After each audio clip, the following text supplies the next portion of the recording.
Welcome to Fiction Audiobooks. If you enjoy the content, like and subscribing would be greatly appreciated.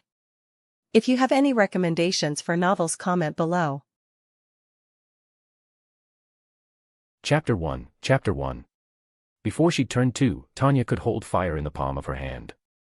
Unlike her first death, when she'd argued with that insufferable being X, Tanya could not recall the details of her second death quite so easily. She'd been on a high-risk mission, and remembered flashes of the scowl on that hate-filled zealot Mary's face as she fired round after round at her, each shot laying waste to the city beneath as they rampaged through the sky. Had Mary dealt her a killing blow? Or had she collapsed with exhaustion and plummeted to her death after the battle? Tanya wasn't sure, but without the benefit of seeing time frozen around her, her memories of her final moments were hazy. Although perhaps final wasn't quite the right word, because after awakening from what felt like a very long slumber once again, Tanya found herself reincarnated for a third time. The world was different, though in what was doubtlessly a poor attempt at irony, Tanya's life story was strikingly similar to her previous incarnation. She had been born into a world at war, the daughter of a common soldier who she assumed had perished in the conflict, and whose mother had quickly decided she was not ready to handle the responsibilities of parenting alone. Thus, mere days after her birth, she had been left in the care of a religious orphanage. Once she had gained a fine enough control of her motor functions to explore, Tanya set about gathering information about her latest world. Her first guess that she had been born into a section of Imperial Japan that really loved the color red had proven close, but not entirely accurate. This world was divided into 4 nations, and her new homeland called itself the Fire Nation. It was a militaristic empire ruled by a figure known as the Fire Lord, and though the technology in this world was sadly far behind the previous worlds she'd inhabited, the Fire Nation was at least the most technologically advanced of the 4, boasting metal ships, tanks, and the beginnings of other marvels of military engineering. The Fire Nation had instigated the current war nearly 100 years ago, and if the propaganda available at her orphanage was to be believed, it was set to win in the next decade or so. Speaking of her orphanage, Tanya's new home was the Cerulean Orphanage, an extension wing of the High Temple in Capital City.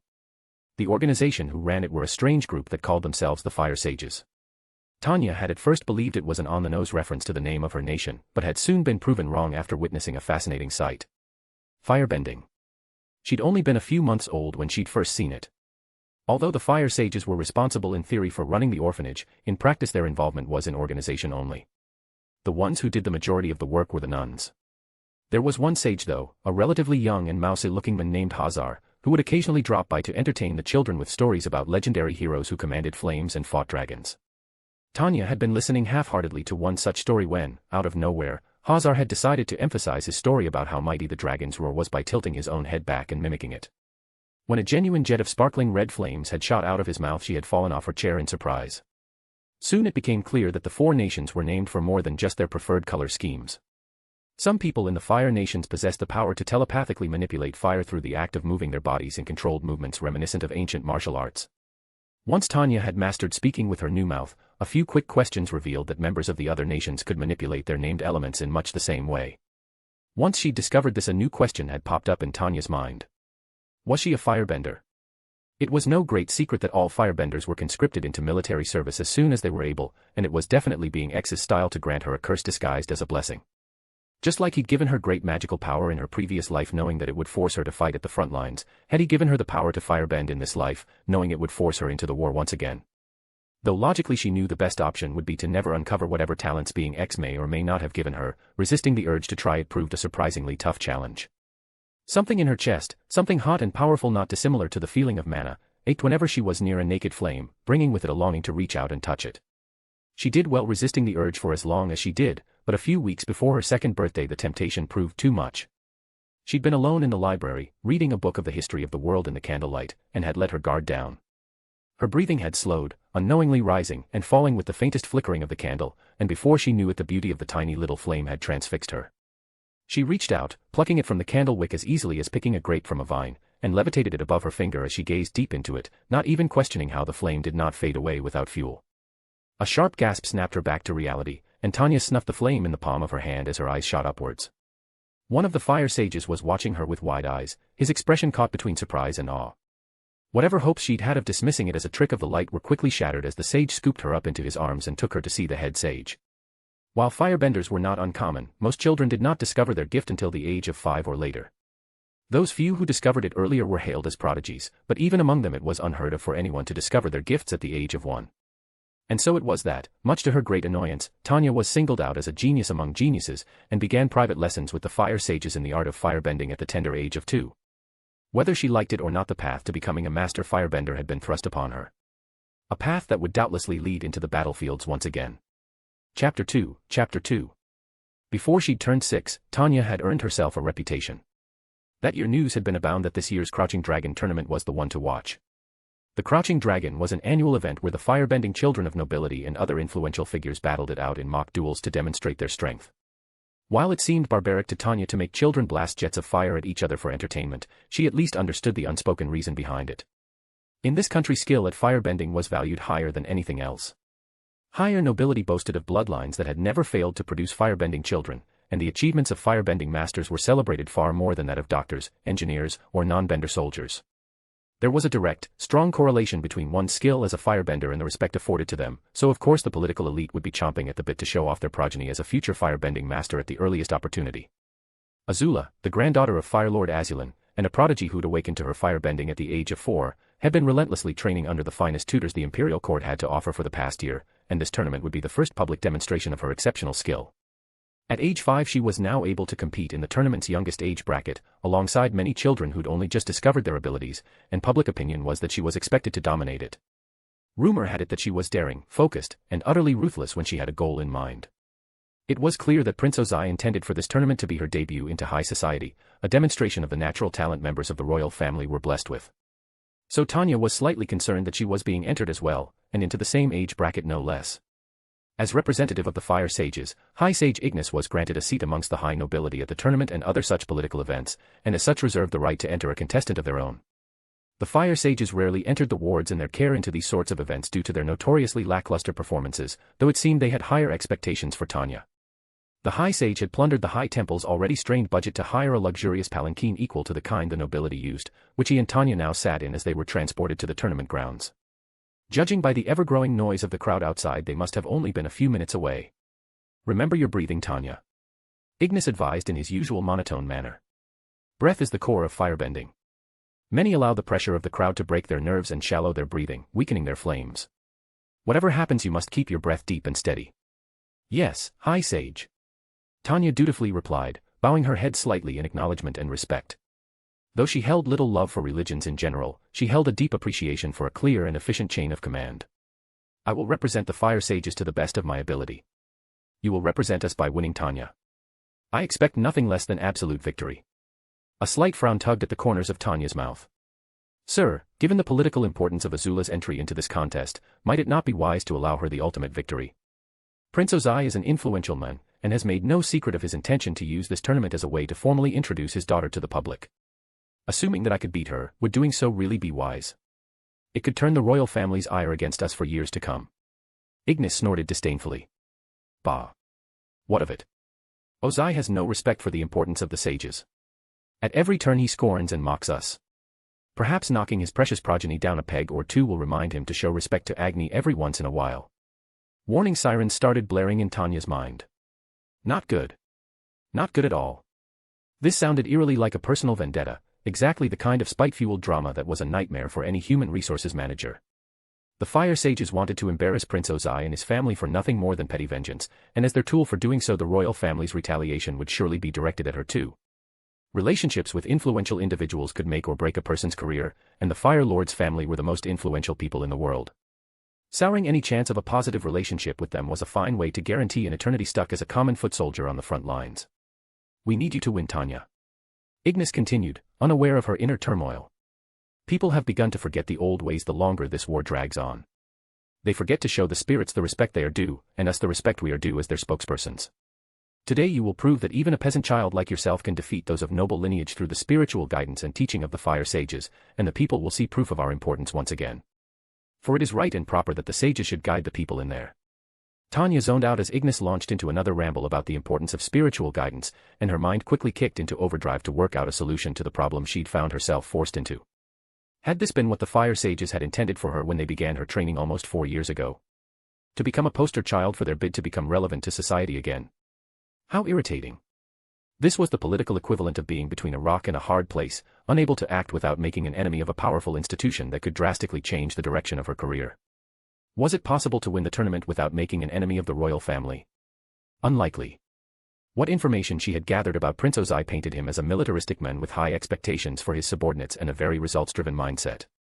All admirable traits in Tanya's opinion, but ones that sadly worked against her in this instance. He would not be content with Azula trying her hardest and failing, not when much of his daughter's future success could hinge on this first impression to the public. He wanted a clear victory for his daughter. Nothing less. Was it possible to lose without being cast out of the temple by the fire sages? Also unlikely. 100 years of war had left more orphans than the nation could handle, and it was not in the interests of the war effort to publicize information about the struggles these orphans faced. Ignis could kick her out with just a word and nobody would make a fuss. Without their backing, Tanya's already limited opportunities for the future would be greatly diminished. That left but one option. Tanya would have to force a tie between herself and Azula. Not a solution anyone would be happy with, but the sort of concession that could be grudgingly accepted by all parties under the right circumstances.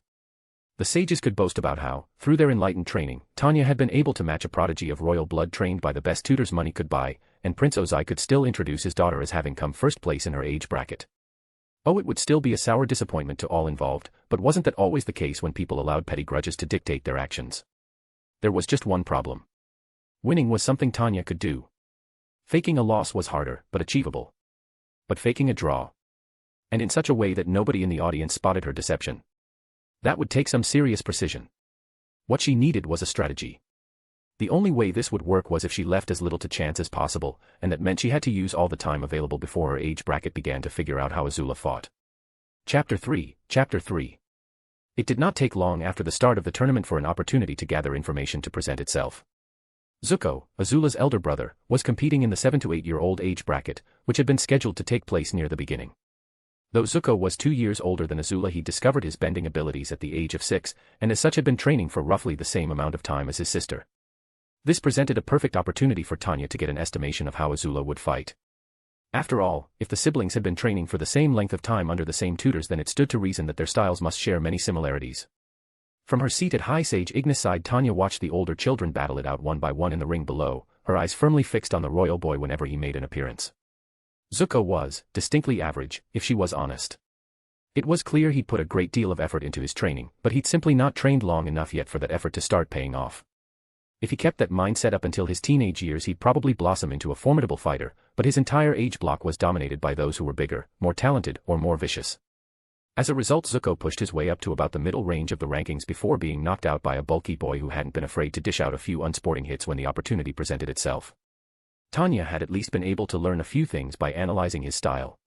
Zuko used highly aggressive movements and focused on pressuring opponents with a strong offensive, as most firebending styles like to do, but was more focused on speed and precision than raw power like the standard military styles were. His basic movesets involved some rather complex acrobatics for a beginner that Zuko unsurprisingly struggled with, and the wider, sweeping jets of flame that soldiers used in groups to engage multiple enemies at once were replaced with focused, narrow blasts designed to cripple a foe while conserving energy. It was the style of a duelist, one who was expected to fight battles alone rather than side by side with a comrade, and one that Tanya could not help but think didn't quite suit the young royal. Her gut instincts told her that he'd be much more effective with a style suited to teamwork. Still, she'd got the information she'd wanted. It was probable that Azula had been trained in a similar style, and now that she knew some of its common movesets, Tanya could plan moves of her own to counterbalance them. Next, she needed information on Azula's mindset, and there was only one place around here that she was going to get that. High Sage, my match will be starting soon. With your permission, I'd like to go and meditate somewhere peaceful in preparation. Ignis gave a distracted grunt of approval, eyes never leaving the fights below, and so Tanya hopped off her seat and strode through the spectators' stands, heading in the direction of the contestants' lounge. Wherever she walked, people's eyes followed her, and a trail of whispers lingered in her wake. Tanya's body in this world was nearly identical to the one she'd had in her second life, small and delicate looking even for her age, with golden blonde hair that framed her face in messy curls. Black hair seemed to dominate the gene pool in this nation, so her unusual hair color never failed to draw attention. Many would have doubted she was of Fire Nation lineage at all were it not for her eyes. Unlike the blue they'd normally been in her second life, Tanya's eyes in this world were the same yellow gold they'd used to turn when she was invoking magical formulas. This eye color was a rare but distinguished trait unique to the Fire Nation, possessed only by a handful of families other than the royal family themselves. The contestants' lounge was only a short walk away, a simple room of lockers and benches, not unlike the changing rooms at swimming pools. It led directly out into the arena, and was wide and spacious enough for the competing children and their family members to prepare themselves in relative privacy. With the 7 to 8 fights well underway, the only people in the lounge right now were those who'd been eliminated and had yet to leave, including. Father is going to be angry with me, isn't he? Prince Zuko was the very picture of a miserable child. Hunched forward, shoulders slumped, and with his hands over his face to cover eyes that were no doubt speckled with tears. By his side a woman with beautiful straight black hair and a golden headdress denoting her as a princess rubbed his back soothingly. Princess Ursa. Tanya opened a locker close enough to overhear their conversation without arousing suspicion and set about pretending to get ready. Oh sweetheart, Ursa replied in a consoling tone, that's not true. Azula wouldn't have lost. And you are not Azula. You're both special in your own ways. Well, I don't want to be special in my way. I want to be a great firebender too. Zuko's voice pitched up in the beginnings of a tantrum. Azula isn't afraid. Azula doesn't hesitate. It comes so easily to her. Why am I the only one who struggles? Oh Zuko. Ursa wrapped her arms around her son and pulled him into a gentle hug. Everyone struggles sometimes. We all feel like there's something that's impossible for us. But I promise you that it's just an illusion. With time and dedication you're sure to become a master one day, and you'll be all the greater for having struggled to get there. But do you know what's even more important? She kissed Zuko lightly on the head. That you keep your kind heart. That, more than anything, will lead you to a happy life, my son. But father didn't come here to see a kind heart. That one sentence froze the conversation so awkwardly that even Tanya couldn't help but wince. That was more information that she'd bargained for. It seemed that all was not as well as it appeared within the royal family. Still, courtroom drama aside, Tanya could at least infer useful intel from the conversation. By the sound of it, Azula was quickly developing the right mindset for an efficient warrior, fearless, decisive, and merciless when necessary. No doubt a result of Prince Ozai's high expectations. It was a shame Zuko didn't seem to thrive in such an environment like his sister did. After a drawn-out silence, Ursa stood and held her hand out to Zuko. Come. Let's go back to our seats before Azula's match starts. Zuko shook his head glumly. You go. I want to stay here for a while. Ursa frowned, but soon accepted it with a soft sigh. Very well. But come up soon, okay? I will. With graceful steps befitting of royalty, Ursa departed, leaving Zuko alone to his sulking. Tanya took a moment to consider her next move. On the one hand, she'd obtained the information she needed, and admitting to eavesdropping would not do her reputation any favors. Yet on the other hand, she had an opportunity here to introduce herself to a member of the royal family.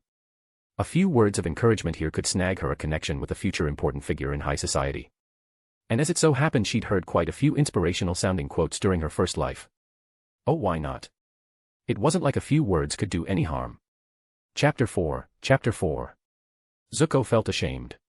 He could have won that fight. He knew he could have. There had been a moment when his opponent had overreached himself, revealing an opening in his guard that would have allowed Zuko to shoot a blast of fire straight into his chest. The opportunity had been right there in front of him. But he hesitated. It was always that way.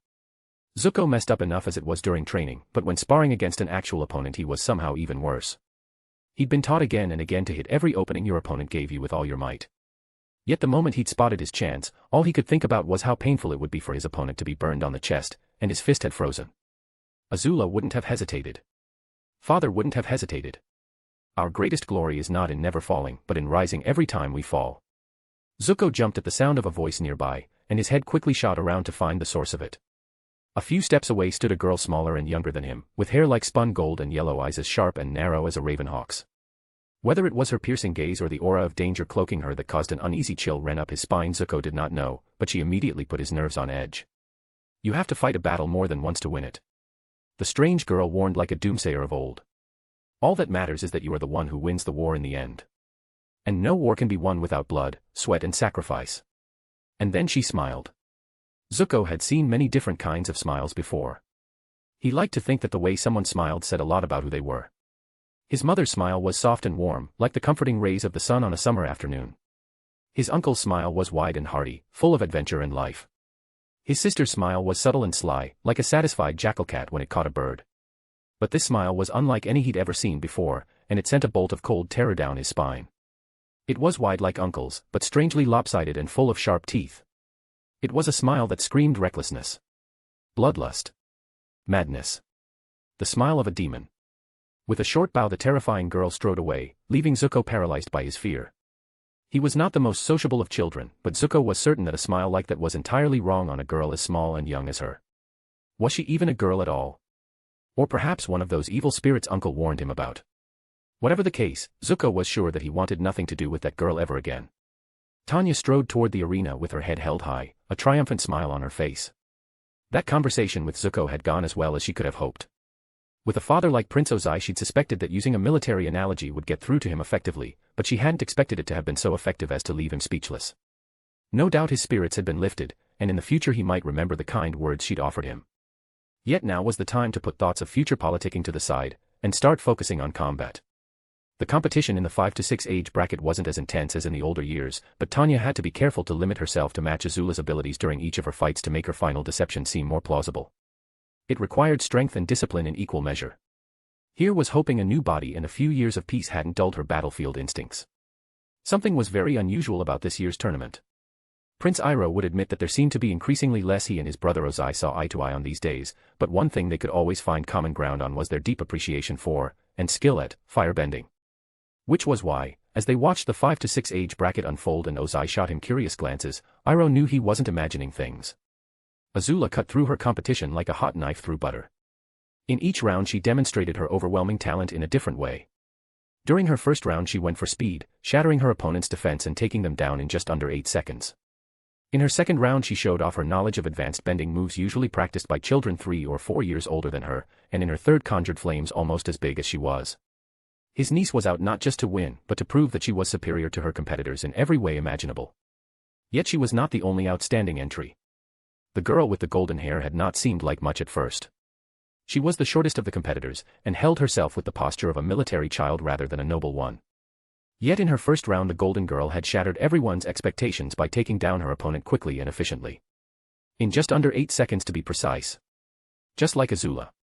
Once could have been a coincidence, but as the tournament progressed Iroh's doubt continued to grow. When Azula used advanced techniques in her fight, the golden girl used techniques of the same level of skill. When Azula conjured her biggest flames, the golden girl conjured flames of a similar size. Was she copying Azula? No, copying wasn't the right word. The golden girl fought with a variation of the traditional firebending style used by the fire sages, though had clearly honed away some of the more frivolous movements in favor of efficiency. Rather than copy Azula's moves, the golden girl used her own moves at exactly the same level as Azula was using. As if she was trying to prove that everything Azula could do, she could do too. But why? What was the point? As far as he knew, Azula had never met this girl before. Was she trying to upstage his niece and steal the publicity from her? Perhaps, but it was incredibly suspicious that their skills would be matched so perfectly evenly. More likely the girl was deliberately holding back her skills and was using Azula as a benchmark. But why? Why fight in the tournament and not aim to win? Iroh glanced over to his brother, whose eyes remained fixed on the golden girl's current fight with the same intensity as he'd watched Azula's. Ozai did not allow his feelings to show openly on his face in public, but Iroh had known him long enough to recognize a few telltale signs of what he was thinking, and that slight narrowing of the eyes did not suggest anything good. The next free moment he had, Iroh was going to have to make some inquiries as to who this young girl was.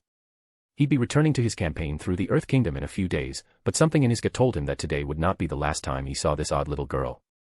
He just hoped their next meeting wouldn't cause him such concern. Chapter 5. Azula was the best fighter in the world. Okay, maybe not the best in the entire world. Not yet. But she was certainly the best fighter out of everyone her age. She was born to be a master, everybody knew it, and when she grew up she'd be the most powerful bender to have ever lived. Just as father had taught her, she was above all common people. Nobody was her equal. Especially not her.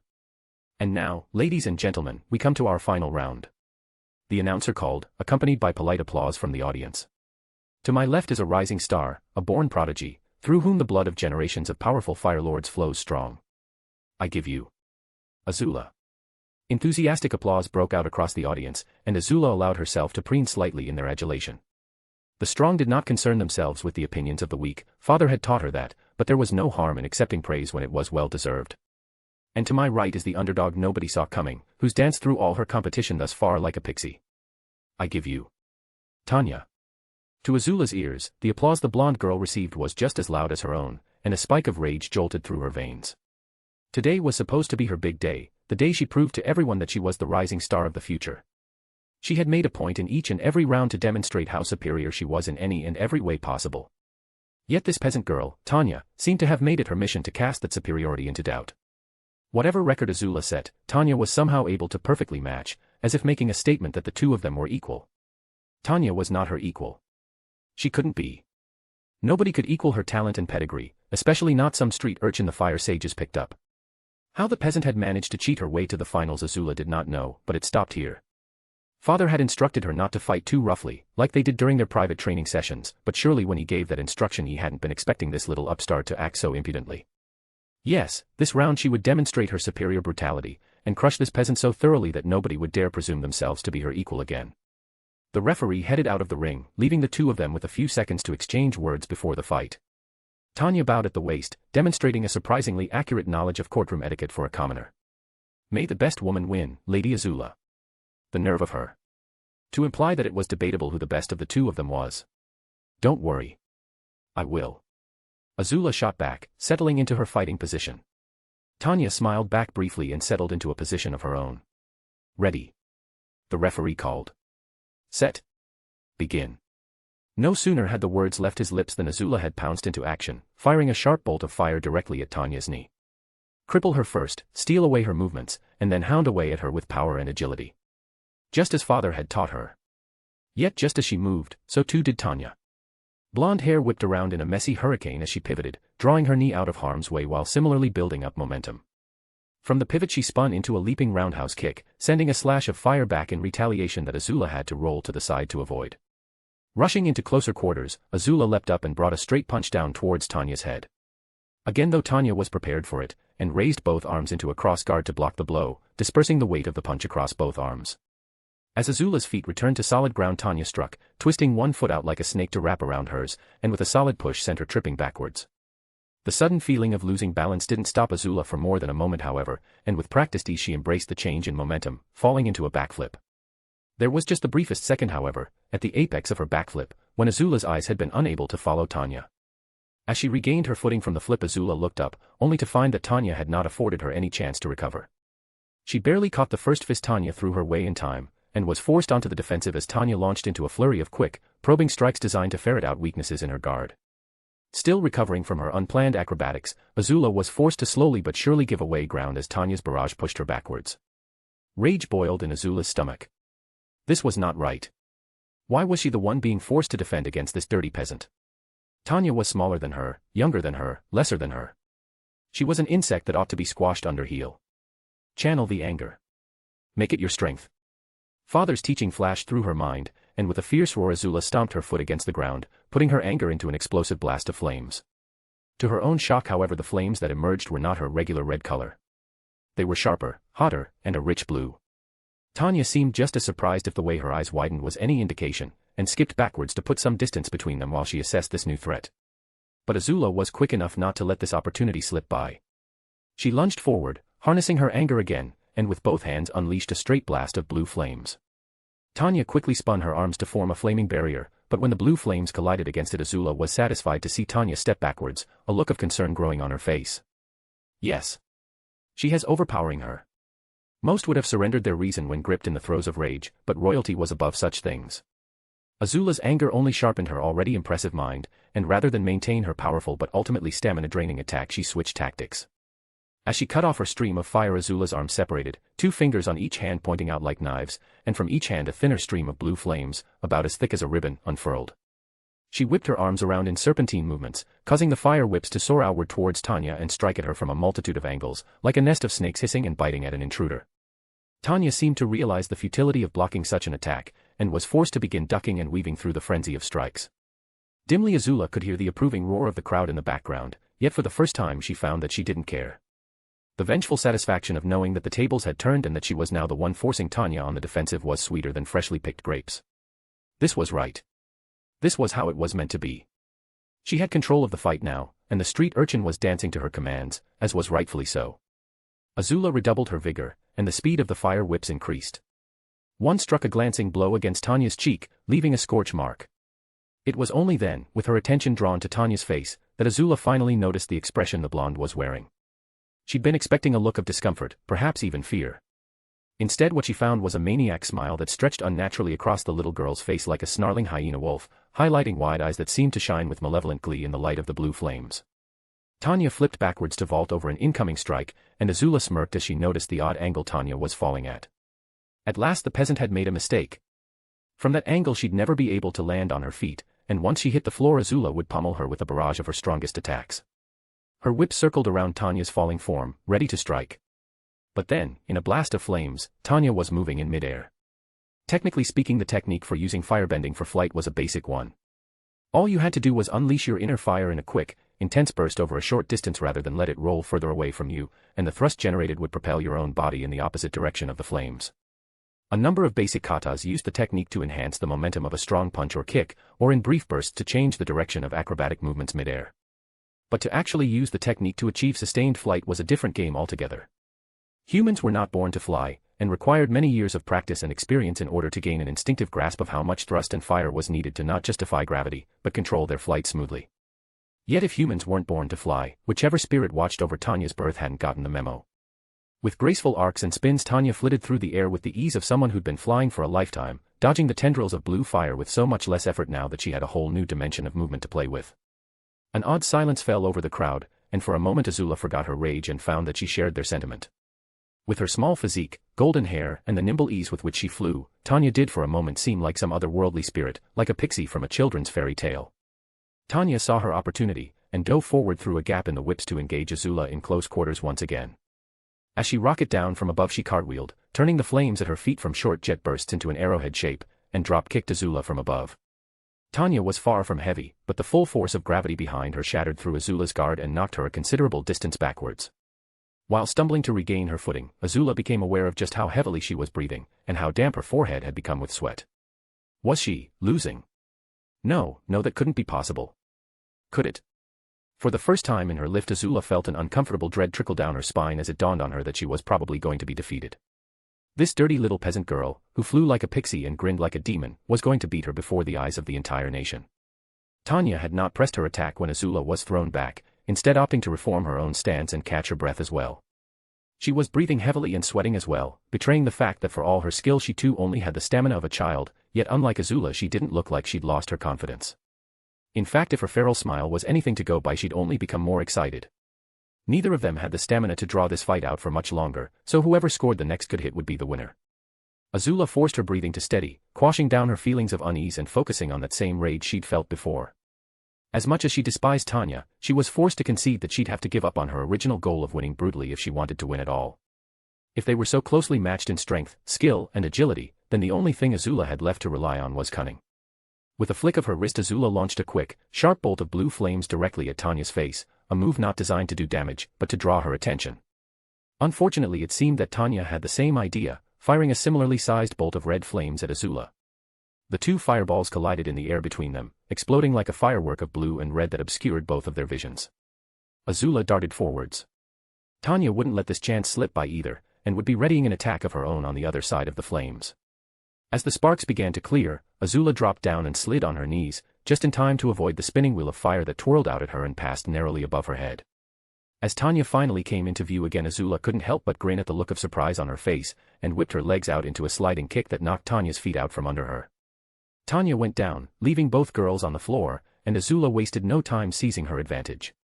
Like a coiling snake her legs wrapped around Tanya from behind, and with her arms she caught Tanya's neck in a chokehold. Tanya struggled and bucked, but Azula stubbornly refused to relinquish her grasp. Fire erupted from Tanya's feet again, propelling them across the floor of the arena like a rocket. The blonde girl thrashed around wildly, trying to break the hold, but with a desperate strength she hadn't known she possessed Azula held on. Just a little longer.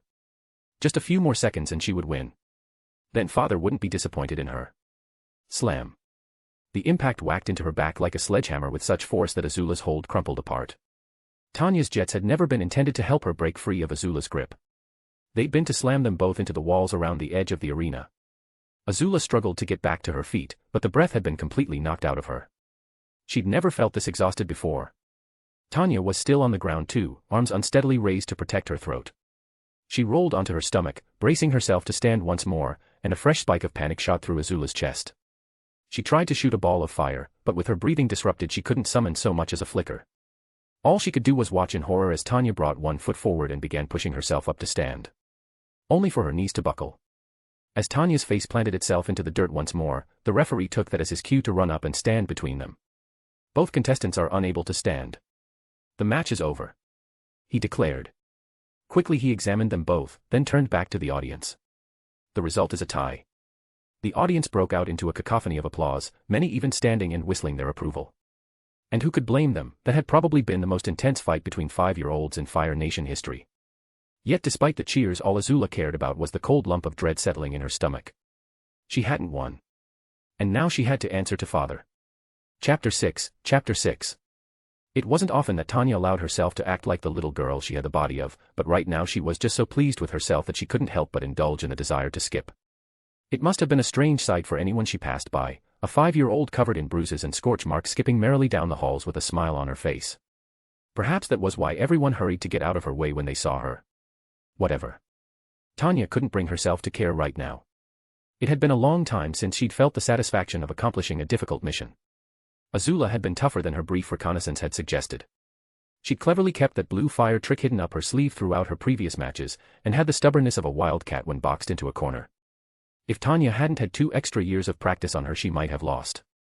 Fortunately, her last wall-colliding gambit had paid off, and a perfectly feigned wobble of the knee at just the right moment had concluded the match with a perfect draw. High Sage Ignis wasn't happy that she hadn't won, but had been mollified by her demonstration of her mastery of the flight technique. He'd be able to crow on about the benefits of spirituality for years to come and, more importantly, Tanya hadn't painted a large target for the royal family on her back. In fact, she might go so far as to say that she and Azula had connected during their little bout. Maybe she was imagining things, but felt like there was a spirit of friendly competition between them. An excellent display, little lady. You have quite the talent. Tanya looked to the side, where a young man with impressive sideburns and a face that made her think of a monkey was slowly clapping his hands. He wore the armor of the Fire Nation Navy, and to have gained access to an event like this, Tanya knew he must have achieved at least an officer rank. The man walked forward and offered a hand, which Tanya shook without hesitation, noting his weathered and fiercely tanned skin. She'd shaken hands like this before during her second life when meeting soldiers fresh out serving in desert campaigns. Now why would a member of the Navy have been serving in the desert? Perhaps he'd been in the Army, and the experience had given him such an appreciation for water that he'd transferred straight after. Junior Lieutenant Zhao. The man introduced himself with a charming smile. Or wait, I suppose it's just Lieutenant Zhao now. Sorry, I'm still getting used to the idea of holding a serious rank. A rising star in the military. How interesting. Zhao didn't speak like a man of noble birth, and to have achieved the rank of lieutenant at his age suggested that he must have made quite the meritorious achievement. Tanya. She replied courteously, offering a respectful nod. And thank you. I've been studying hard in the hopes of becoming a master. She may not have wanted to be discovered as a firebender at first, but once the secret was out and her future conscription all but guaranteed, it was only logical to become as skilled as she could. Mastery of firebending could very well mean the difference between life and death on the battlefield. Zhao's smile grew. So I see. You studied under the fire sages, correct? It's rare to see a traditional style like theirs these days, but you certainly made good use of it. Unlike the royal style, which was better suited to dueling, or the military style, which emphasized simple movements that could be used in conjunction alongside other soldiers, the fire sage's style was more ceremonial. Its forms were designed for more precise shaping and control of flames rather than speed or power, better for putting on a show rather than inflicting damage. After nearly 100 years of war, the style had fallen out of use among the public, but with some experimentation Tanya had found a way to cut some of the more superfluous moves, and adapt others into useful techniques for a war zone. Her variations of the traditional flight technique was just one such example. Modesty was the better part of valor though, and nobody liked to hear a braggart. Tanya smiled gratefully. Thank you, sir. I had good teachers. Regardless, you must be a quick study. Zhao continued. Tell me, have you given much thought to which branch of the military you intend to join when you're older? I don't know. Is there a branch filled with cushy office jobs far behind enemy lines? Zhao laughed heartily, doubtlessly having assumed she was joking. Ha! Not a fan of marching, are you? Well, why not consider joining the Navy? It's a damn sight easier living on a ship than it is walking across the Earth Kingdom on foot. That was actually a very good idea. Of the other nations, the air nomads had already been wiped out, and the southern water tribes pillaged to the point that they no longer presented a serious threat bar a couple of primitive raiding ships. The main competitors left in this war were the Earth Kingdom, whose presence at sea was nearly non-existent, and the northern water tribe, who remained staunchly secure in their fortress at the North Pole and only acted to directly defend themselves. The Fire Nation ruled the sea these days, and the Navy's main job was to escort supply ships and raid port towns. It wasn't risk-free by any stretch of the imagination, but it would definitely be safer than the meat grinder that was the front lines. In an ideal world, Tanya would have avoided military service altogether, or at the very least taken a posting in a logistics-based job that kept her as far away from the people who could throw boulders with their minds as possible.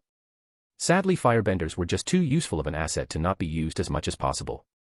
In order to get a safe posting, Tanya's only option was to climb to a rank high enough that she'd have to remain away from the front lines in order to issue strategic commands.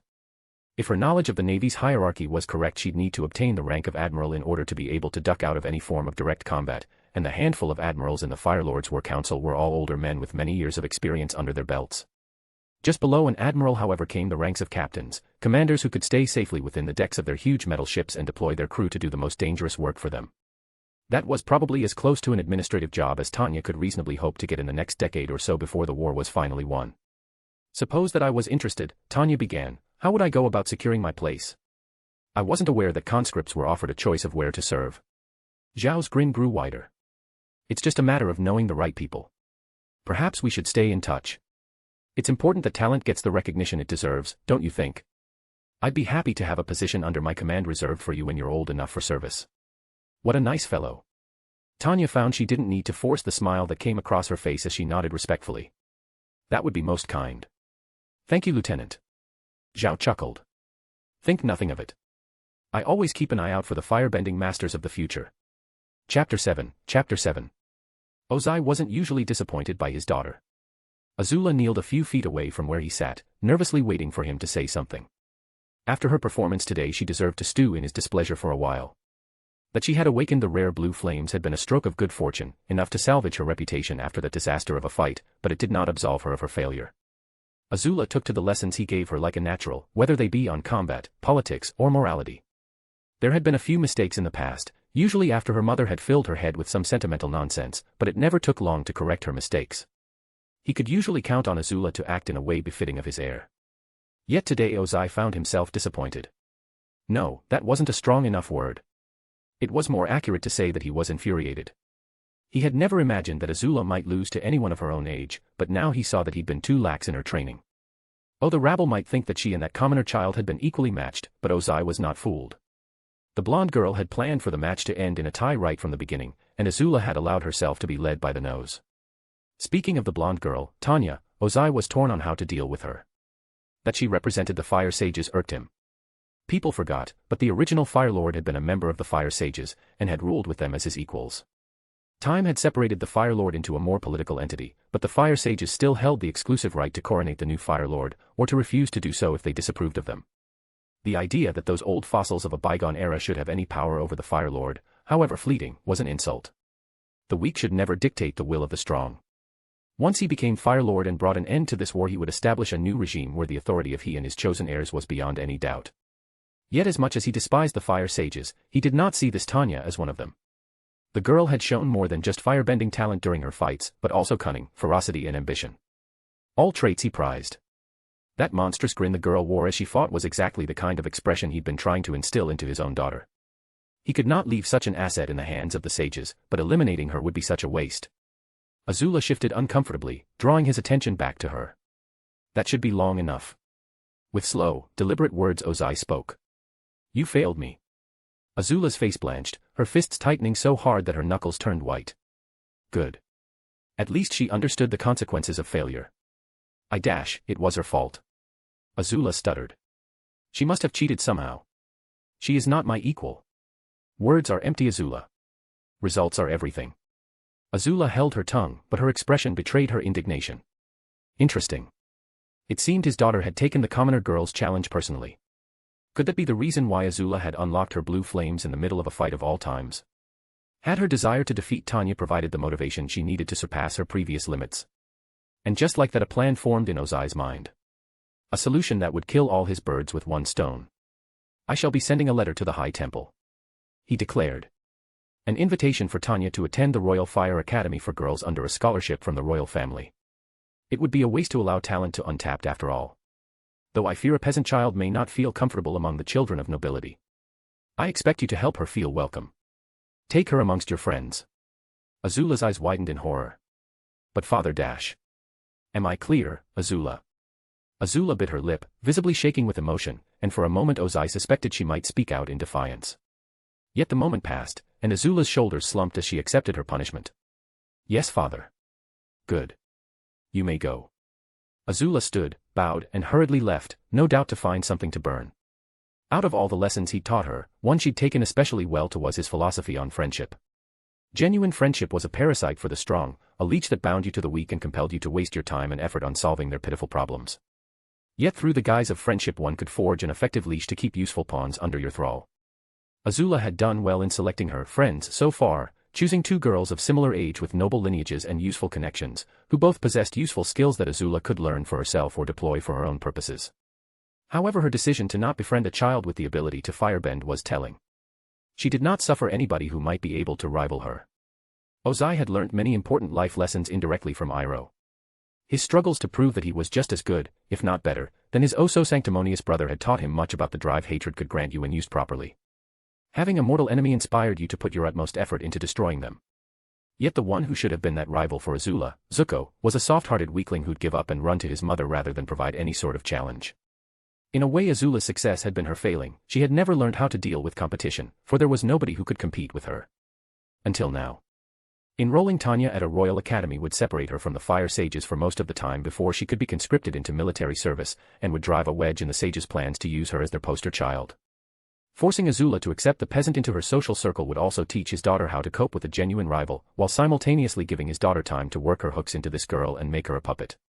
With her natural talent and a fine education, Tanya was certain to become a powerful weapon for the Fire Nation, one that would dance to his daughter's tune, and by extension his too. Yes, destiny seemed to have greatness in store for young Tanya. Greatness that, through his designs, would be harvested in service to the Fire Nation. Chapter 8. Ty Lee loved her friends.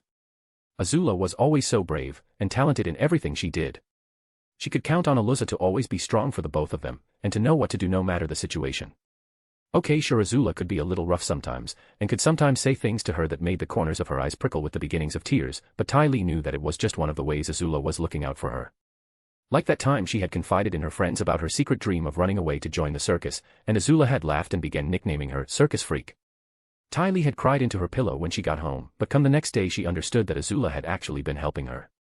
If she'd told her sisters or parents about her dream, she'd have received a much harsher punishment, and if it had gotten around the school, her classmates would have taunted her about it forever. Azula had been teaching her an important lesson, that silly little fantasies belonged locked up in her head, and should never be told to anybody. Mai was a little shy, but was loyal to a fault and had amazing aim. Her reserved nature balanced out with Ty Lee's usual bubbliness perfectly, and she was always willing to step in and help when people asked things of her that she felt too polite to refuse.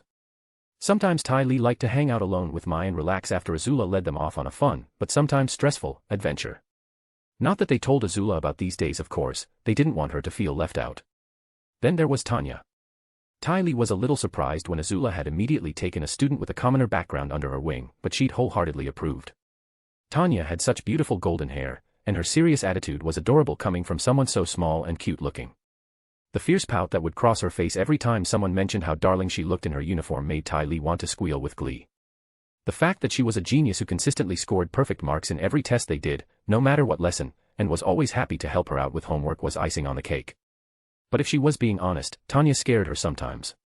She felt horrible for even thinking it, like she was some kind of traitor, but she couldn't help her thoughts.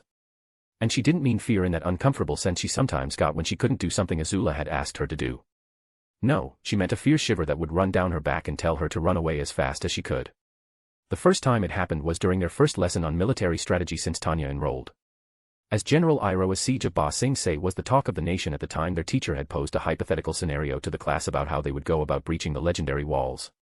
Most of the class had offered uninspired answers: siege towers, underground tunnels, or even firing soldiers over the wall via catapults. But when it was Tanya's turn, the little blonde girl had launched into a 20-minute pitch on not just how to breach the walls, but also claim and hold the entire outer section of the city. She advocated sending raiding parties out across the surrounding lands to burn every village in the province to the ground, notably not killing anyone, but giving the survivors the barest amount of supplies necessary for them to make the journey to Ba Sing Se.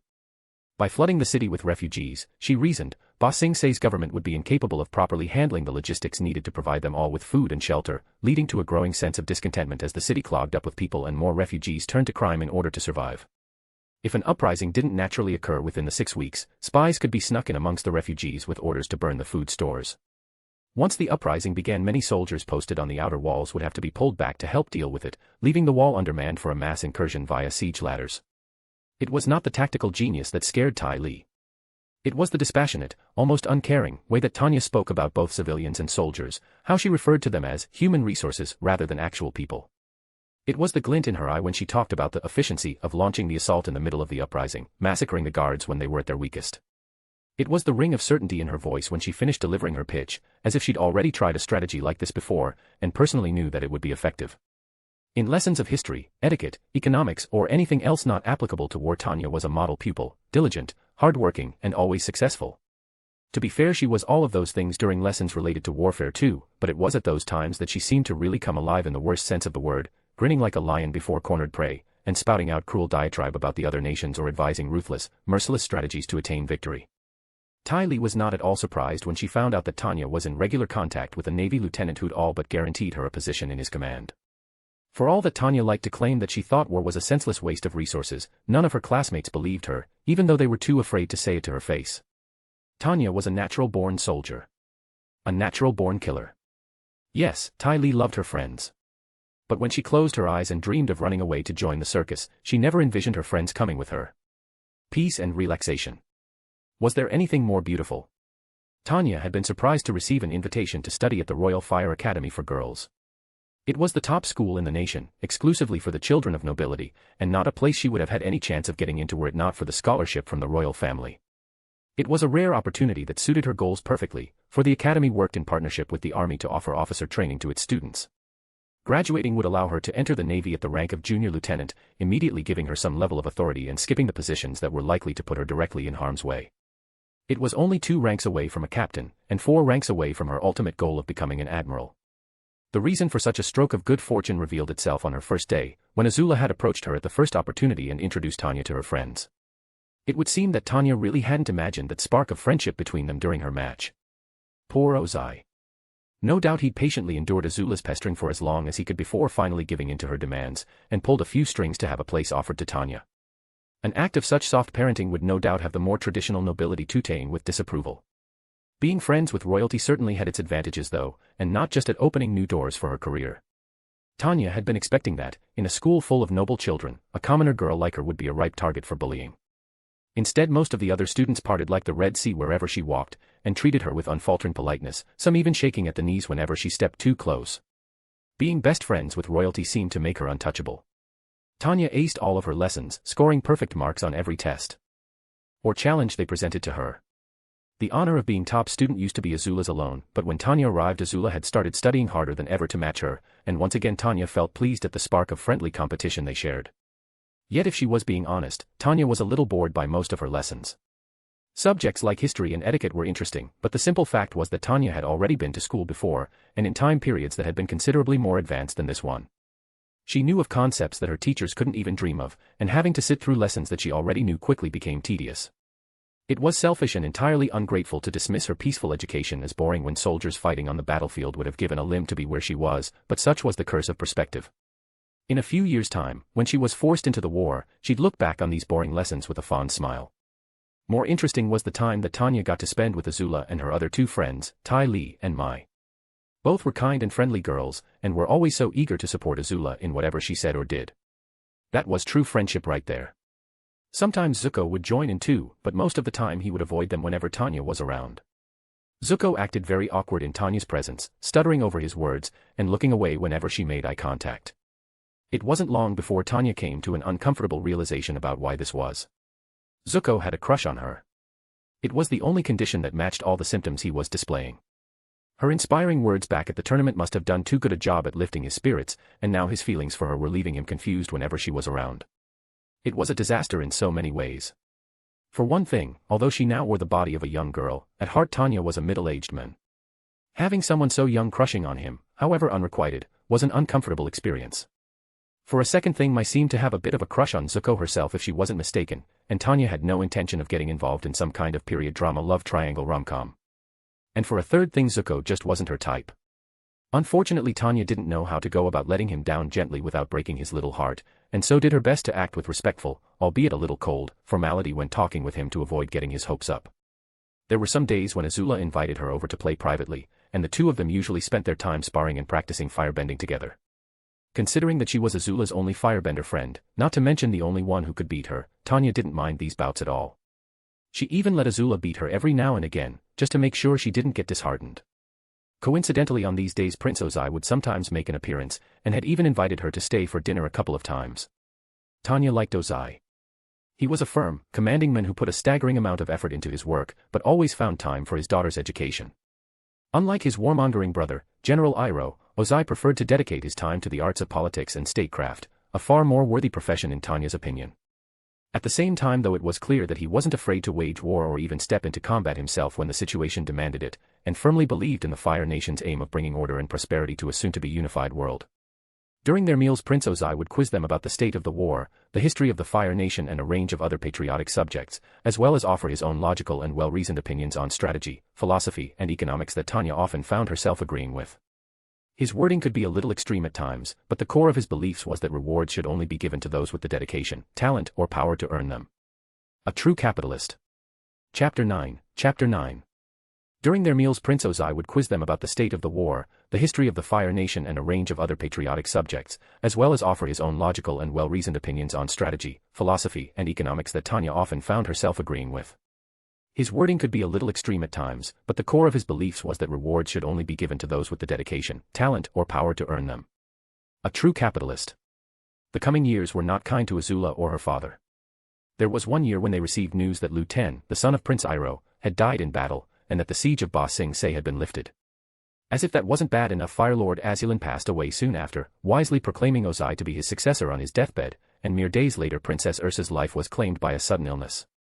This string of tragedy in such short succession would have been enough to sour anyone's coronation, but both Ozai and Azula, dignified royalty to the end, bore their grief with stoicism, never allowing it to show on their faces so as not to worry their subjects. Tanya was reassured to know that Ozai was the sort of ruler who could remain strong in the face of tragedy, even if she did think it might be healthier for Azula to open up a bit more. By contrast, Tanya positively flourished during her school years. Knowing most of the subject content just gave her more time to practice her firebending.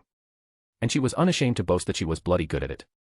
Her flight technique had been honed to such a level that she could comfortably pull off moves she'd learned in her second life, and whether on the ground or in the sky she could annihilate pretty much anyone below master level in a fight. When her time to serve in the military finally came, Tanya was confident that she had done all she could to ensure her best chance at surviving. Which was why, on the day of her 13th birthday, Tanya found herself standing in front of a full-length mirror, staring at the reflection of herself dressed in the black and red armor of the Navy. It was embarrassing that she remained so damn short they'd had to commission a special set of miniature armor just for her, but she held out hope that she'd hit a growth spurt as her teenage years progressed. At least whoever made this armor for her had accepted her request to include a black and red peaked cap rather than the traditional metal helmet. Tanya had been awfully fond of this style of cap in her second life, and thought that the golden flame insignia printed on the front matched her hair rather nicely. "Tanny. Don't go." Tai Li sobbed melodramatically, somehow managing to wrap Tanya in a hug without impaling herself on the spiked epaulets of her uniform. "Make sure you write as often as you can, okay? In fact, write every day. Yes, and do try not to get knocked overboard and drown," Azula said coolly, lounging across a nearby sofa. "After all the money father invested in you, it'd be such a waste if you went and died too quickly." Tanya chuckled at Azula's particular brand of dark humor. "I'll be fine. It'll just be a few years at sea, maybe the odd raid or two, and I'll make admiral before you know it. Then I'll be back here again to draw up strategic plans with the War Council, and we'll all be together again." My huff from where she stood against the wall. "I hope so. Dad's been lobbying to be appointed the governor of a city out in the colonies. Why in the world Mai's dad would want to leave the safety of the homeland to rule over some dusty, rebel-filled city close to a war zone, Tanya did not understand. But then again, Ukano never had been the most intelligent of men. Let's hope that doesn't happen. At least Tai will still be here to keep you company, Azula." Maybe she was seeing things, but Tai Li's smile seemed just a little bit tighter for a second. "That's right," she replied cheerfully. "So you better make sure you come home too." Home, huh? She didn't really consider the High Temple her home, but in a broader sense she did feel the love one felt for their homeland here in the Fire Nation. She had people here that she loved and respected, and the thought of stepping foot off her native soil brought with it an unexpected sense of melancholy. Yes, the Fire Nation was a country she was surprised to find she was a little proud to represent, even if she did think the war it was waging against the rest of the world was a waste of resources. A knock at the door signaled it was time to go, and after one last hug to each of her friends, Tanya opened it and followed the soldier waiting outside. They led her out of the royal palace and through the maze-like streets of Capital City, until at last they reached the port. Waiting in one of the wharves was a hulking mass of black metal, expertly shaped into a sleek and seaworthy design by the progress of Fire Nation engineering. Azulin's Revenge it was named, and waiting at the top of the gangplank, resplendent in his armor and flanked on either side by 2 elite troops, was a man that Tanya could not help but smile to see. But now was the time for formality, and so as she reached the top of the gangplank Tanya struck a perfect salute, only allowing the slight curling at the corners of her mouth to convey her happiness. Captain Zhao. She greeted him respectfully. Junior Lieutenant Tanya reporting for duty. At ease, Lieutenant.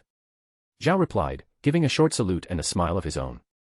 It really had been good of him to keep his word and have a place on his ship reserved for her after all this time. Keeping in contact with him had definitely paid off. What is our first assignment, sir?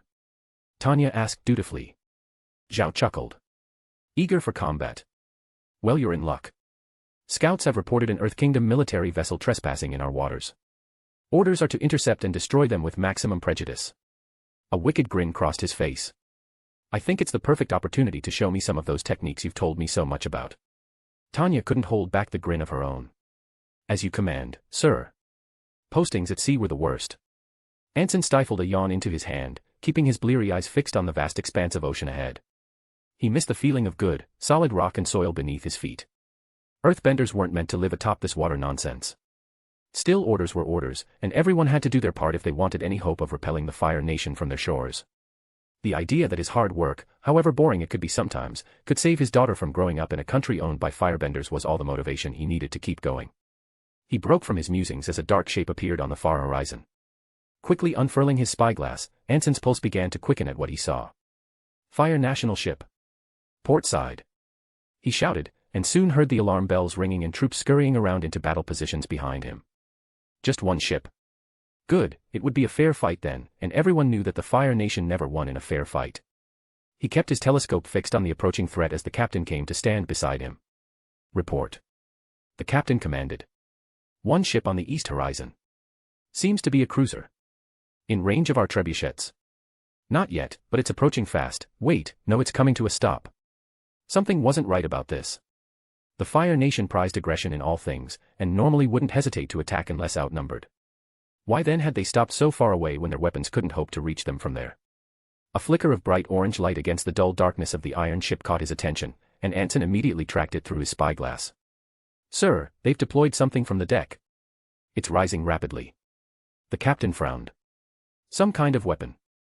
I don't think so, sir. It looks more like a child. Yes, it was a child. A little girl, no older than 10 judging by the size of her, with unusual golden hair and a military uniform. He'd heard stories about firebenders who could fly, but never so high or so fast. This one looked like she could challenge the airbenders of old. Give me that. The captain muttered, grabbing the spyglass and fixing it on the strange flicker of light heading up into the sky. His frown hardened as he confirmed what Anson saw. What on earth are they playing at, sending a kid into a war zone? Some kind of reconnaissance. I don't think so. She's too high up for that. They watched in uneasy silence as the little girl flew ever higher, coming to a stop directly above the ship. From so high up her hair and flames were mere pinpricks, as if one of the distant stars in the night sky had decided to hang around into the day. Suddenly that distant pinprick split into 2, then 3, the 4. All of a sudden they were rapidly multiplying, and Anson didn't need to be a genius to figure out what was going on. She's firing at us. Defensive positions. Protect our trebuchets. The captain roared, and all across the deck soldiers raised shields of rocks and stone from strategically positioned pits to protect them from the rain of fire. Rain was an accurate statement, for each fireball was no bigger than a drop of rain, and would really do no more damage than a painful scorch mark on its own. They would have been nothing but a minor irritation if not for the sheer quantity with which they fell. Are the trebuchets unharmed? Bellowed the captain. Looking around the deck, Anson could see that all of the siege engines remained unscathed. If the girl's intention had been to quickly remove those from the battle, then she was naive for thinking it would be so easy. Sir. The Fire Nation ship. Chapter 10. Are the trebuchets unharmed? Bellowed the captain. Looking around the deck, Anson could see that all of the siege engines remained unscathed. If the girl's intention had been to quickly remove those from the battle, then she was naive for thinking it would be so easy. Sir. The Fire Nation ship. Anson looked back to the ocean, and indeed the Fire Nation cruiser was once again plowing a path towards them. He could see soldiers in red armor scurrying around the black decks, readying trebuchets of their own. Damn it. Even if their heavy weaponry was unharmed, they couldn't load and fire it while the flaming rain was falling. They were pinned down. How long is that brat going to keep this hellfire up? Not much longer if I have anything to say about it. The captain roared. Shoot her down. At his command, earthbenders across the ship punched forwards, sending rocks rocketing up into the air. Yet gravity was not on their side, and bled momentum from the projectiles the higher they climbed. Before long the rocks came tumbling back to the ocean, having failed miserably to reach the demon star above. Captain. The cruiser is in firing distance. All eyes turned back to the ocean, where a volley of barrels were being launched from the Fire Nation ship. Within seconds they collided against the deck, spreading wide puddles of black oil that soon caught alight from a drop of hellfire and burst into flames. Within moments a good quarter of the deck was awash with fire. Yet the nightmare wasn't over yet. Already Anson could see huge round balls of coal being loaded into the trebuchets. Sir. They're going to bombard us. The captain's eyes were wide with the beginnings of panic now, but through force of will he kept his voice steady. All hands brace for impact. Soldiers scurried left and right, grabbing hold of the nearest railing they could find as the coal balls were lit and fired into the air. Each one caused the ship to rattle and screech as they hit, spreading yet more flames across the deck. Yet those weren't the only sounds. In between the heavy cracks Anson also heard metallic twangs and sharp, thudding impacts. Large harpoons fired from ballistay had sunk into their side, and the heavy chains attached to them now dragged the two ships together. They're going to board us. Anson yelled. The captain looked around, glaring hatefully at the damage done to his vessel, before firming his expression with grim resolve. If that's how they want to play it, then fine, let them come. We'll repel their first wave and then push back, counterboarding their ship while they're licking their wounds. Form up, men. Prepare for an assault. Although still reeling from the brief bombardment, Earth soldiers were nothing if not stubborn, and at the sound of their captain's voice pushed themselves forward on unsteady feet to rally at his side. Great swathes of rock and grit rolled forward like a wave, quenching many of the pools of flame as they formed into a barrier across the port side of the deck, a wall of stone that the fury of the firebenders would crash uselessly upon. Yet something felt wrong. The air was too clear. Anson looked up, barely realizing that the rain of hellfire had ceased in time to see the demon child rapidly falling from above. Just as it seemed assured that she would crash into the waves, the girl pulled up, rocketing across the water at such speed that she seemed like a blur of black and gold to his eyes. As she whizzed across the starboard side, a sharp ribbon of flame lashed out at the soldiers' turned backs, causing many to cry out in pain. With perfect timing, a battle cry resounded out from the Fire Nation cruiser as the first wave of red-clad soldiers jumped aboard, releasing fierce jets of flame at the earthen barricade. Most sections of the wall held steady, but the earthbenders who'd been most badly hurt by the blonde girl's flaming whip could not help but falter under the sudden pressure. Their sections of the barricade broke apart, letting waves of flame roll into the earthbenders' ranks. Chaos descended as the fire soldiers pushed forward, breaking the earth soldiers apart into smaller groups and dissolving the fighting into a frenzied melee. The earth soldiers struggled back, but too many disadvantages had been stacked up against them. With some pools of flame still scattered about the deck, the fire soldiers had the option to attack from many angles rather than just the front, and there wasn't enough earth on the ship for the earth soldiers to defend themselves from so many angles quickly enough. One by one the patches of resistance faltered and faded before the unrelenting tide of fire. Anson found himself alongside a ragtag group of remaining soldiers, one of the last holdouts of resistance aboard the deck. Bolt after bolt of fire came flying their way, each one breaking against stone in just the nick of time. The captain was nowhere in sight, lost somewhere in the onslaught, and with each passing second more and more firebenders converged on his position. A dreadful certainty settled in his gut, and Anson knew that all hope of victory was lost. "I'd say it's about time to surrender now, don't you think?" A voice, childishly high-pitched yet twinged with a chilling glee, sounded behind him, and Anson came face to face with the blonde child as she touched down daintily upon the railing. In the light of the fires her yellow eyes shone like hot coals, burning with hateful glee as she observed the destruction. How could anyone smile the way she did in the face of all this death? Surely no child, no human born with even an ounce of love in their heart, could revel in this man-made hell. The answer dawned on him with terrible certainty. This was no child. It must be one of those vengeful demon spirits in human form, here to dance in the misery and terror spread by the Fire Nation's conquest. He couldn't let this embodiment of evil reach his homeland. Couldn't let its path of ruin and destruction reach his wife and daughter in Ba Sing Se. If this was to be his final hour, then let his last act be to take this monster down to the darkest pits of the spirit world with him. "Monster!" he roared, pivoting on one heel and bringing a hammer of rock sweeping towards her head with all his fury. Yet the demon sped forward, slipping down and beneath his arm before it could connect. Bam! Anson felt an impact hit his chest with an unfamiliar echo, as if hearing it from very far away. All at once darkness seemed to be creeping into the edges of his vision, and the sounds of the battle around him became muted and fuzzy. Slowly he looked down, staring uncomprehendingly at the hand of a little girl touching his chest, smoking fingertips gently stroking the edges of the large hole she had just burnt through his chest. Strange. He had always expected death by fire to feel like a burning agony. Instead he just felt cold and hollow, as if the soul had been ripped right out of him. You should have given up while you had the chance. The girl, the monster, whispered in his ear, a faint smirk playing on her lips. But I'm glad you didn't. She grabbed him by the shoulder, and the next thing Anson knew the world had flipped over itself as he threw him overboard. The last thing he saw was her turning her back on him, not even deigning to pay attention to his final moments, before the waves claimed him. Chapter 11. Chapter 11. Captain Zhao flattered himself that he was not usually one to brag. But there were times where one deserved to boast, and this was definitely one such time. He was a man touched by destiny. He'd known it ever since the day he'd found Wan Shirtong's library, and the scroll that revealed the identity of the moon and ocean spirits within. He would someday obtain glory everlasting as Zhao the Moonslayer, the one who rid the world of the scourge of waterbending forever. The only thing that stood between him and his destiny was power. Only an admiral had the authority to lead an invasion against the northern water tribes on the scale that he needed, and as a captain he was still 2 ranks away from that lofty position. He had lied, betrayed and cheated to get this high up the ranks, but now it seemed that destiny had delivered the tool he needed to climb those final steps right into his lap.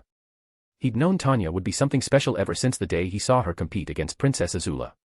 It had been a stroke of pure good fortune that he'd been the first one to meet her after she first demonstrated her firebending talents, and that he'd been able to sway her into his command so easily, yet even back then he hadn't fully realized just what a prodigy she would turn out to be.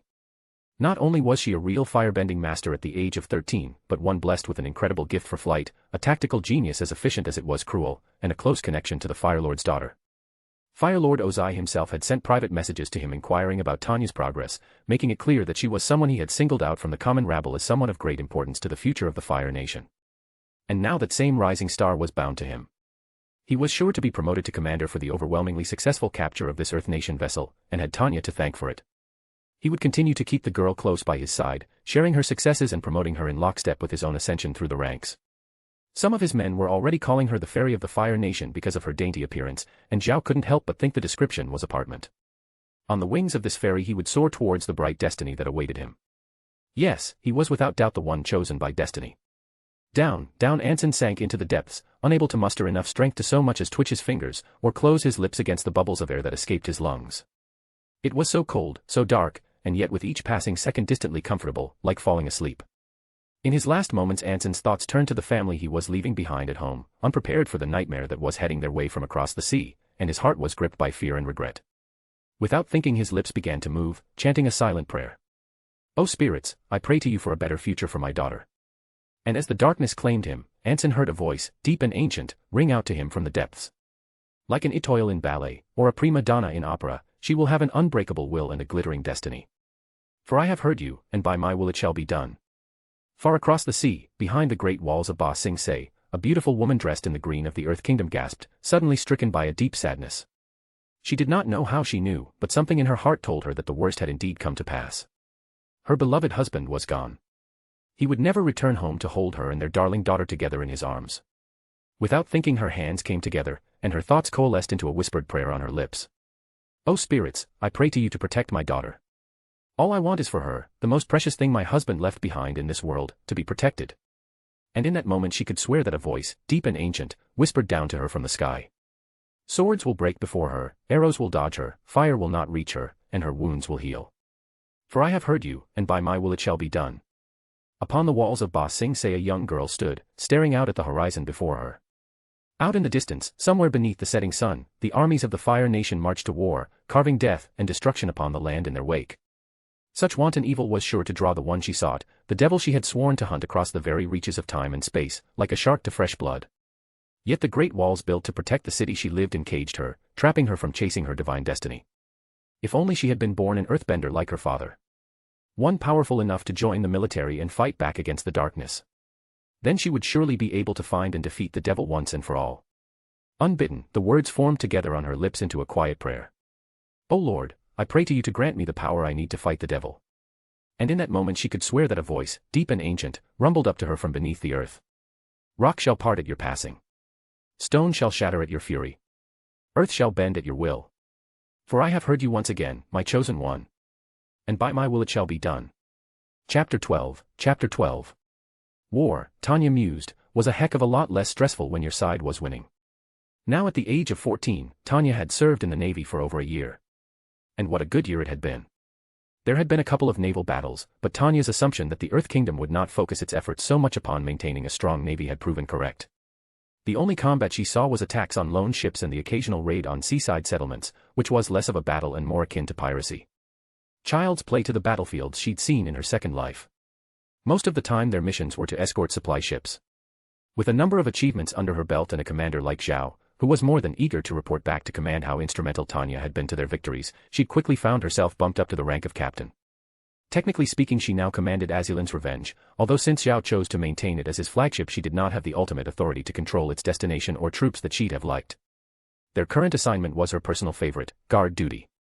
Henge Harbor was a port town in the southwestern Earth Kingdom that had been captured by the Fire Nation fairly early on into the war, and had quickly been converted into a major military base. Its close proximity to Southern Water Tribe territory had made it ideally placed to channel fresh troops and supplies against two enemy nations, and it had been subjected to such rapid development over the years that now little but a shadow remained of the original Earth Kingdom architecture. Commander Zhao had all the ships under his command harbored here for protection, while a formidable army nearby was preparing itself to march in conquest towards Omashu. It was as Tanya was enjoying this rare moment of peace, feet up on her desk as she lazily signed off stacks of paperwork, that a sharp knock on the door caught her attention. "Enter." The door opened to reveal one of the dockside clerks, who quickly snapped into a salute. "Captain, there's a vessel pulling into harbor." "And?" Tanya raised a questioning eyebrow. The arrival of one ship wasn't something that needed to be brought to her attention. "Well, Captain, it's a very outdated model. From the early years of the war, if I'm not mistaken. And badly damaged at that." Okay, admittedly that was unusual. Tanya was never one to advocate wasting resources, but even so she hadn't been aware that there was such an outdated ship even serving in the Navy.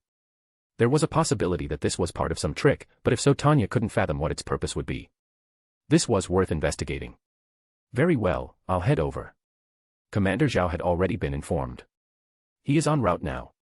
With a nod of acknowledgement, Tanya fixed her cap on her head and set out to the harbor. Wherever she went, soldiers snapped to attention and saluted her. Before long she arrived at the harbor, just in time to catch three familiar figures in a tense conversation. "That's quite a bit of damage," Commander Zhao drawled, eyeing the newly arrived ship warily. Understatement of the year. The ship, which was indeed of the smaller and less threatening models used nearly 100 years ago, was littered with dents and deep gashes, as if it had gone toe-to-toe with a sea monster and lost.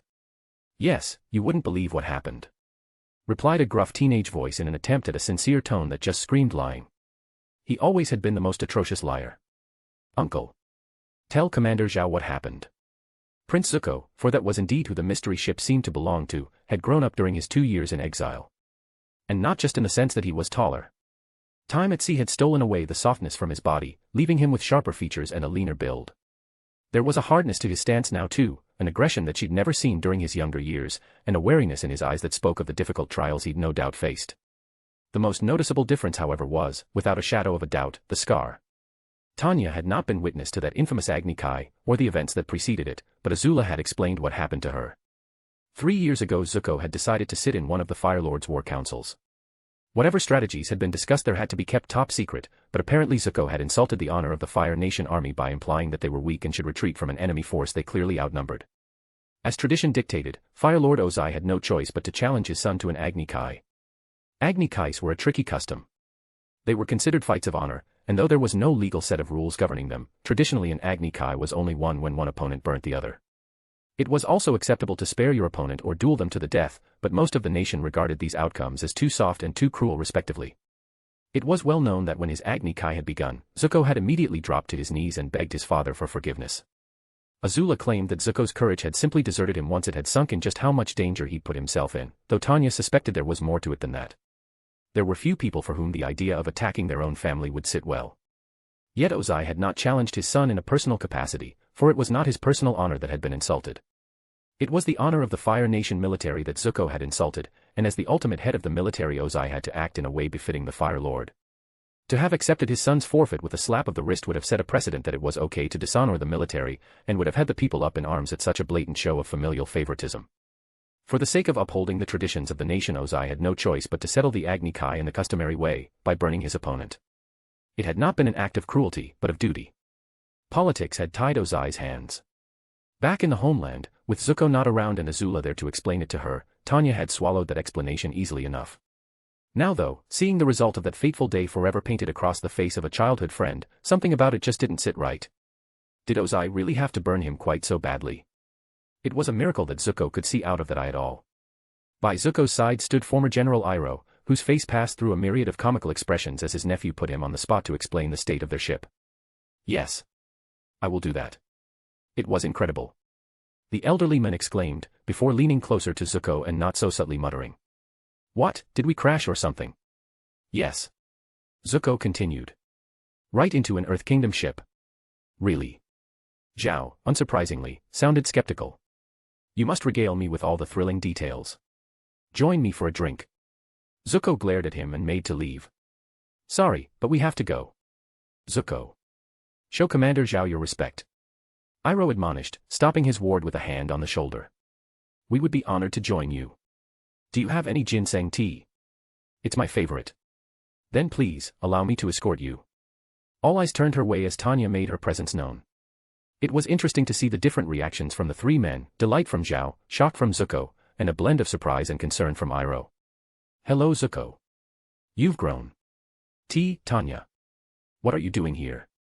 Zuko gasped. Really? Did the uniform not make it obvious? Captain Tanya has been serving under my command for a year now. Zhao answered smugly. Captain. That's quite the achievement for one so young. Iroh said, bowing his head to her politely. It is a pleasure to see you again, Tanya. Likewise. Tanya replied, her tone curt and her bow a little stiffer. If Iroh picked up on her distaste for him, he did an excellent job of hiding it. You know, I've heard rumors of a young lady with golden hair serving in the Navy. One who they call the Fairy. That wouldn't happen to be you, would it? Tanya grimaced. Unfortunately so. Of all the nicknames that could have followed her from her previous life, why did it have to be that one? Argent had sounded so much better. Of course, I hear they have a different name for you in the Earth Kingdom. Iroh continued, his eyes narrowing for a fraction of a second. The Devil of the South Sea. They did. That was news to her. Was it too much to ask for an epithet that didn't refer to some form of supernatural creature?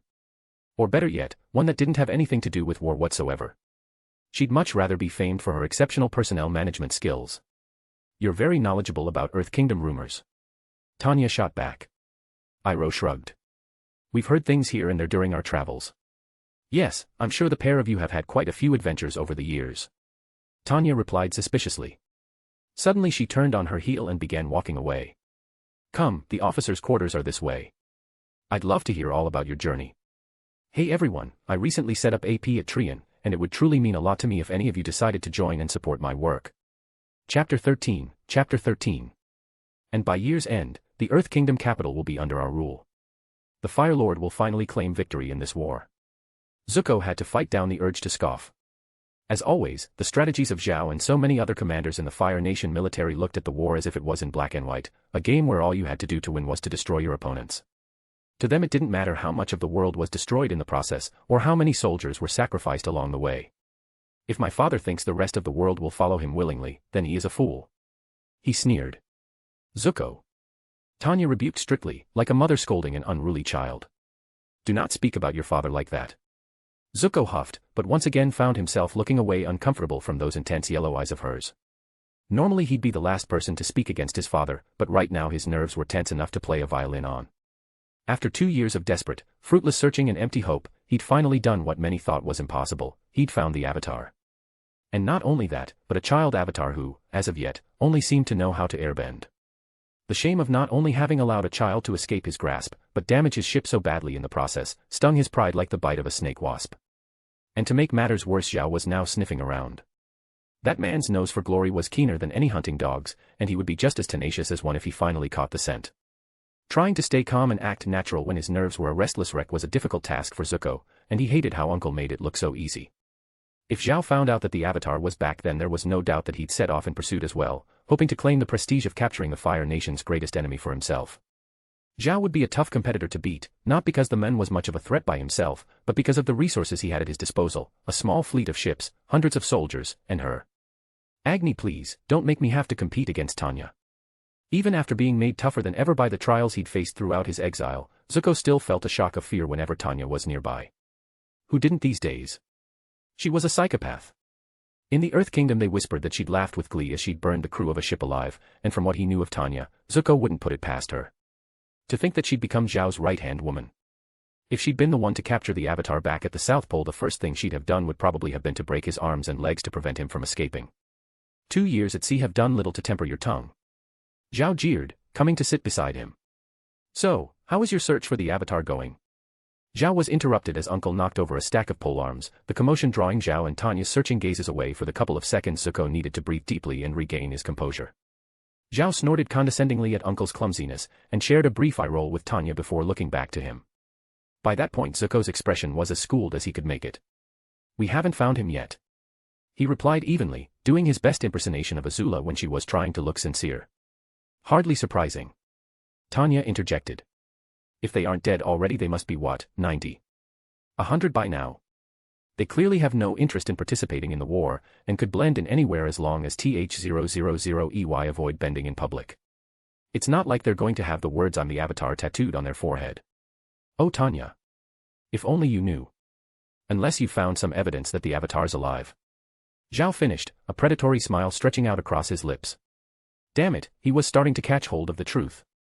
Mustering up memories of every time he'd been disappointed to have found no trace of the Avatar in the past, Zuko allowed the hollow feelings of frustration and bitterness to seep into his voice and body language. No. Nothing.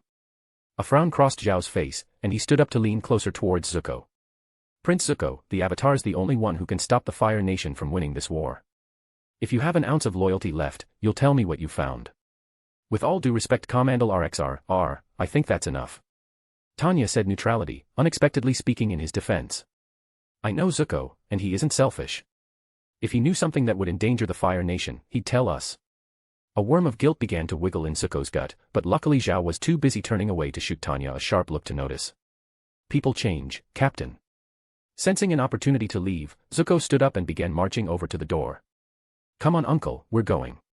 He called. The sooner they could get away from Zhao's inquisition the better. Yet just before he could get through the door, the guards standing on either side lowered their polearms to block his exit, and another soldier who'd just passed through spoke up. As the words left the soldier's lips, Zuko felt his spirits plummet. Commander Zhao, we interrogated the crew as you instructed. They confirmed that Prince Zuko had the Avatar in custody, but let him escape. Damn it. For once in his life could the spirits just let something go his way. Zuko. Tanya began, eyes wide with shock, and oddly enough a hint of betrayal if he wasn't mistaken. Now remind me. Zhao smirked slowly, smugness just oozing in through his tone. How exactly was your ship damaged? Tanya was not angry. She was not. And she'd set on fire anyone who dared to imply it. Once the cat was out of the bag, Zuko had come clean about what caused the damage to his ship. The Avatar. Alive. And as a 12-year-old boy no less. She could understand him wanting to capture the Avatar himself, but to think he'd put the Fire Nation at risk by keeping it a secret. Didn't he realize that his father would have enough of an excuse to end his exile if he just helped capture the Avatar? It was upsetting to think that he'd lied to her face, endangered his nation, just for his own stubborn pride. You're angry. Zhao noted sagely, as if it wasn't obvious from her murderous expression. Once the secret was out, she and Zhao had rushed off to begin getting the fleet ready to mobilize. If they were lucky they could still pick up the Avatar's trail before he vanished deeper into the Earth Kingdom. With the first set of preparations completed, Zhao was now returning to the officers' quarters to inform Zuko and Iroh of when they'd be released, with Tanya marching at his side like an ever-faithful shadow. Really? What gave it away? She replied sarcastically, only to regret it as Zhao sent another sharp look her way. I've never seen you speak to me like this before, Captain. You're usually the first to give superiors the respect they're due. What's changed? Tanya was silent for a minute, before letting out a frustrated sigh. There was no point in keeping her feelings bottled up. Zhao had proven himself to be a kind mentor and a loyal confidant over the years. He was someone she could trust. I'm just disappointed. In Zuko, I mean. I've always known honor was very important to him, but I didn't know it'd make him so blind to his duty to his people. Zhao scoffed. Zuko's always been weak. If he hadn't had the strength to defeat a 12-year-old child, he should have at least had the courage to admit to his failure. He's not weak. Tanya replied, heat seeping into her tone. Whatever he may have done, Zuko was still a friend. His strengths just lay in other areas. No. Zhao seemed amused. Did I ever tell you that I was there to witness the prince's Anjikai? No. No he hadn't.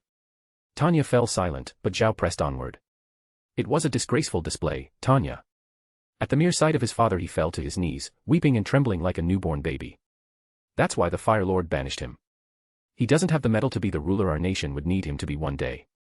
Wait, was that why Zuko had been banished after his Agni Kai?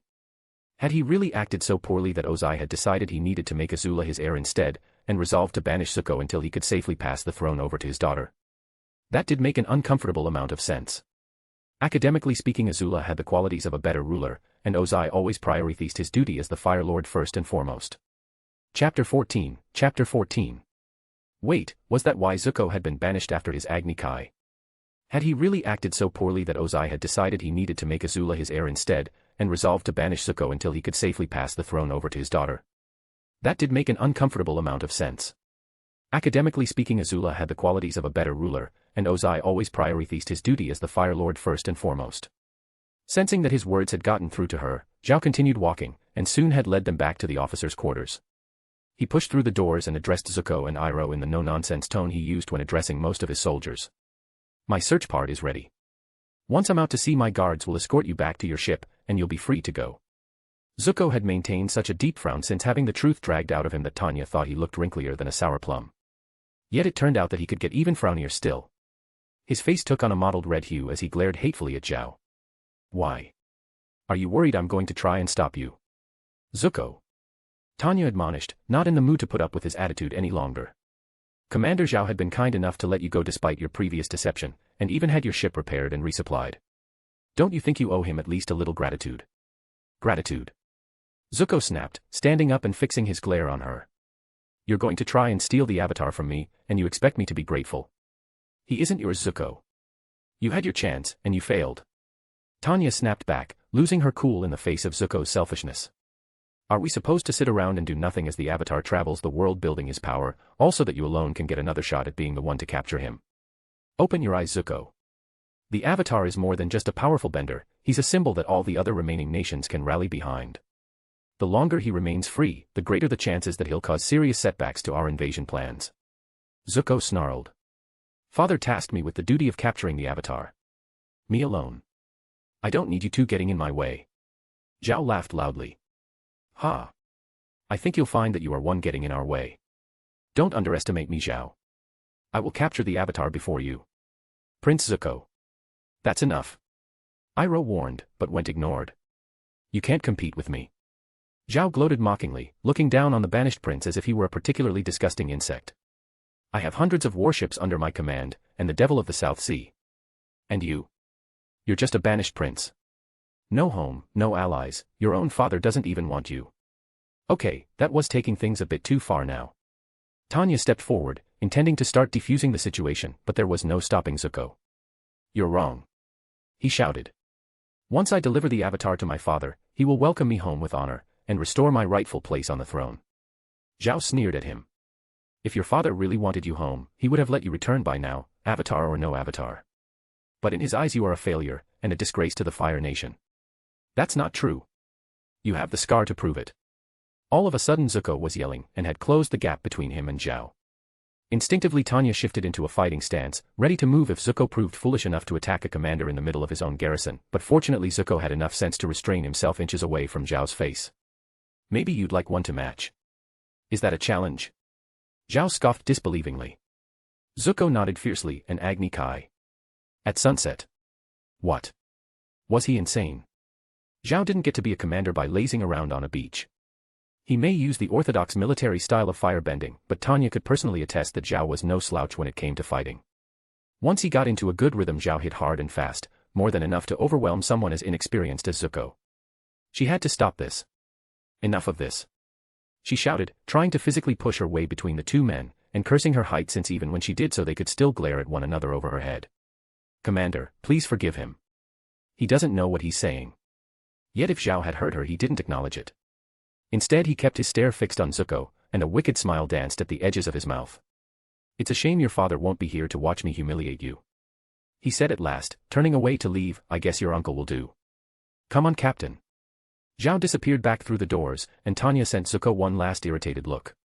Now the idiot was going to get himself badly burned again unless she could do something about it. She quickly darted outside and caught up with Zhao before he could storm further away. Sir, I beg you to reconsider. She began, but paused when Zhao raised his hand in silence. I was not the one who issued this challenge, Captain, and will not sully my honor by backing out of it. He chuckled. Besides, this will be a good lesson. For him to get the message to stay out of my way, and for you to see just what a coward your friend really is. Tanya bit her lip, but had to concede that, as the one who had not issued the challenge, the onus was not on Zhao to withdraw it. Would you at least not hurt him too badly? For me. Zhao did not answer. Remember your firebending basics, Prince Zuko. They are your greatest weapons.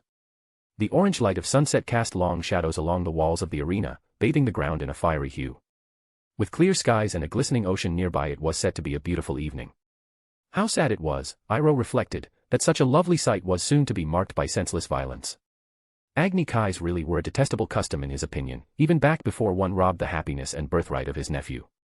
He could accept that there were times where one had to stand up and fight for what they believed in, but one did not need an Agni Kai to do that. How was fighting supposed to prove the honor of one's actions? Surely the only way to figure out who was in the right was with discussion and debate. Yet as ever younger men, such as Zuko and Zhao, proved too impatient to settle their differences with words. What could have been settled with a civil conversation over a nice cup of ginseng tea might now claim either one of their lives. And people said actions spoke louder than words. Pa. If people were more willing to give words a chance, perhaps the world wouldn't be stuck in this war. I refuse to let him win. Zuko declared firmly, standing up from his kneeling position before Iroh and shrugging the ceremonial cape off his torso. His resolve, as ever, was strong, but Iroh feared that resolve alone might not be enough this time. Zuko may not have possessed the raw talent his sister did, but endless nights of doggedly training and pushing himself to his limits had crafted Zuko into a much stronger firebender than he gave himself credit for. He had the strength, the skill, and the determination to defeat Zhao. The only problem was Zuko's unfortunate tendency to get lost in his own frustration so quickly that it blinded him to the wise course of action. That was how the Avatar had escaped him back at the South Pole, and how Zhao might beat him here if he didn't control himself. Across the courtyard, Zhao arose from a kneeling position in much the same way Zuko had. This will be over quickly. He mocked, tossing his robes down into the dusty ground and assuming a fighting stance. While he hated the thought of his nephew being in harm's way, Iroh had to concede that something had to be done about Zhao. There wasn't a more relentless glory seeker in the entire Fire Nation. Life would be much easier for both Zuko and the Avatar without the commander and his apprentice chasing them down. That train of thought brought Iroh's eyes to wander over Zhao's shoulder, where the little blonde girl stood at attention and watched the proceedings. It never got easier, seeing a child in a military uniform. Iroh cursed himself for allowing Ozai to take yet another young girl filled with promise and twist them with his honeyed words into a tool of war. If the spirits were kind, he hoped they'd give Tanya a chance to see that the path she walked was not the one she'd led to believe it was. Sadly, he feared that chance would not be coming any time soon. The sound of a gong rang through the air, signaling that the Agni Kai had begun, and Iroh was pleased that Zuko didn't immediately rush in with flames blazing. It was a sign that he was trying his best to keep a cool head. Chapter 15. The sound of a gong rang through the air, signaling that the Agni Kai had begun, and Iroh was pleased that Zuko didn't immediately rush in with flames blazing. It was a sign that he was trying his best to keep a cool head. After a few seconds of staring each other down, Zuko pulled a fist back to build a heavy ball of fire and launched it at Zhao. The commander dodged it with practiced confidence, and continued to do so twice again as Zuko repeated the move. The fourth time Zuko launched a fireball his way, Zhao had decided that enough was enough, and settled into a firm horse stance. Rather than dodge the fireball, Zhao simply tanked it, catching the flames with his own power and dispersing them harmlessly with a flick of his arms. He smirked at Zuko tauntingly, and Iroh felt fear grip at his heart as Zuko's temper began to rise to the bait. Zuko switched to a more advanced form, leaping acrobatically and sending twirls of flame conjured from roundhouse kicks that washed across the arena like waves. Yet like a mighty ship, Zhao pushed the flames away and cut through them with the palms of his hands, still taunting Zuko with his smirk. His tactic was as obvious as it was effective: have Zuko wear himself out in his anger, then beat him down with straightforward attacks. Basics, Zuko. Break his root. Iroh shouted, hoping that his nephew would listen and remember their lessons. Even the mightiest tree would fall if you took away the roots it stood upon. It was one of the first lessons Iroh had taught him, and one he'd taken many opportunities to repeat in the hopes that it would stick. Zhao sensed his opportunity, and stepped forward into a sturdy stance as he unleashed a blast of fire at Zuko. There was nothing flashy about Zhao's attack, just a straightforward punch packed with a lot of fire, but the strength of it knocked Zuko back. Zhao took another step forward, planting his feet firmly as he followed up with another attack, which again Zuko struggled to repel. Step by step, blast by blast, Zhao advanced, hounding Zuko with an unrelenting barrage of heavy attacks. Eventually it proved to be too much, and with a grunt of pain Zuko was knocked off his feet and crashed to the floor. Yet Zhao was not prepared to let him off the hook so easily. With a warcry, Zhao leapt forward, landing at a range close enough to deal Zuko a finishing blow. He brought his fists back and, with an angry roar, unleashed a great jet of fire at Zuko's head, intending to sear the flesh clean off his skull. Iroh stepped forward, instinctively moving to intervene even though all logic told him it was already too late. If Zuko did not survive this night, then Agni Kai be damned, Iroh would show Zhao the reason why the Earth Kingdoms once feared him as the Dragon of the West. Yet his fears proved unnecessary. With a graceful spin that would have made an airbender proud, Zuko not only dodged out of the fire's path, but swept Zhao's feet out from under him and landed back on his own 2 feet in the process. That wasn't a firebending move. Iroh thought to himself, and a second later he realized where he'd seen it before, back at the South Pole. It would have made an airbender proud indeed. He'd heard it said that one learned more from their enemies than they did their friends, and if Zuko had picked up a few airbender moves from his conflict with the Avatar, then he wouldn't catch him complaining. It was obvious to everyone that the tide of the battle had turned. Now it was Zuko's turn to smile as he stepped forward, not hounding away with wild blasts like Zhao had, but sending small, controlled waves of flame at Zhao's feet with each step. The result was just as effective as Zhao's mad onslaught. With his balance shot, the commander could do nothing but stumble back in a panic as Zuko claimed ground. Commander. Flares. Iroh's smile turned upside down as he remembered that he wasn't the only one allowed to call out advice, and Zhao's expression suddenly morphed from one of panic to a look of realization. He took a deep breath as he began to topple backwards, and Zuko's advance halted as he prepared himself for what he assumed was another jet of fire. Yet surprisingly it was not. As Zhao exhaled a storm of tiny sparks, each one as quick and bright as a firefly, erupted from his mouth and spread out like a cloud before him. It was a dazzling spectacle, and did a fine job of obscuring the commander from sight even as he hit the ground hard. By the time the sparks had faded enough for Zuko to see again, Zhao had already managed to stagger back up onto his feet. Iroh's frown deepened. That wasn't a move taught in the Fire Nation military. Most officers looked down on any move designed for evasion or retreat, viewing them as cowardly tricks. It surprised him that Zhao had put his pride aside long enough to learn it, but he had no doubt as to who had taught him that particular trick. Captain Tanya certainly had made some creative adaptations to the Fire Sage's style. Need a little girl to fight your battle for you, do you, Zhao? Zuko taunted. Need an old man to fight yours? Zhao shot back. Touché, Zhao. Touché.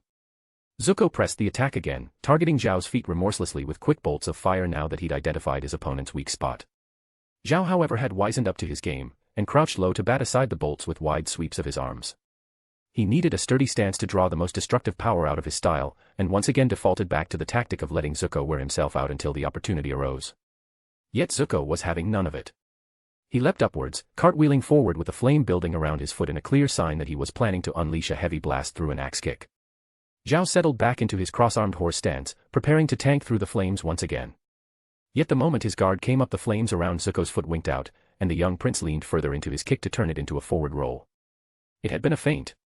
By the time Zhao had realized no attack was coming and dropped his guard again, Zuko had closed the gap between them, and the fight returned to close range. This time, however, Zuko had the momentum. Zhao was being overly cautious, too afraid of attacks coming for his feet, and allowed himself to be caught on the defensive. Zuko meanwhile was letting his passion fuel him without clouding his head, and let his fists flow wild and free. Every so often he would make a show of aiming a fierce blast at Zhao's feet, either a genuine blast to keep him on guard, or a feint that would open a path for him to win a hit elsewhere. Zhao did a decent job at defending himself at first, but when the first punch hit him in the cheek with a satisfying crack, Iroh knew it was over. It wasn't long before 2, then 3 more strikes smashed against his torso, and as Zhao winced in pain, Zuko swept his feet out from beneath him again. Zhao hit the ground back first, too exhausted for any more tricks, and Zuko closed in and brought his fist back, ready to deliver the finishing strike. Prince and Commander glared at each other in frozen silence for a few seconds, waiting for the other to break the stalemate. What are you waiting for? Zhao demanded at last. Do it. With a growl of anger, Zuko punched forward, sending a ball of fire at Zhao's face, which exploded harmlessly against the ground beside him. Iroh's heart swelled with pride at the restraint his nephew had shown. It was a brave thing to stand up to your enemies, but braver still to spare them once you had them at your mercy. It would have been within his rights to cast a scar of Zhao's face that would match the one on his. Instead, he'd done the truly honorable thing, and spared his foe from feeling the same pain he felt. That sort of selfless thinking was what it would take to end this war one day. I wish you could see this Ozai. He'd make a fine Fire Lord, despite all that you've done to try and tear the kindness out of him. Evidently Zhao didn't agree. That's it. He scoffed between heavy breaths. Your father raised a coward. Yet Zuko didn't rise to the bait. Next time you get in my way, I promise, I won't hold back. He replied coldly, turning to walk away. Zhao scrambled back to his feet, and from the look in his eye Iroh could tell what he was about to do. Zhao raised his foot and, with a desperate cry, launched a cowardly attack at Zuko's back as he walked away. Yet by then Iroh had crossed enough distance to intercept, and caught the offending foot with the casual ease of one who'd done it 1,000 times before. "Commander!" Tanya cried, only a second behind the action herself, and as Iroh pushed Zhao back to fall on the ground for a third time today he found himself quietly impressed when Tanya managed to catch and hold the fully grown man despite her small frame. A snarl informed him that Zuko had turned around, ready to finish the fight, but Iroh stuck an arm out and held his nephew back. "No, Prince Zuko. Do not taint your victory," he advised sagely, and was pleased to feel the tension quickly bleed out of Zuko's body. He turned back again to fix Zhao with a flat, disapproving stare. "So this is how the great Commander Zhao acts in defeat." He shook his head. "Disgraceful. Even in exile, my nephew is more honorable than you."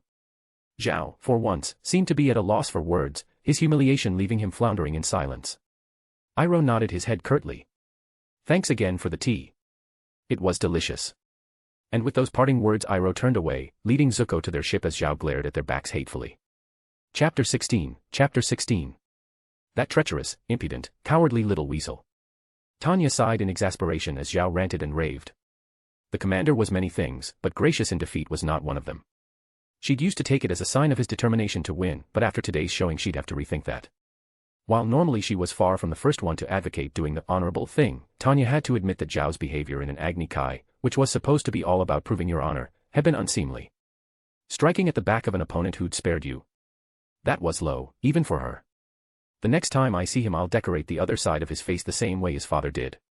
Zhao continued, before rounding on her with a pointed finger. "And you, Captain? What do you think you were doing sabotaging my efforts? I had him on the ropes until you offered your vaunted advice." "Oh, so it was her fault now, was it?" They must have very different recollections of what happened, because it looked to Tanya like Zhao had been on the doorstep of failure before she'd called out to him. Yet she'd learned well enough in her first life that superiors didn't want the facts pointed out to them when they were in a mood like this.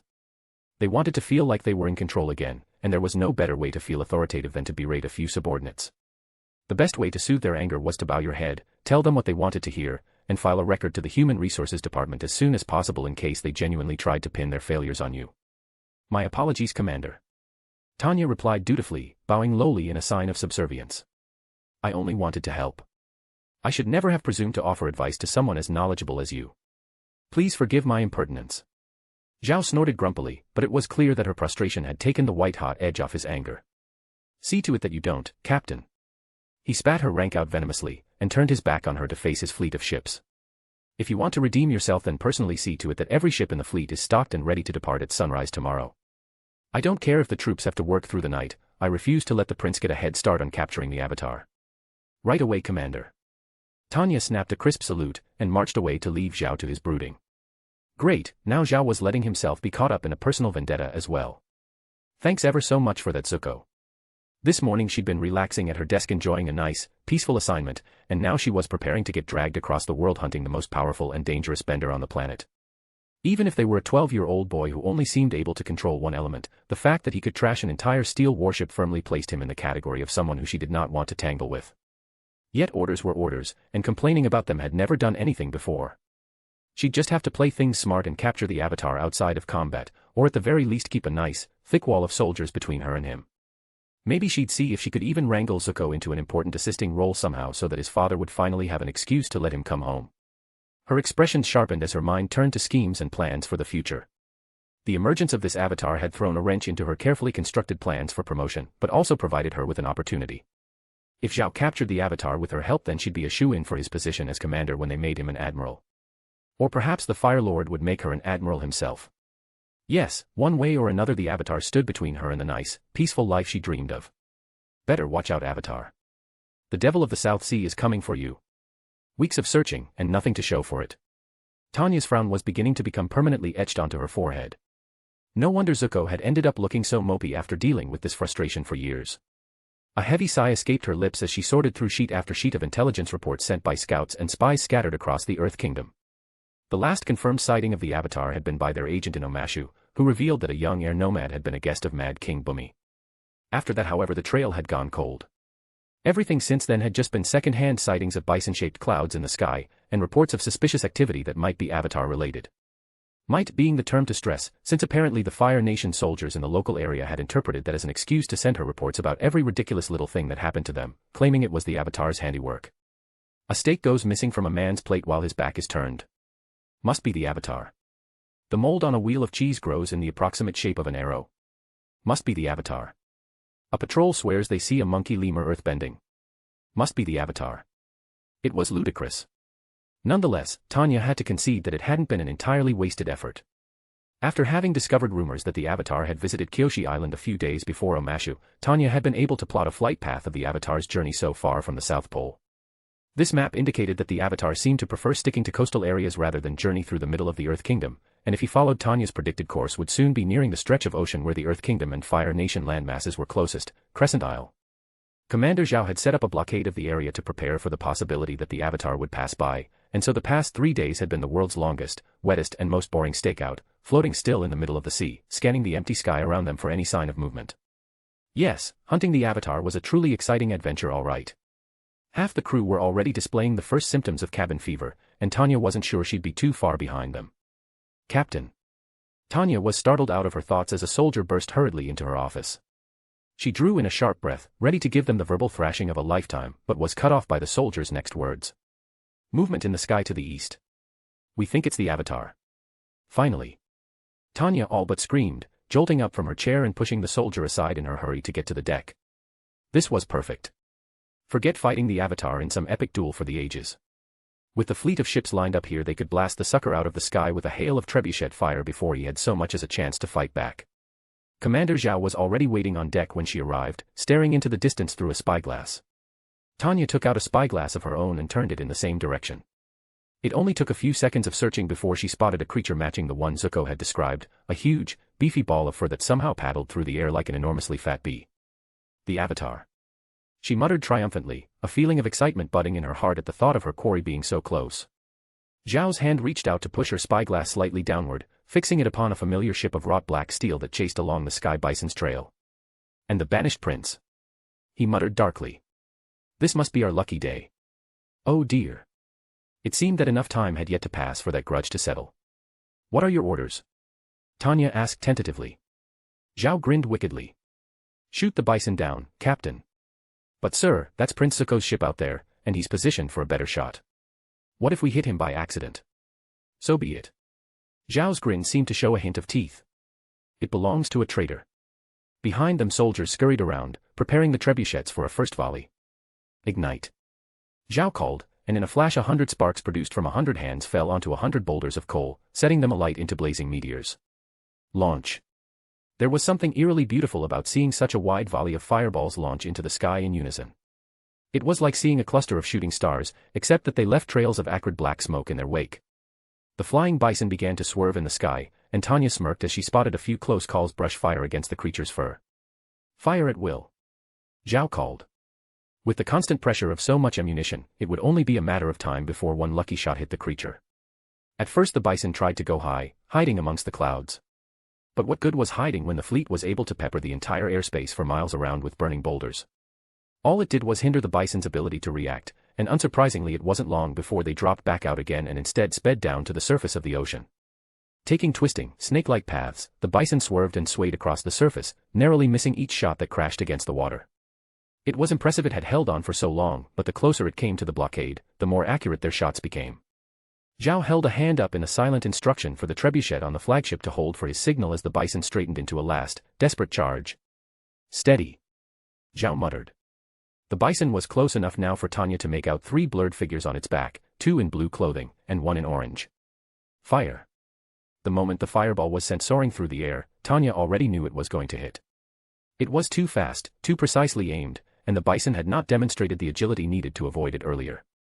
With an ever-growing smile, Tanya watched as the fireball sped forward, barely noticing the orange blur begin to move before the fireball enveloped them. Bang. The fireball exploded with a rumbling crash. Yet not in the way Tanya had expected. With growing shock, Tanya watched as a ring of empty space was blasted through the cloud of fire and ash, allowing the bison to pass through the middle unharmed. So that was airbending. The records she'd read suggested it was an almost entirely evasive style of bending, but it seemed that in the hands of a monster like the Avatar even a gentle skill like that could be twisted into something destructive. The bison rocketed over the blockade, and for just a second Tanya was able to catch a glimpse of the figure sitting atop the bison's head. Zuko hadn't been lying when he said the avatar was a young boy. He was short with a thin, acrobatic frame, which added together with his bald head and childishly round face made him seem naturally innocent. But Tanya was not fooled for a second. She knew better than anyone that looks could be deceiving. Avatar. She whispered to herself as the bison soared just a few feet above her head, kicking up a squall of wind in its wake that buffeted her golden hair into a wild mess. This isn't over. Chapter 17. The avatar was a young boy. He was short with a thin, acrobatic frame, which added together with his bald head and childishly round face made him seem naturally innocent. But Tanya was not fooled for a second. She knew better than anyone that looks could be deceiving. Avatar. She whispered to herself as the bison soared just a few feet above her head, kicking up a squall of wind in its wake that buffeted her golden hair into a wild mess. This isn't over. In just a few seconds the bison had cleared the blockade and began to shrink into the empty blue sky of the Fire Nation. Tanya grit her teeth, and resisted the urge to stomp her foot like a petulant child. It had been so long now that she'd almost forgotten the frustration of failing a mission.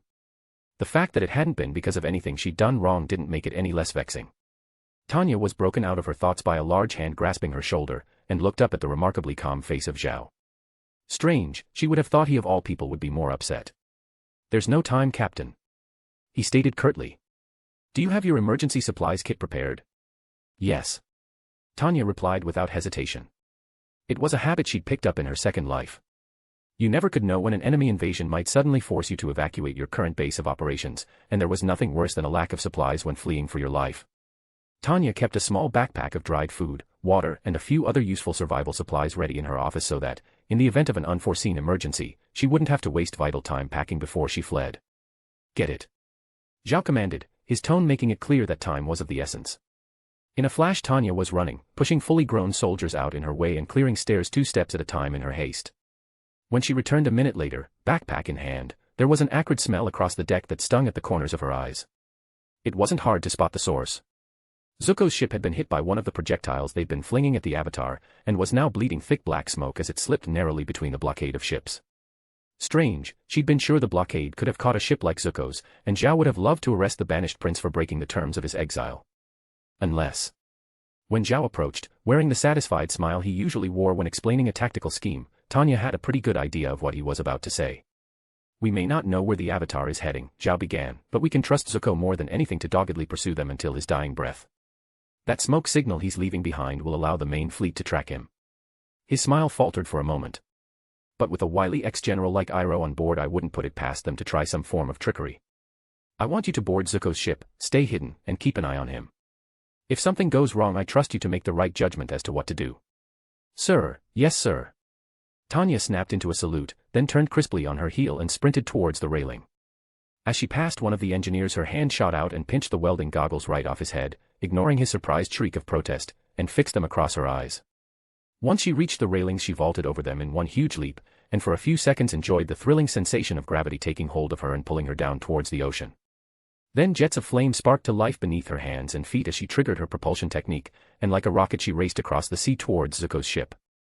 There weren't many circumstances where the jet propulsion technique could be used stealthily, but the dense cloud of soot and smoke that trailed along behind Zuko's injured ship like a tail provided the perfect cover. Tanya held her breath as she dove into the black cloud, her eyes thankfully protected by the pilfered goggles. Even an old warship like this one would probably be based off of the same original designs as their modern predecessors, and that meant that there should be at least one door right at the back that would lead below decks. Once her feet felt the touch of solid metal beneath them she fumbled forward, eventually finding a metal wall and feeling her way along it until she reached the curved indentation of a doorway. The moment she was inside and had the door firmly slammed behind her, Tanya gasped for air and allowed herself to let out a hacking cough. Ugh, smoke was disgusting. A thin sheen of black grime now clung to every inch of her, and she was probably going to smell like a barbecue for the next month. Still, it was a small price to pay for a chance to capture the avatar, she supposed. Once she'd caught her breath again, Tanya set off down the corridors in search of Zuko. It was hard not to notice how experienced Zuko's ship was. It was clear that Zuko had his crew maintain a strict cleaning routine, but cleaning could only go so far against the patches of rust and dull, flaking iron. If this was how the ship looked after it had recently been repaired, then Tanya shuddered to think what it had been like before. It was shocking that Ozai had requisitioned such a shoddy ship for his son. While a small ship like this would be fine for capturing and transporting a single person, surely a task like capturing the almighty Avatar. who at the time of Zuko's banishment was believed must be some ancient, experienced waterbender, should have merited the ship to be newly refurbished and reinforced. A second later Tanya shook her head, as if to cast out those borderline treacherous thoughts. No, Ozai was a practical man, and would surely have provided his son with a more suitable ship if he was able.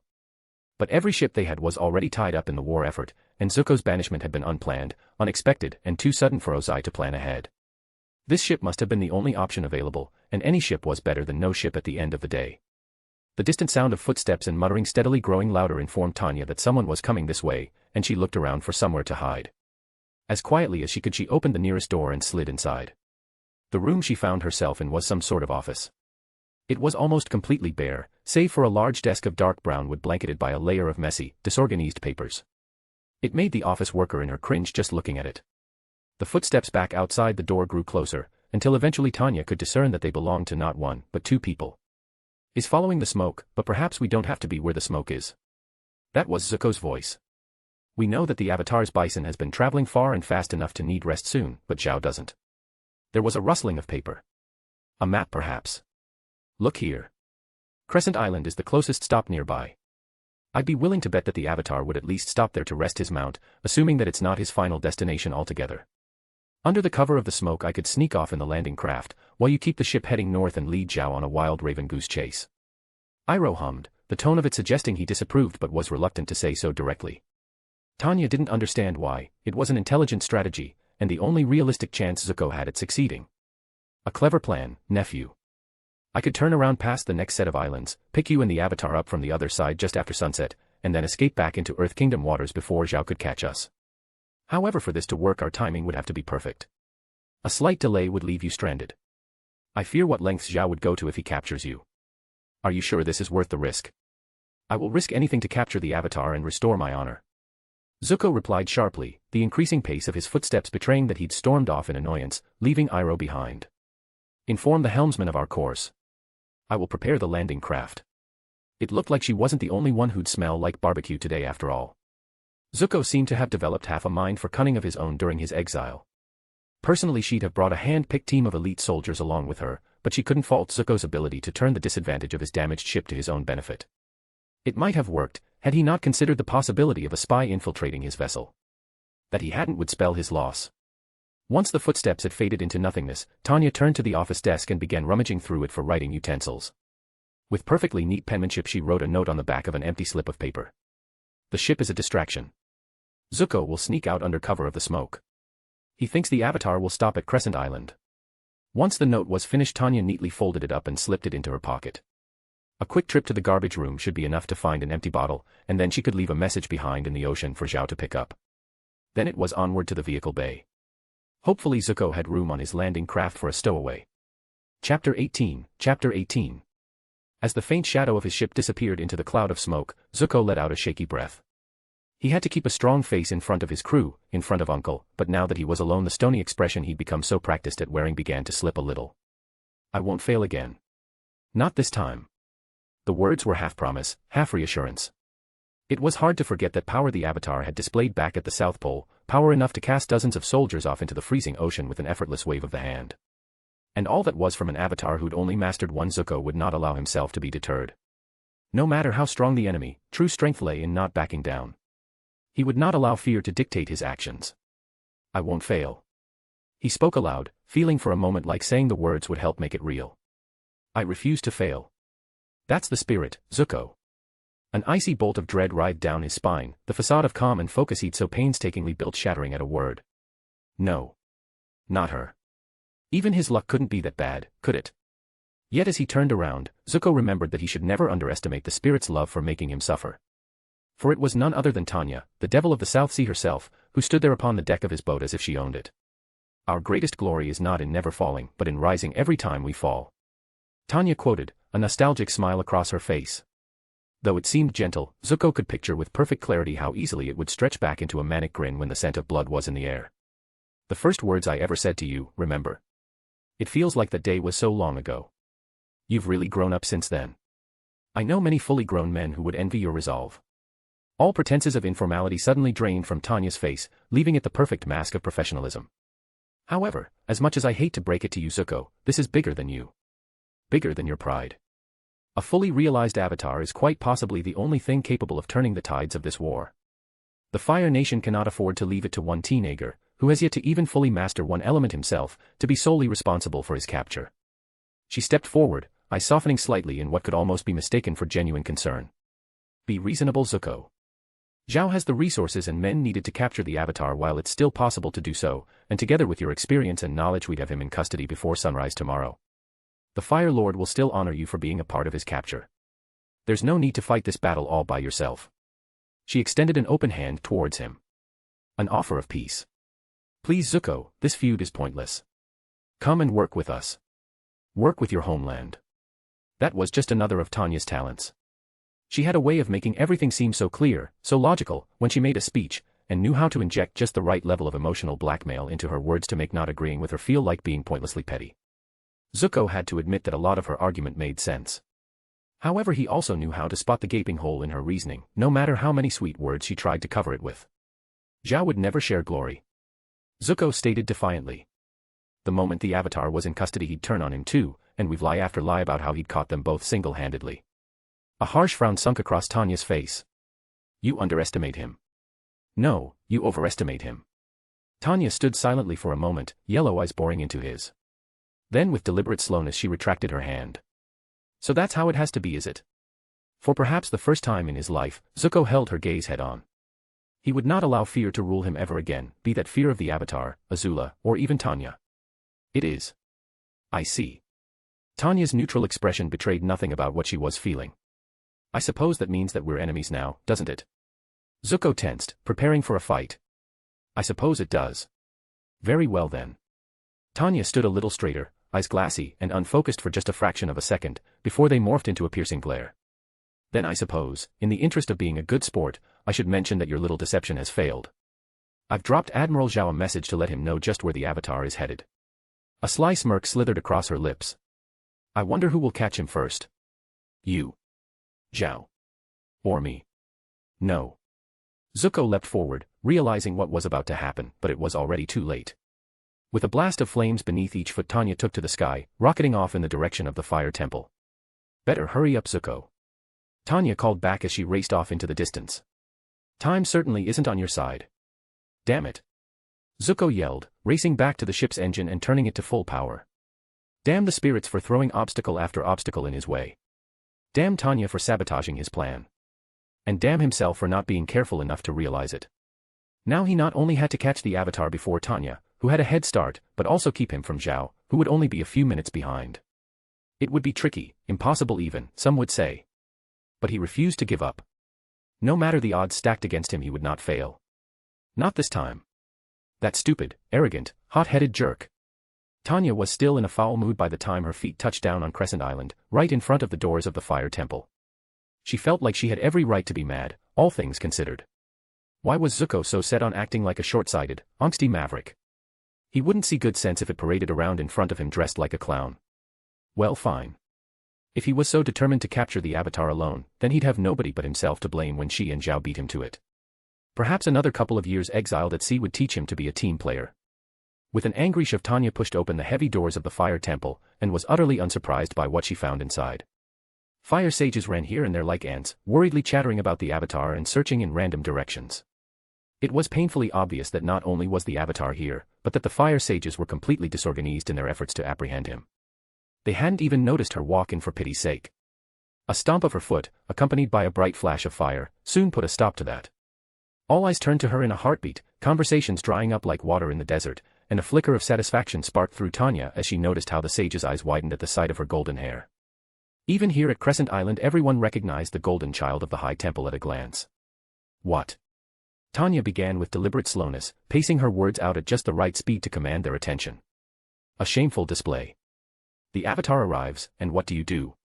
She cast a critical eye across the crowd, noting how many of the sages looked down when her eyes met theirs. You panic. You blunder. You charge around like disorganized rabble, providing exactly the chaos the Avatar needs to slip through your temple unseen. Have you no leader? No common sense. It must have been a surreal sight to any onlookers, watching a tiny girl just entering her teenage years talk down to a room of shame-faced old men. Eventually one of the older sages, dressed in the ceremonial robes that Tanya knew denoted him as the high sage of this temple, stepped forward. Lady Tanya, please understand. When the Avatar arrived we had him cornered, and yet somehow he was able to vanish into thin air. Tanya fixed her gaze on the elderly man until he looked away nervously. What is your name? She eventually asked. High Sage Rafik. And tell me, High Sage, Tanya continued.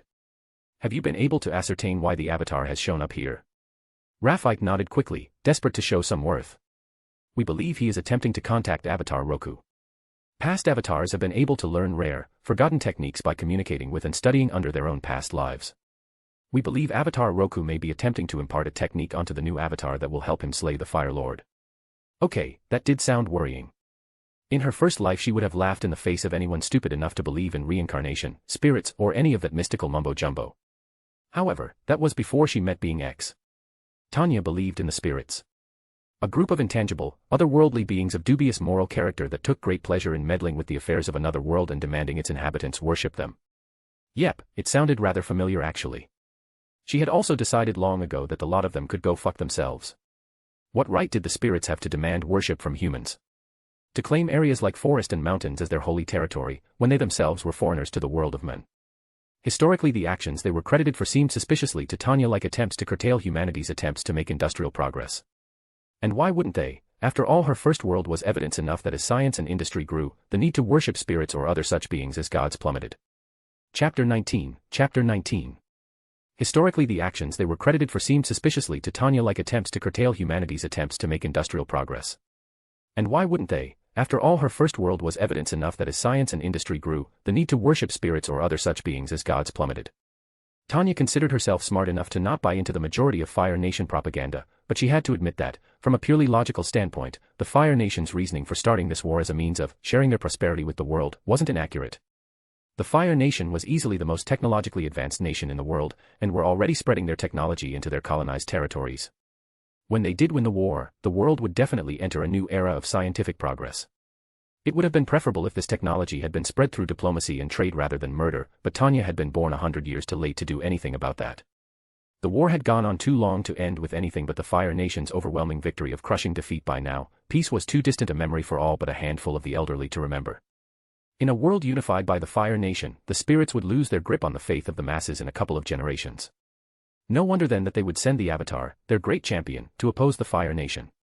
Send their cosmic-powered living superweapon into the fray, and if he managed to succeed, not only would humanity be fractured into a handful of squabbling factions once again, but all nations would remember to fear the power of the spirits. If Avatar Roku did have some sneaky trick up his sleeve that might help his new incarnation defeat Ozai, then it was a matter of national priority to stop their meeting from happening. Why come here? Where in this temple would the Avatar be able to contact Roku? Tanya demanded. There is a statue of Roku in a hidden shrine deep within the temple, a place where the boundary between this world and the spirit world is thinner than usual. In just a few minutes, the peak of the winter solstice will begin, and at that point the connection this temple shares to the spirit world will be at its strongest. If the Avatar enters the shrine, it would be easier than ever for him to contact Roku. Rafik hurriedly explained. Tanya's glare redoubled in intensity. That's it. Then why haven't you set guards outside the shrine? The shrine is protected by a great door.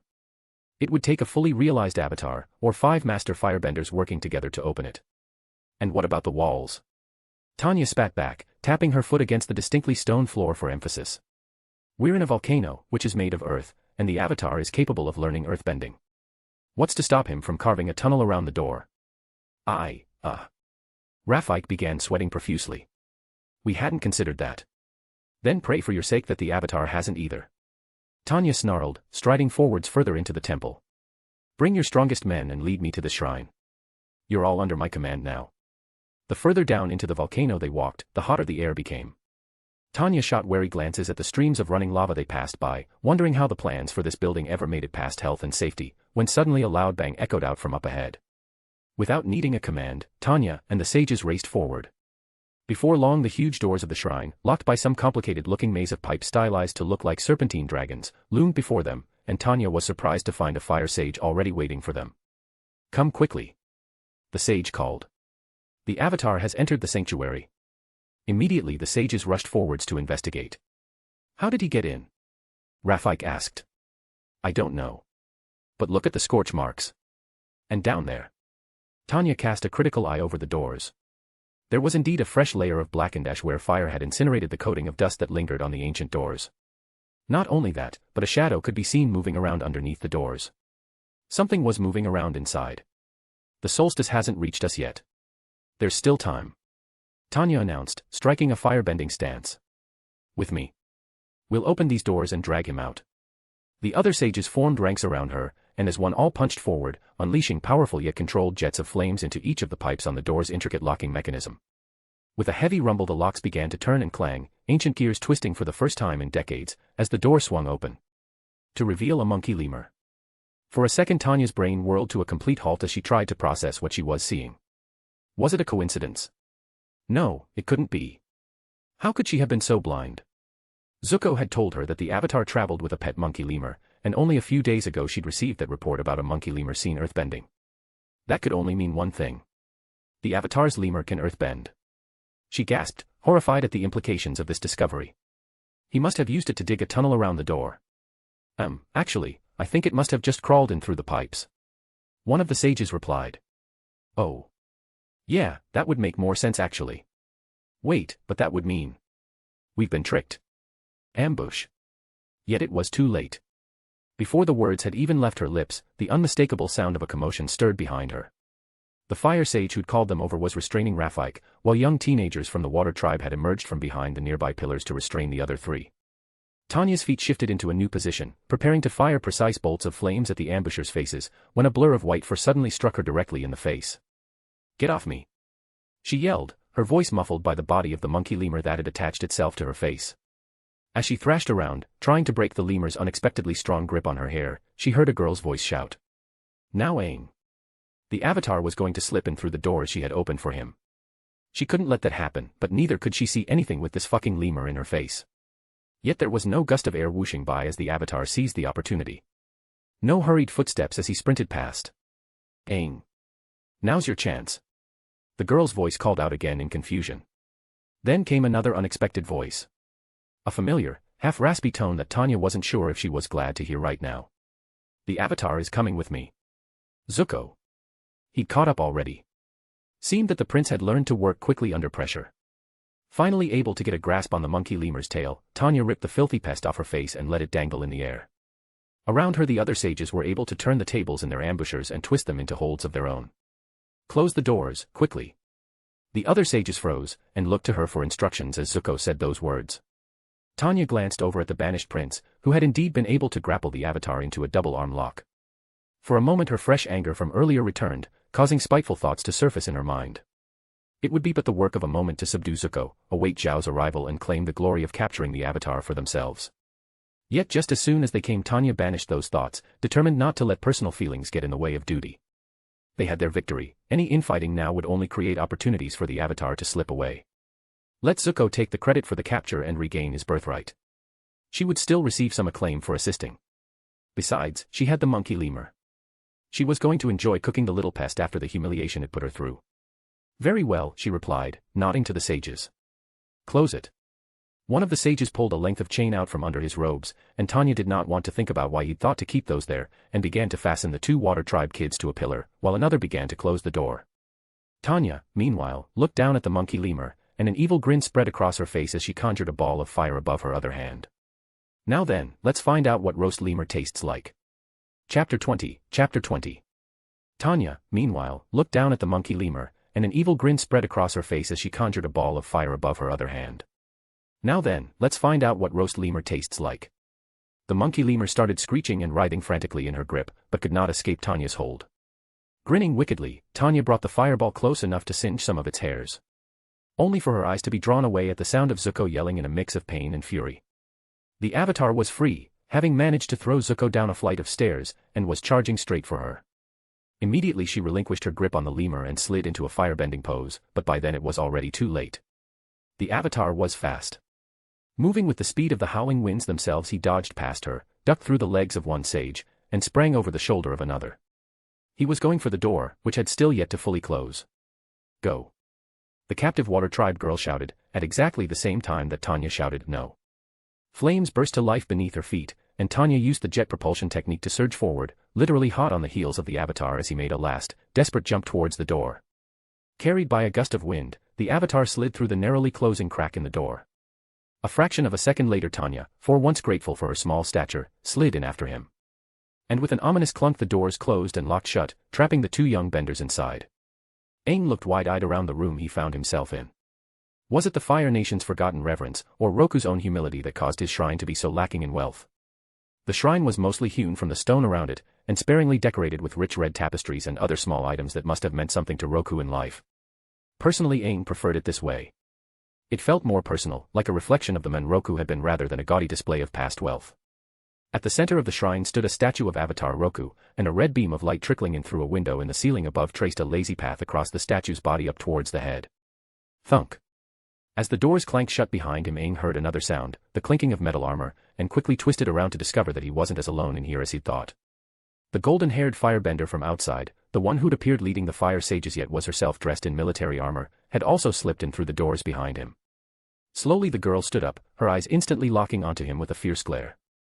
"Now hold on," Aang said in what he hoped was a calming tone, his hands held out defensively in front of him. "There's no need for us to fight." If the girl had acknowledged what he said, she didn't show it, instead keeping that same frosty glare on him as she slid into a fighting stance. Sensing trouble, Aang slid into a stance of his own. "I mean it. We're both trapped in here until the end of the solstice anyway. Why don't we sit down and talk? And give you all the time you need to consult with Roku about how to kill the Fire Lord?" Tanya asked sarcastically, clenching her fists. "I don't think so." Suddenly she sprang into action, punching forward to unleash a straight jet of fire. Aang spun on his heel to avoid it and darted to the side, using a gust of air to carry himself further away and up into the air. It had been nearly 100 years since the extinction of the air nomads, and in that time the world had forgotten how to fight airbenders. Masters neglected to teach their students techniques designed to limit the maneuverability of an opponent they never expected to face again, and as such Aang enjoyed an indisputable agility advantage in most battles. Only the oldest warriors and Zuko, who was beginning to develop techniques of his own through sheer trial and error, knew how to fight against an opponent who could move through the sky itself to dodge their attacks. As such, Aang was pretty confident that he could simply avoid the attacks being thrown at him until an opportunity to knock this girl out presented itself. Which was why it caught him off guard when the girl's snarling face rushed up to meet him. Airbending flight techniques were all about letting yourself go with the flow of the wind, harmonizing yourself with the natural rhythm of the world and sailing upon it to reach your destination.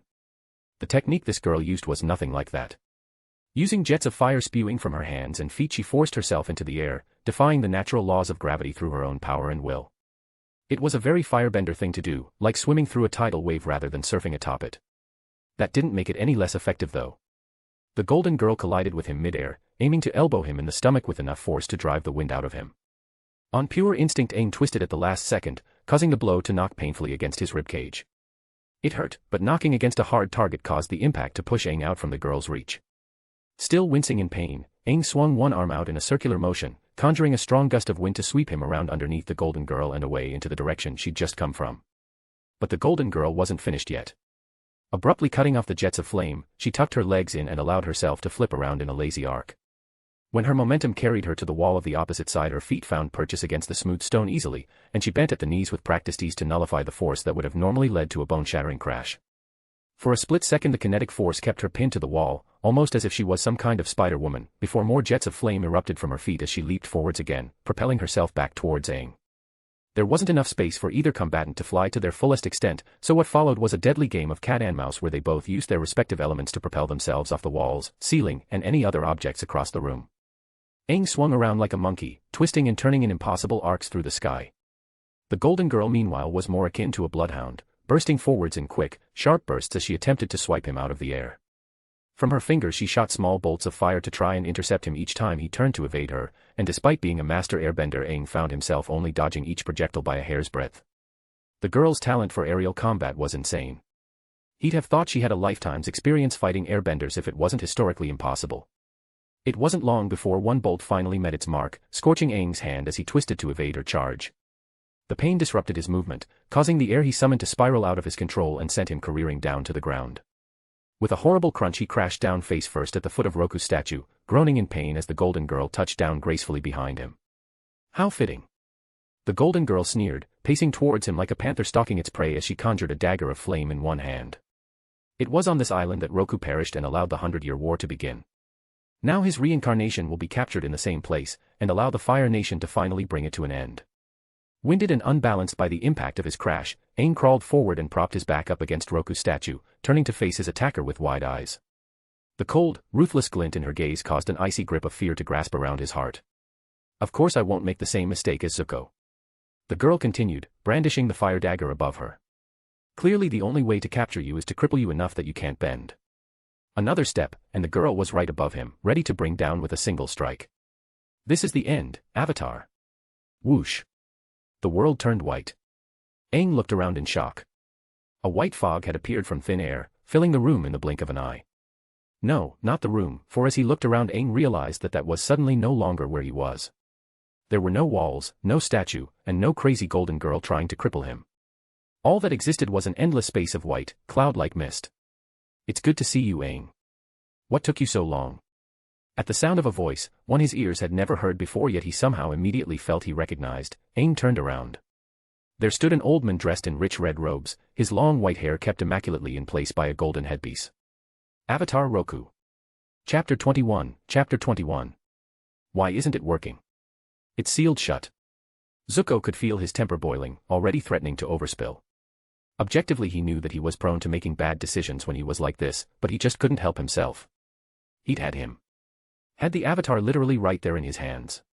Only to be caught off guard by a simple trick and let him slip through his fingers. One door was all that stood in the way of him rectifying his mistake. One door that should swing open when 5 firebenders working together bent fire through it.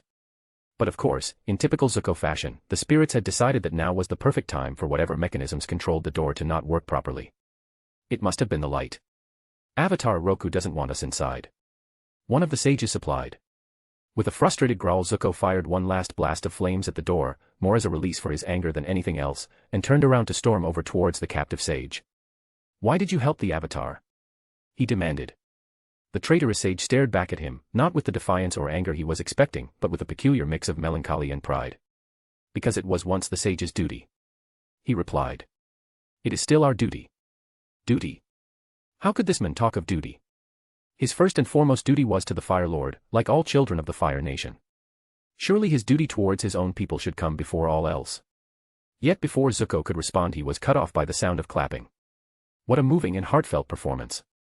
I'm certain the Fire Lord will understand, when you explain why you betrayed him. A scowl flashed across Zuko's face as he looked over to the staircase. Zhao had finally arrived, and with a small guard of firebenders in tow.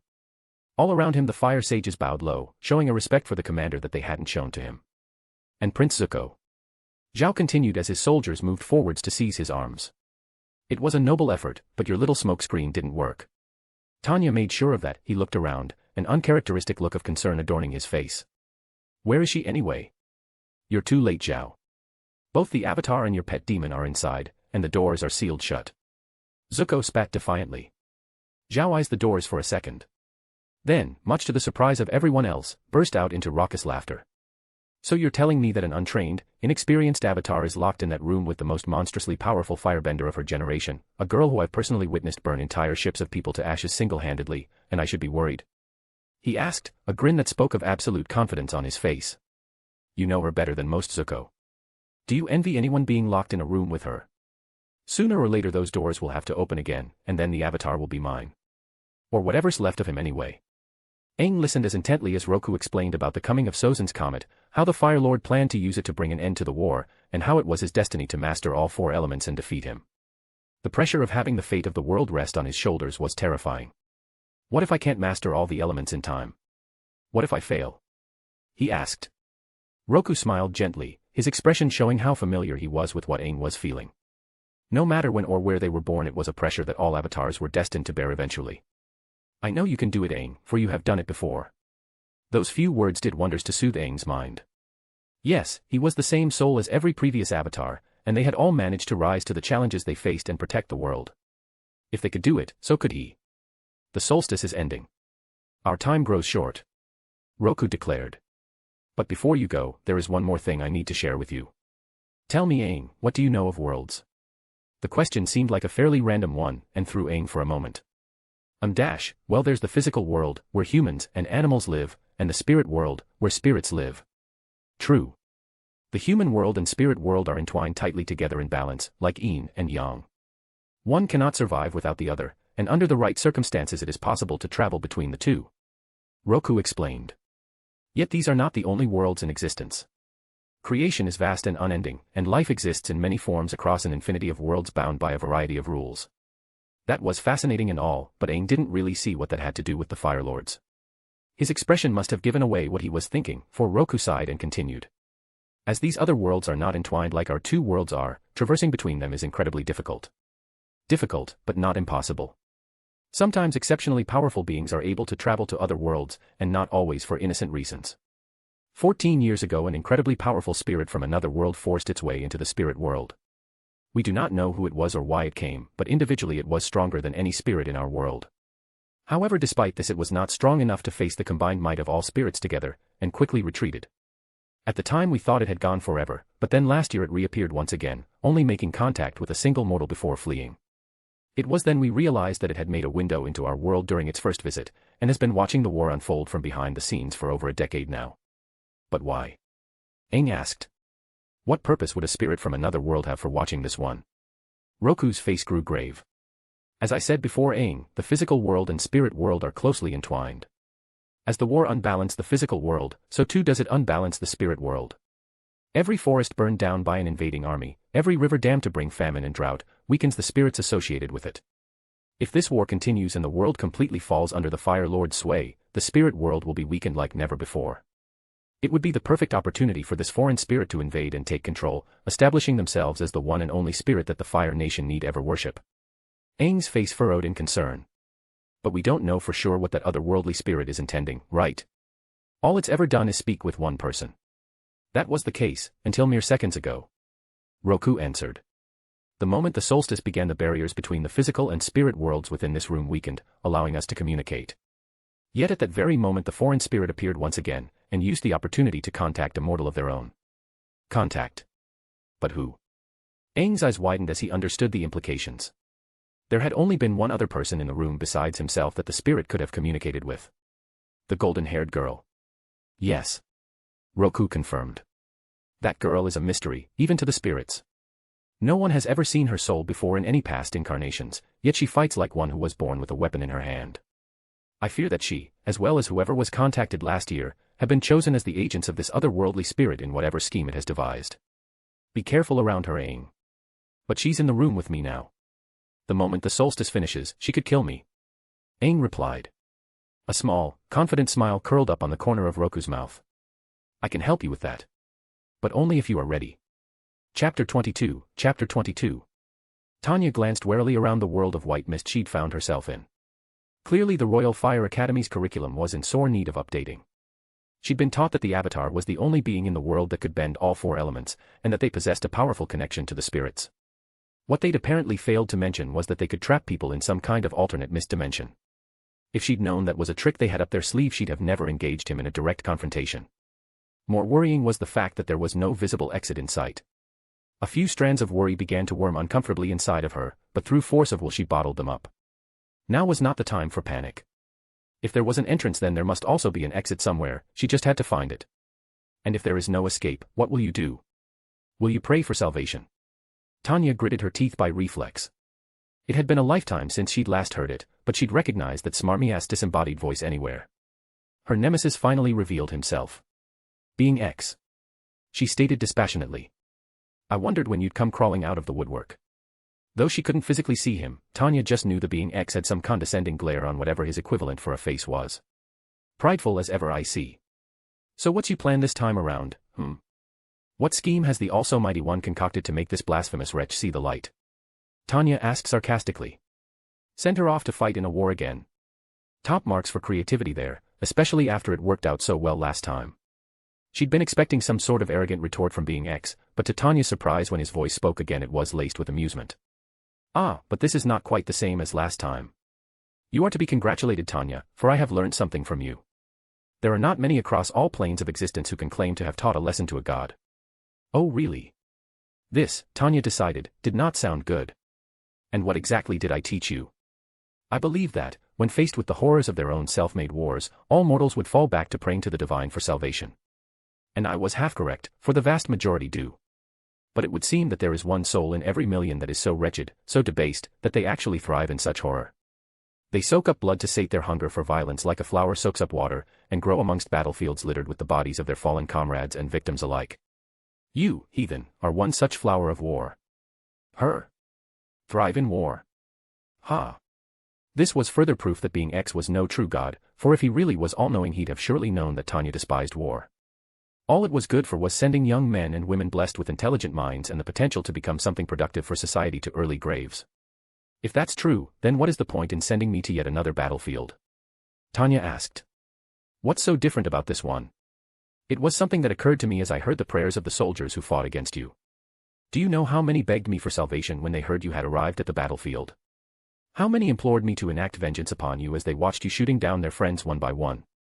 How many prayed for deliverance before a single shot from you obliterated their city? Though many soldiers were able to put aside their fear of death when they joined the war, it came crashing back into them whenever they saw you. It made me realize something about human nature. You humans are such simple, narrow-minded creatures that you struggle to grasp the full gravity of a situation you are faced with until it is made easier to identify, until it wears a face and a name. For those soldiers you became the very face of war, of death itself, and as such became a conduit through which they could understand the weight and fear of those concepts. You became an avatar of war. Oh no. A sinking feeling welled up in Tanya's stomach as she started to realize where this was heading. Don't tell me. Yes. Being X replied smugly. The only way one such as you can comprehend the wrath of a god is for it to be channeled into a mortal coil. In your previous life the one who brought you closest to despair was Mary, yet she was merely a mortal granted a fraction of a god's power to play with, an ill-fitting vessel. For you to finally grasp the wrath of a god, you must face a god incarnate. Thus I devised a new life for you, a new destiny, all to set you up to face a real god in mortal flesh. The Avatar. For a moment Tanya was silent. Then, with a loud snort, she burst out into laughter. That's your plan. She gasped out between breaths. You think a little bald child is going to put the fear of God into me? Have you seen that brat? Ha! What's he gonna do, huff and puff and blow my house down? Yet when being X2 started laughing, Tanya found her humor quickly died up. Your pride will be your undoing, heathen. His voice echoed, as all around her the mist started to fade. You have yet to see what the Avatar is capable of. But you're about to. In the span of a mere moment the white fog faded, and Tanya found herself standing back in the middle of the shrine as if she'd never left at all.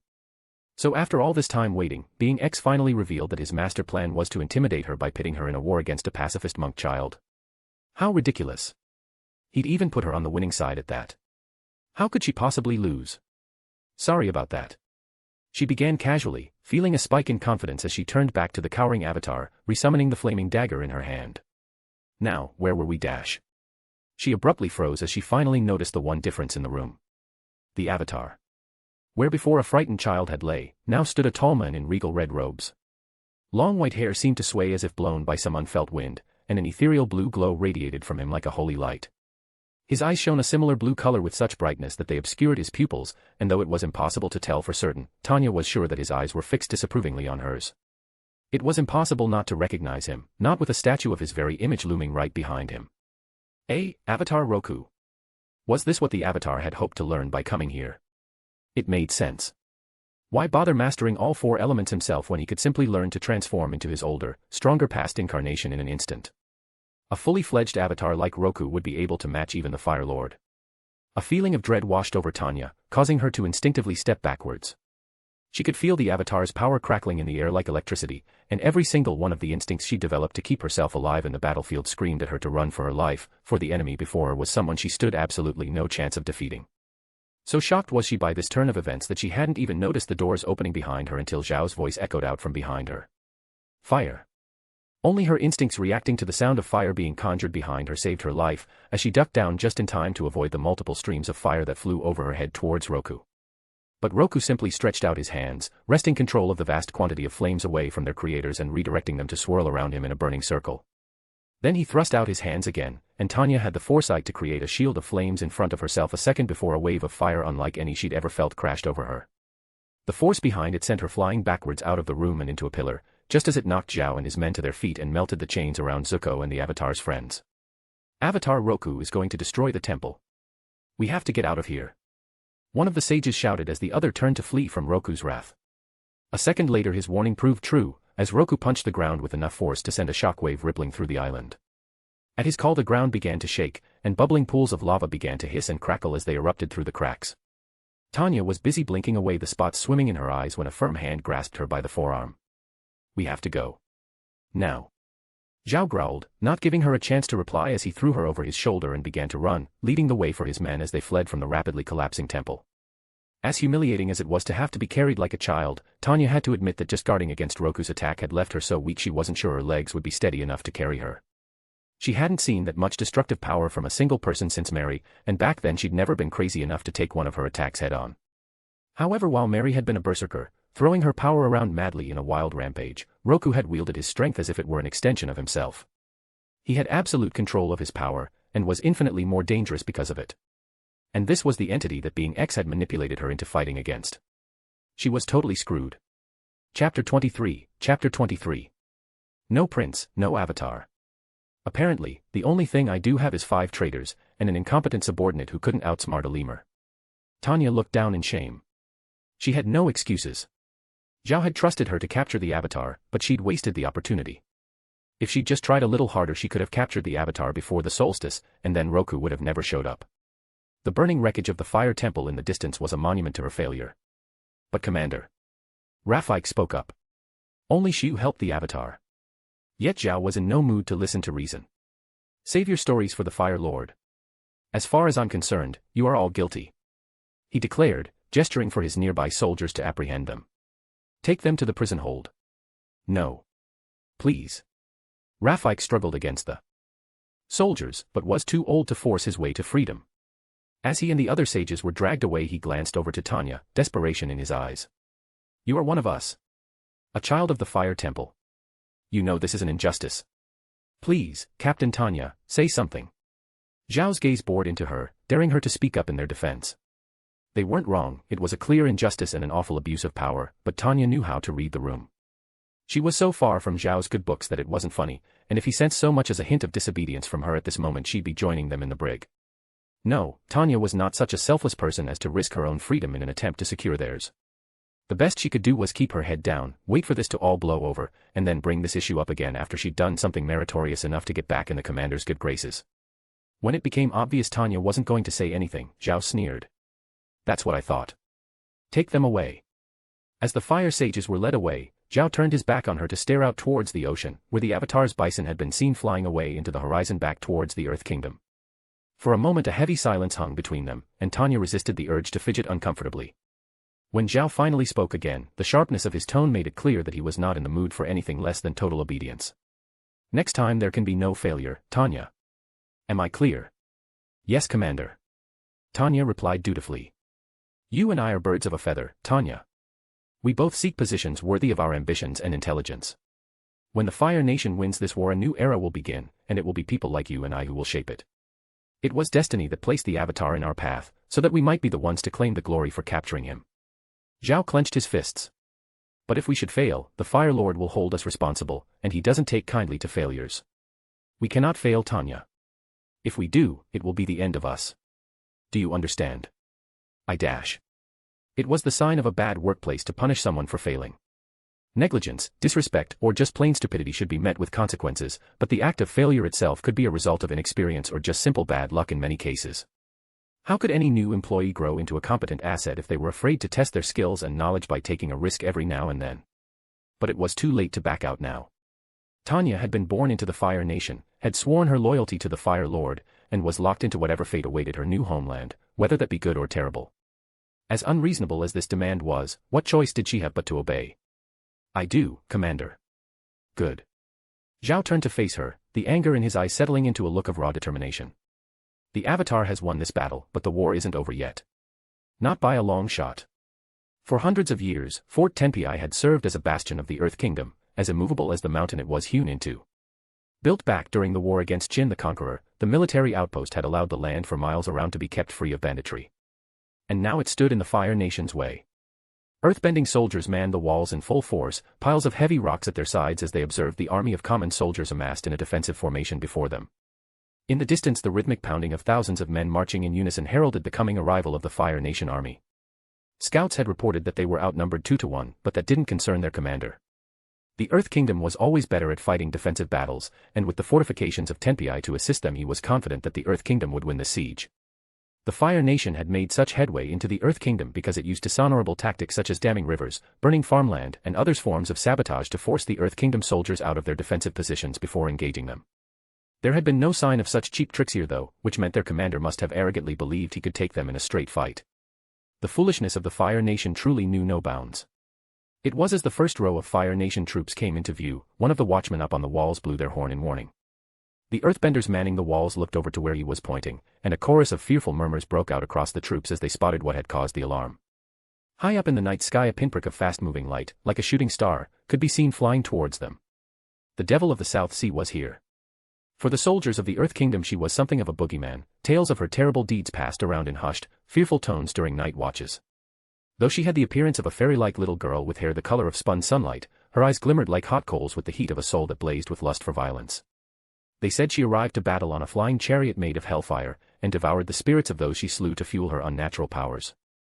If you said her name 3 times while looking at your reflection in the water she would appear behind you, and at night she roamed the woods like a wolf, hunting for deserters and feasting upon their cowardly livers. Nobody truly believed such tales, but that didn't stop the sense of trepidation that would hang in the air whenever someone mentioned her name. There were many firebending masters across the world, but none who were both so young nor so infamous for their acts of violence. As the fiery pinprick came close enough for the beginning of gold-colored hair to be made out, none of the earthbenders needed to wait for orders. As one they began firing the nearby rocks up towards her with the force of cannonballs, determined to remove the icon of dread before it could sap away at the morale of their soldiers. High up in the sky, Tanya felt a sharp-toothed grin spread across her lips as the hail of stones came her way. Gravity was already doing the brunt of the work for her, slowing the projectiles down and pulling many of them off course. While she was up here drawing the Earthbenders' fire, the vanguard of the Fire Nation army was just beginning to crash into the Earth Kingdom's front line without being pelted by an unrelenting hail or rock. Fear really could make even the most hardened soldiers act like novices. The flames spewing from her hands and feet grew brighter as she began to duck and weave erratically, swerving through the barrage of stone like a fly dodging clumsy hands. To the Earth Kingdom's credit, it didn't take the Earthbenders long to realize that their attention was misplaced. The barrage of stone grew lighter as more and more of them returned their attention to the battle below, and Tanya took the opportunity to press forwards. Projectiles came at her faster and more accurately as the distance between her and the Earthbenders that still chose to target her closed, and after one boulder narrowly whizzed past her head Tanya decided it was time to strike back. A large fireball grew in the palm of one hand, and with a yell Tanya threw it down towards the wall. As the fireball traveled it split apart, breaking down into smaller-sized fireballs.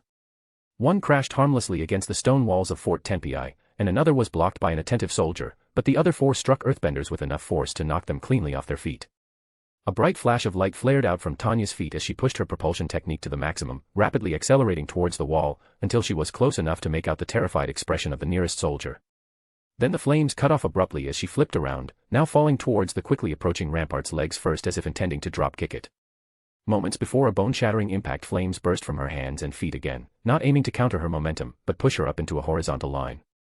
Like a professional football player she slide-tackled along the ramparts at the speed of a racing car, waves of fire spewing in the wake as her armor grated and sparked against the stone floor. Each earthbender she passed was blasted off the ramparts and down into the chaotic melee below, crashing like heavy sacks upon the defensive formations of their own troops. Tanya's slide got her halfway along the ramparts before her momentum ran out, and with a spin that any breakdancer would be envious of she sprang to her feet in a swirl of flames. It was impossible for the other earthbenders manning the walls to not have noticed her now, yet their own defensive position now worked against them. The narrow ramparts were only wide enough to allow about 3 people to pass by each other at once, and since she was now positioned at one end of their line those on the other side could not fire at her without hitting each other in the back. Only 3 people could engage her at once, and only from the front. It was a massacre. Chapter 24, Chapter 24. The narrow ramparts were only wide enough to allow about 3 people to pass by each other at once, and since she was now positioned at one end of their line those on the other side could not fire at her without hitting each other in the back. Only 3 people could engage her at once, and only from the front. It was a massacre. Tanya moved like the demon she was nicknamed after, hacking and clawing away at them furiously with blades of flame. Where one earthbender fell another was quick to take their place, but what did that matter when they were all too slow to get a proper attack in before Tanya's burning hands found them. Like a furious hurricane Tanya tore through their ranks, claiming one new victim every second, until eventually there was nobody left to stop her. Gasping heavily for breath, Tanya pushed a lock of blonde hair out of her eyes and looked back at the now still ramparts behind her. The few earthbenders that hadn't been flung off it not lay unmoving. Down below, the Fire Nation soldiers issued a bellowing roar and surged forwards, emboldened by the strength of their captain and no longer hindered by a hail of rocks. Heavy tanks broke through the key parts of the Earth Army's formation, and with panicked cries the enemy's morale broke, their ranks scattering apart as soldiers turned and fled for their lives into the surrounding woods. One tank broke through the heavy gates, and like a tide of red and black the Fire Nation soldiers washed into Fort Tempi, eliminating any last shreds of resistance with quick and brutal blasts of fire. Tonight Fort Tempi would be pillaged, and tomorrow razed to the ground as the Fire Nation took their spoils of war back to the nearby Poway stronghold. With Fort Tempi gone, the Fire Nation now had control of the Earth Kingdom settlements for miles around, all ready and waiting to be assimilated into the Fire Nation colonies. The Fire Lord would be pleased. And there was no doubting who would be credited with the victory. Tanya. Tanya. Tanya. The soldiers below cheered as the final sparks of resistance were stomped out, signaling their complete and dominating victory. Spears were banged in rhythm against the ground, creating a drum-like tempo as the cheers turned into a resounding chant. It only grew louder as Tanya hopped up onto the edges of the rampart to get a better view of the scene below, her blonde hair whipping about wildly in the nighttime breeze. She hated fighting directly on the front lines like this, but Commander Zhao had needed any threats to the nearby Poway stronghold dealt with before he could request the assistance of the Yuan archers in their hunt for the Avatar.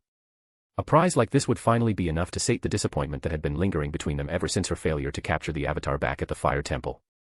And if it helped secure the Yuan archers among their ranks at the same time, then all the better. Yes, with them at her side, her next encounter with the Avatar would not end quite the same way as it had last time. She would make sure of it. Absolutely not. The Yuan archers stay here. Your request is denied, Commander Zhao. Tanya could feel the beginnings of a headache coming on, and by the looks of things so could Zhao. It had been a day since she'd returned from the successful sacking of Fort Tempi, and she'd been delighted when Zhao had invited her to join him for his meeting with Colonel Shainu, the man in charge of Poway stronghold. It was a sign that her past failures had indeed been forgiven, and he was willing to have her back at his side once more. Unfortunately, the meeting was not going as well as they'd hoped. Colonel Shainu, please reconsider. Zhao pleaded. Their precision is legendary. The Yuan can pin a fly to a tree from 100 yards away without killing it. You're wasting their talents using them as mere security guards. He wasn't wrong. The Yuan archers were one of the most highly trained non-bender units at the Fire Nation's disposal, and now that Fort Tempi was out of the way, their considerable skill would only be used to patrol the area. What threats were around here that required the skill of the Yuan archers? There was nothing around here besides a handful of small villages and some crazy herbalist lady in the mountains. I can do whatever I want with their talents, they're my archers, and what I say goes. Shainu stubbornly replied. Tanya would have groaned aloud at his childishness were she not the lowest-ranked individual in the conversation.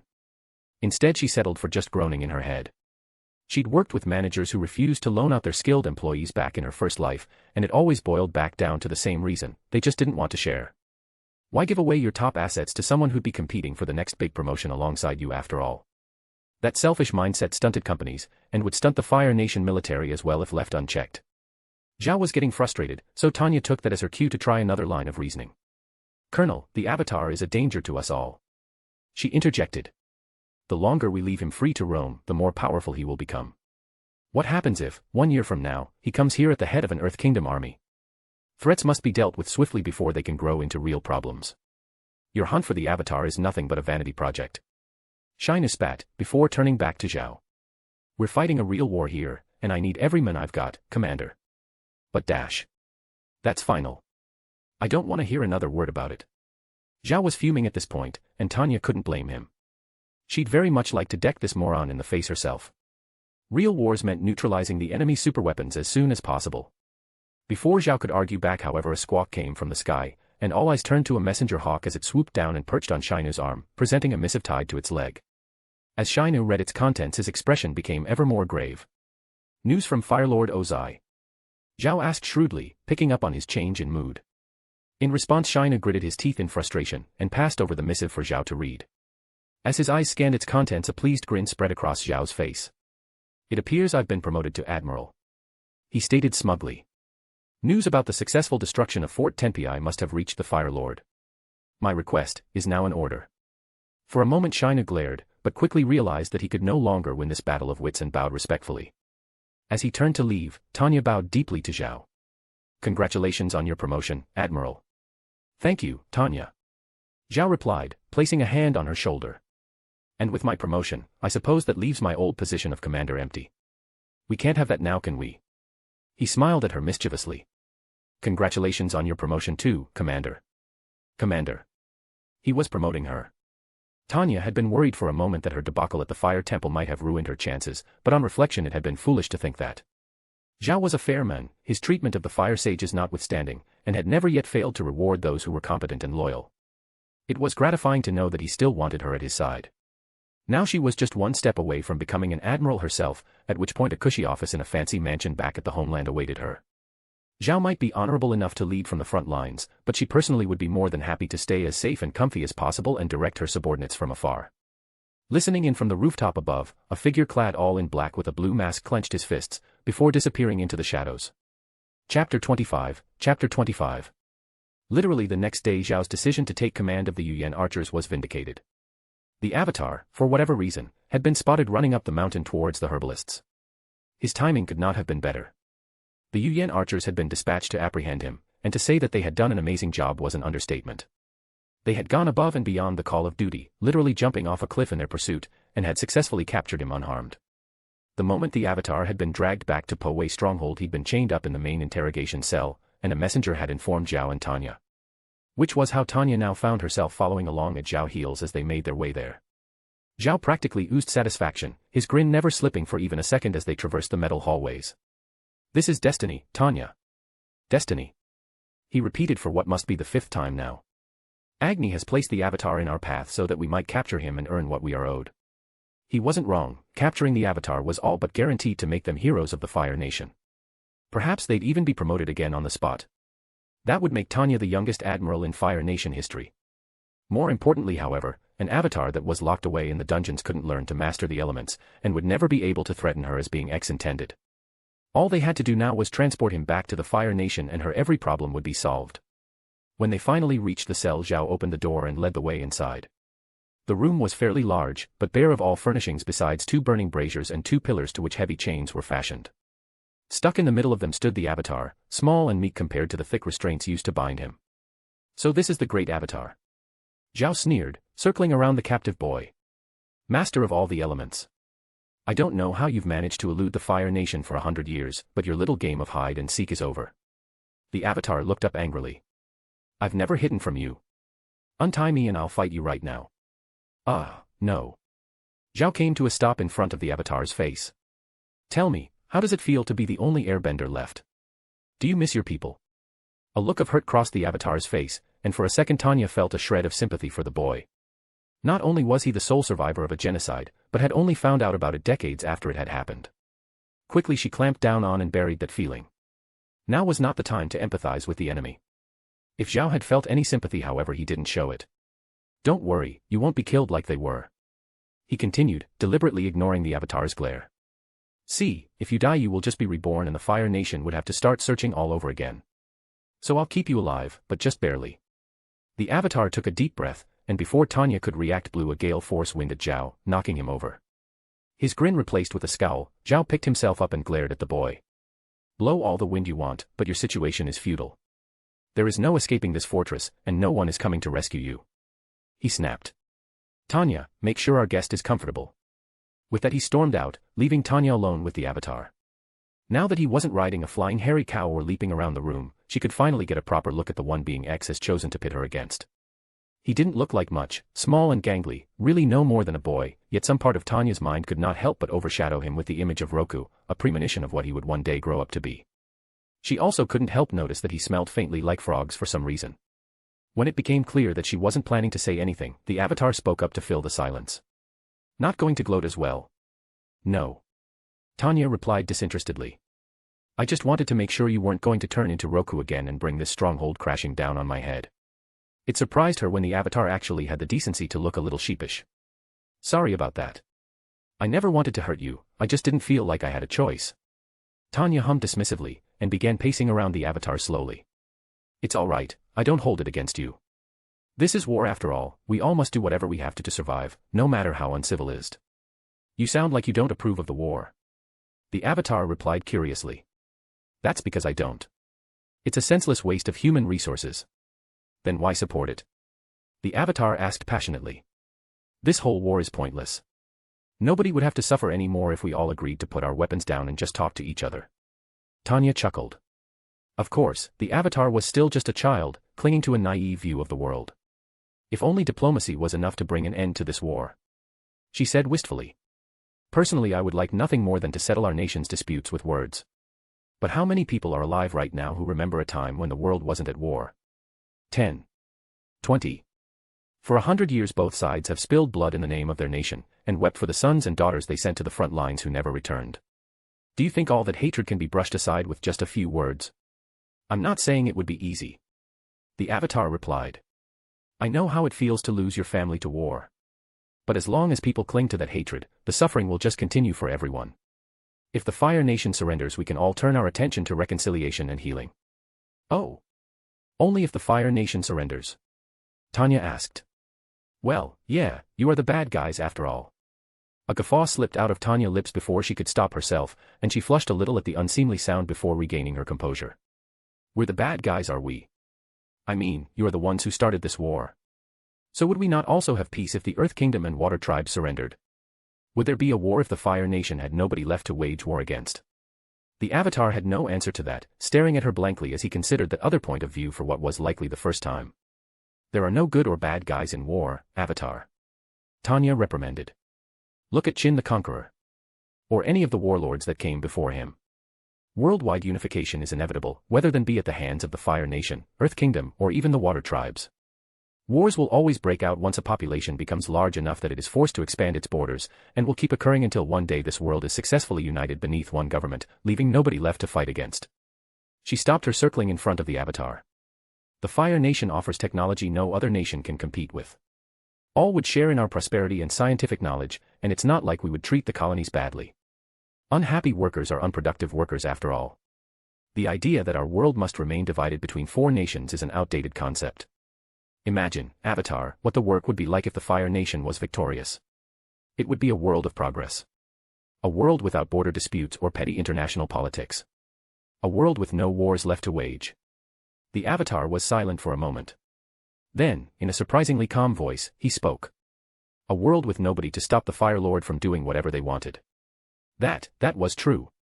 Upon winning the war, the Fire Lord would be the absolute ruler of the world, an unopposed dictator who could decide the laws of every nation without fear of consequences. Tanya trusted Ozai, Azula, and to an extent Zuko to be benevolent dictators, but as the old saying went, absolute power corrupted absolutely. Who was to say that the descendants of Ozai's bloodline 100 years from now would be as disciplined? Realizing that her prolonged silence was proving the Avatar's point, she struggled to quickly come up with a clever reply. How naive, Avatar, if you think dash. Aang. What? Chapter 26, Chapter 26. Realizing that her prolonged silence was proving the Avatar's point, she struggled to quickly come up with a clever reply. How naive, Avatar, if you think dash. Aang. What? The Avatar looked up, directly into her eyes, and for a moment Tanya was stunned by the flickers of wisdom she could see within them. You keep calling me Avatar. But that's not my name. It's Aang. She knew that. Zuko had mentioned it during his questioning that day he'd limped into Zhao's port, and Tanya would never forget information about such an important enemy in case it ever provided her with an advantage over them. Yet now that she thought about it, even in her head she only referred to the Avatar by his title. Calling him by his title was a reminder of his power, his history, and the threat he presented to her nation. Calling him by his real name was a reminder that he was human too. No. Tanya shook her head, trying to physically dispel the thought from her mind. This wasn't how the conversation had been supposed to go. He was playing mind games with her, trying to undermine her commitment to the cause her entire life depended on. She took a step backwards, scowling as she realized that her best option was to cut this conversation short and just leave. Yet as she turned her back and stormed away, Aang's voice rang out one more time. What's your name? Tanya froze at the door, unsure why she found herself affected by such a simple question. What would he do with that information? Put a price on her head? Send Earth Kingdom assassins after her? Try some spiritual witchcraft to steal her identity? No, she was being ridiculous. It was a simple question, and refusing to answer it would be a sign of cowardice. Tanya. She said simply, not turning back to face him. A second later she pulled open the door and, without another word, disappeared down the hallway. Aang watched her go, continuing to stare at the door even as it slammed shut behind her. Even since he'd been awakened from the ice, a part of him had been curious about the Fire Nation's perspective on this whole war. It seemed alien to him how an entire nation could believe that the war was something that should be continued despite all the pain that fighting it had caused them. It was gratifying in some way to get confirmation that they hadn't all just turned into cold-hearted killers overnight, they were just being led astray by a few evil people in position of power.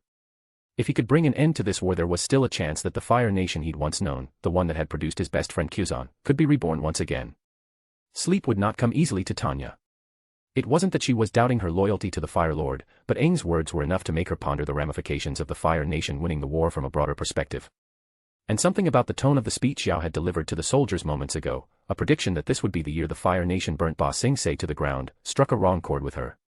The Fire Lord being an unelected dictator was something she hadn't really thought about before, as monarchies were a common political structure seen during the equivalent of this time period in her original world as well. However, even after living two very different lifetimes, she had never before caught a hint as to what would happen if one dictator gained control over the entire planet. She turned over and buried her face into a pillow, seeing if that wouldn't suffocate the unwanted doubts. This was absurd.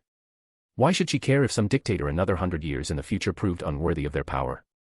There were flaws in any political system, and by that time she'd be long gone. The next couple of generations could wage their own civil wars if that was a problem. All she should have to worry about was surviving the war she'd been forced into. Suddenly the ringing of alarm bells chimed loudly around the stronghold, causing Tanya to sit up, wide-eyed and alert in an instant. An emergency now. This had to be on Dash. The Avatar's doing. It was too much of a coincidence to think otherwise. Within the minute her uniform had been thrown on and she was halfway out of the door, rushing in the direction she could hear the most commotion coming from. It did not take long to find the source. She had to hand it to him, Aang was gutsier than he first appeared. That or he was insane enough to honestly think that using airbending to throw his own friend at high speed towards a wall was a good idea. Speaking of which, he must also be more cunning than he appeared, because the black-clad figure in the blue mask assisting him in his escape was most certainly a covert agent of some kind. An assassin perhaps, if the skill with which he wielded those dual swords was anything to go by. It had been clever to keep this mysterious companion of his hidden for a moment he was really needed. The man in the blue mask successfully landed atop the innermost wall, and Aang was quick to follow with his own air-powered leap. A second later, flames blossomed from Tanya's feet as she propelled herself into the sky as well, shooting through the night sky like a shooting star. If the Avatar really thought that he was the master of the skies around here, then he was in for a rude awakening. Spinning a spear pole above his head like a helicopter and grappling blue mask between his legs, the Avatar had almost reached the middle of Poway Stronghold's 3 walls before Tanya was in effective firing range. She decided to announce her presence by spewing a wide fan of flames out of both hands, aiming to completely envelop both targets and burn them enough to shut down this escape attempt without killing them. It was her misfortune that, in the dark of the night, such a spread-out wave of fire generated a lot of light. No sooner had it left her hands than Blue Mask noticed, and tapped the Avatar's foot to get his attention. As the attack was about to crash upon them, Aang twisted and spun his pole to create a shield of air, protecting him and his accomplice even as the force of the attack pushed them the rest of the way towards the middle wall. As they hit the top of the wall and skipped across the dusty stone like tumbleweeds, Tanya's hard-won battle instincts screamed that now was the time to finish them off while they were down. However, Zhao had already made it clear that he wanted the Avatar alive, and if this Blue Mask agent was an operative of another nation, he was sure to know some useful intelligence. A different approach was needed here. Whilst the soldiers atop the wall engaged Aang and Blue Mask, Tanya changed course and touched down daintily a few feet away, patiently waiting for the melee to finish. She crossed her arms and leaned against the brickwork, content to watch for the moment as the two would-be escapees fought. Besides a whole lot jumping around back at the fire temple, Tanya hadn't seen any airbending forms before. Watching a master, albeit a young one, fight was an informative experience. After his makeshift staff was kicked away early on in the brawl, Aang switched to an unarmed style that mostly incorporated open-palm strikes to throw enemies around the battlefield, and lots of light, agile motions that allowed him to quickly spin away at the first hint of an incoming attack. He was always on his toes, letting his enemies unbalance themselves with their clumsy attacks and only then providing the final gentle push needed to take them out of the fight. Blue Mask, however, was far from non-violent. He fought like a machine, a constant whirlwind of motion that aimed to cause the greatest effect with the least amount of effort. It was efficiency in motion, a form that was fluid, powerful, and honed to a razor-fine point. Headhunters would be salivating if a guy like this walked into a recruitment office back in her first world. This individual must have received high-quality professional training for years to obtain such a level of skill. Before long the melee was over, the fire soldiers having been tossed around like rag dolls. She was going to have to draw up a stricter training regimen when she was done here. Down below she could see more soldiers approaching with siege ladders, but before they could set foot on the wall, Tanya raised a finger and sent a spark of sizzling flame, like a firework, up into the sky. All at once the soldiers froze wherever they were, watching silently with rapt attention. Chapter 27. Down below she could see more soldiers approaching with siege ladders, but before they could set foot on the wall Tanya raised a finger and sent a spark of sizzling flame, like a firework, up into the sky. All at once the soldiers froze wherever they were, watching silently with rapt attention. The firebending style the sages had taught her back when she was a child was a variation designed for ceremonies. It traded efficiency and damage for spectacle and control, using displays of flashing lights and finely honed flames to awe an audience rather than annihilate an enemy. Tanya had long since streamlined the style back into something more combat effective for her own use, yet a handful of techniques she'd never altered were the ones designed to produce a variety of firework-like flares. At the beginning she'd used them as decoys and distractions when under attack whilst flying, but as Zhao rapidly entrusted her with higher and higher positions of command she'd soon adapted them for another use. Each unique flare had a message known only to soldiers under Zhao's command: backup required, advance on this position, retreat. The list was about 30 pages long by now, and each flare allowed her to give quick order to all her soldiers that could see the sky for miles around without having to waste time writing message or shout over the roar of combat. In a world that had yet to invent the telephone, her ability to adapt her orders so quickly in response to problems was invaluable. And the flare she had just sent up was one of the earliest she'd ever drilled into her soldiers' heads. Hold your position. Sensing the shift in atmosphere, Aang and Blue Mask turned to face her, ready and waiting in their fighting stances. Tanya smirked, and with a mocking air of indifference sauntered towards them. I'm impressed. She called out casually, making a show of checking her nails. Can't say I've ever heard of two people trying to fight an entire stronghold. Your courage is commendable. Commendable enough for you to let us go? Aang asked hopefully, though the way he stayed firm and ready in his stance made it clear what he suspected the answer would be.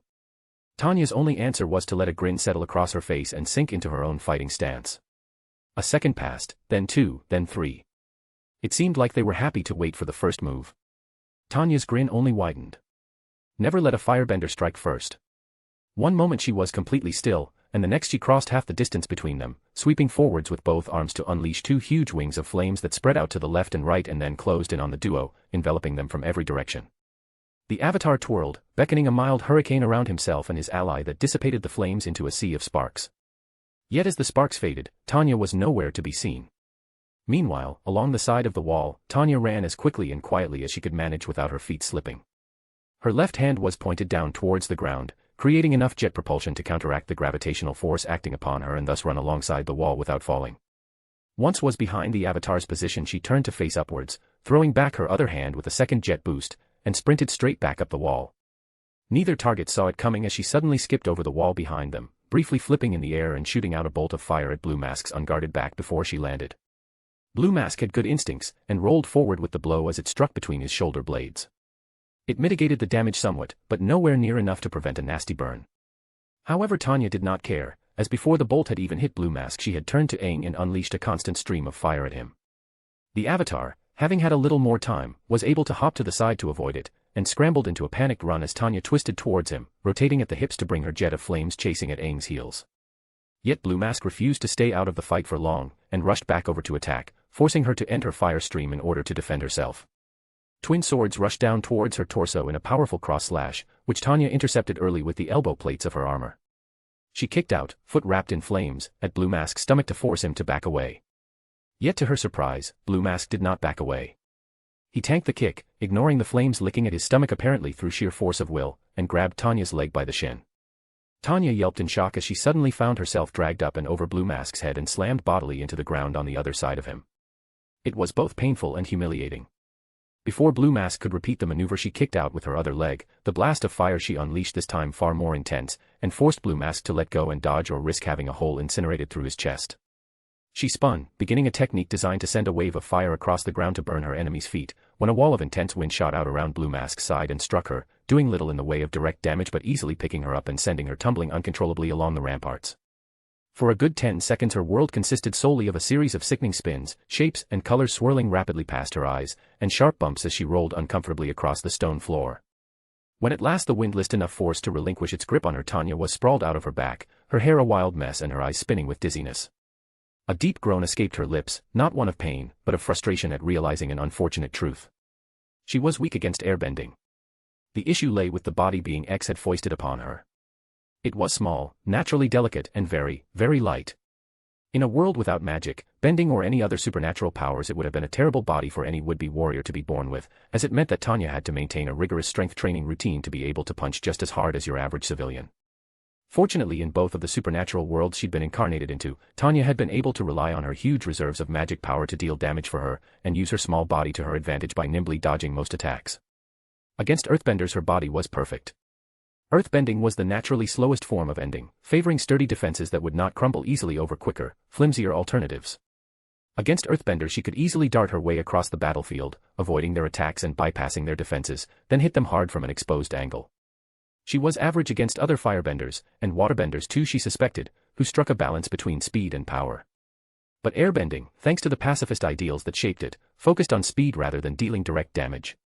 It was a difficult style to dodge unless you were an airbender yourself, and Tanya's light body made it far easier for each gust of pick her up and throw her around like a dog's chew toy. Great. I'm weak to a style literally known by only one person in the entire world, and that's the guy I get tasked with capturing. As the world slowly stopped inconsiderately wobbling around her, Tanya sat up in time to watch Aang and Blue Mask leap off the wall again, using one wooden siege ladder like a giant pole vault, then switching to another as the first reached the height of its arc, as if walking on a set of gigantic stilts. It was a ridiculous idea, so outlandish only a madman would think of it, and yet by some miracle it almost worked. The escapees' hands just brushed against the final outer wall before they fell down to the gate. They haven't escaped yet. There's still time. Before she'd even consciously thought about it, Tanya had taken to the skies again, and if she wobbled ever so slightly, none of the soldiers were brave enough to mention it. Outside the final gate, Blue Mask and the Avatar fought a small horde of encircling soldiers, slicing and breaking the wall of spears that tried to surround them one by one. Building a large fireball in one hand, Tanya chucked it towards the Avatar like a grenade, gambling that the unexpected attack from above would catch them by surprise. Yet Blue Mask's warrior instinct seemed sharp enough to sense something was amiss, for no sooner had the fireball left her grasp than his obscured face flicked up to look at it. He jumped, vaulted off the shoulder of a nearby soldier for extra height, and as the fireball approached he used the flat of his blade like a tennis racket to bat the projectile at the gate. Flames exploded against the gate, fortunately not blasting them open but spooking the nearby soldiers into taking a step back. Tanya landed hard, eschewing grace for intimidation factor as she bent at the knees and slammed a fist into the ground, emitting a small flare of sparks in time with her impact. A tense, reverent silence settled over the soldiers again as they sensed their commander's foul mood, and without needing an order they shifted slightly to form a ring of spears, trapping the Avatar and Blue Mask in a makeshift arena with her. Slowly Tanya stood up, fixing her golden eyes upon the convicts with a look of such fury that the Avatar gulped nervously. "Okay, I'm done being impressed," she hissed, settling back into her fighting stance. The ring of soldiers around them flinched back nervously. "Now I'm pissed." She lunged forward with one hand, fingers extended out like talons, and scraped them ferally through the air. From each fingertip a thin but intense whip of fire lashed forwards, screeching through the air towards the Avatar like a flying tiger claws. Aang yelped and leaned backwards like a limbo dancer, allowing the flying slices to pass so closely over his head that they evaporated, a bead of sweat dripping down it, and watched in terror as they struck the gates and carved gashes as deep as axe swings into the wood. Tanya struck out again with her other hand, then again, and again, until her arms were a frenzied blur of slashes. Aang and Blue Mask ducked, dodged and weaved like dancers, taking a few scrapes here and there but otherwise doing a remarkably good job of evading. When it became clear that Tanya had no intention of relenting and that they couldn't keep dodging forever, Aang dropped low and spun around, sending a wave of wind to knock Tanya off her feet. If dodging airbending was a problem, then she'd just force her way through. With an axe kick wreathed in flames she split the oncoming gust in two, then spun around and unleashed her own wave of fire across the ground in retaliation. Aang and Blue Mask jumped to avoid it, yet while their feet were off the ground Tanya quickly double-jabbed, sending two quick bolts of fire to strike them each in the chest. Chapter 28. Chapter 28. If dodging airbending was a problem, then she'd just force her way through. With an axe kick wreathed in flames she split the oncoming gust in two, then spun around and unleashed her own wave of fire across the ground in retaliation. Aang and Blue Mask jumped to avoid it, yet while their feet were off the ground Tanya quickly double-jabbed, sending two quick bolts of fire to strike them each in the chest. Aang took the hit badly and fell onto his back, but Blue Mask seemed to brush it off easily enough and charged her with his blades at the ready. Now it was Tanya's turn to duck, weave and dodge as she snaked her way through the onslaught of steel. Yet as skilled as Blue Mask was, Tanya was skilled, livid and could breathe fire, and slowly but surely her dodges became laced with more and more counterattacks, until before long she was the one pressing the attack and Blue Mask was giving ground. Suddenly Blue Mask swayed to the side, revealing the powerful blast of air that Aang had been gathering behind his back and had just unleashed in Tanya's direction. But Tanya had seen this trick before, and no tactician worth their salt took a hit like she had before without developing a counter for it as soon as possible. Tanya's foot shot out like a snake, hooking Blue Mask's ankle as he tried to get out of the way. Midsway, the masked man was off balance, and with her own footing secure Tanya was able to drag him back into the air blast's path, using him as a shield.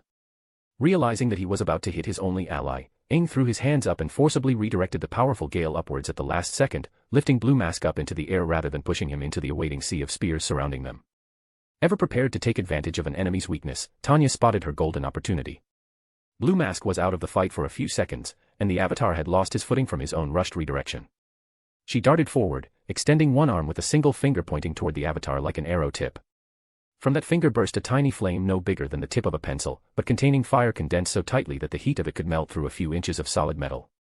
She would pierce a hole through the airbender's stomach, not big enough to kill him, but enough to cause such crippling pain that he wouldn't be standing up for weeks. With her speed enhanced by jets of flame from her feet, Tanya was in front of the Avatar in the blink of an eye. Aang's footwork left him no opportunity to dodge, and he could only watch in horror as the superheated finger closed in on him. Tanya grinned wickedly. Checkmate.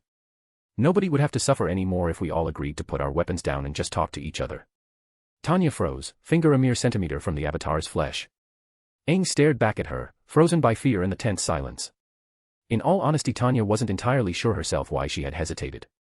She had never hesitated to inflict much worse injuries than this in any life she'd lived. So why then did her instincts tell her that she didn't need to do this? It's unnecessary violence. The Avatar is completely surrounded and knows that he's been beaten. Anything more than this would just be cruelty for cruelty's sake. Tanya knew she could be cruel in an efficient, ruthless way.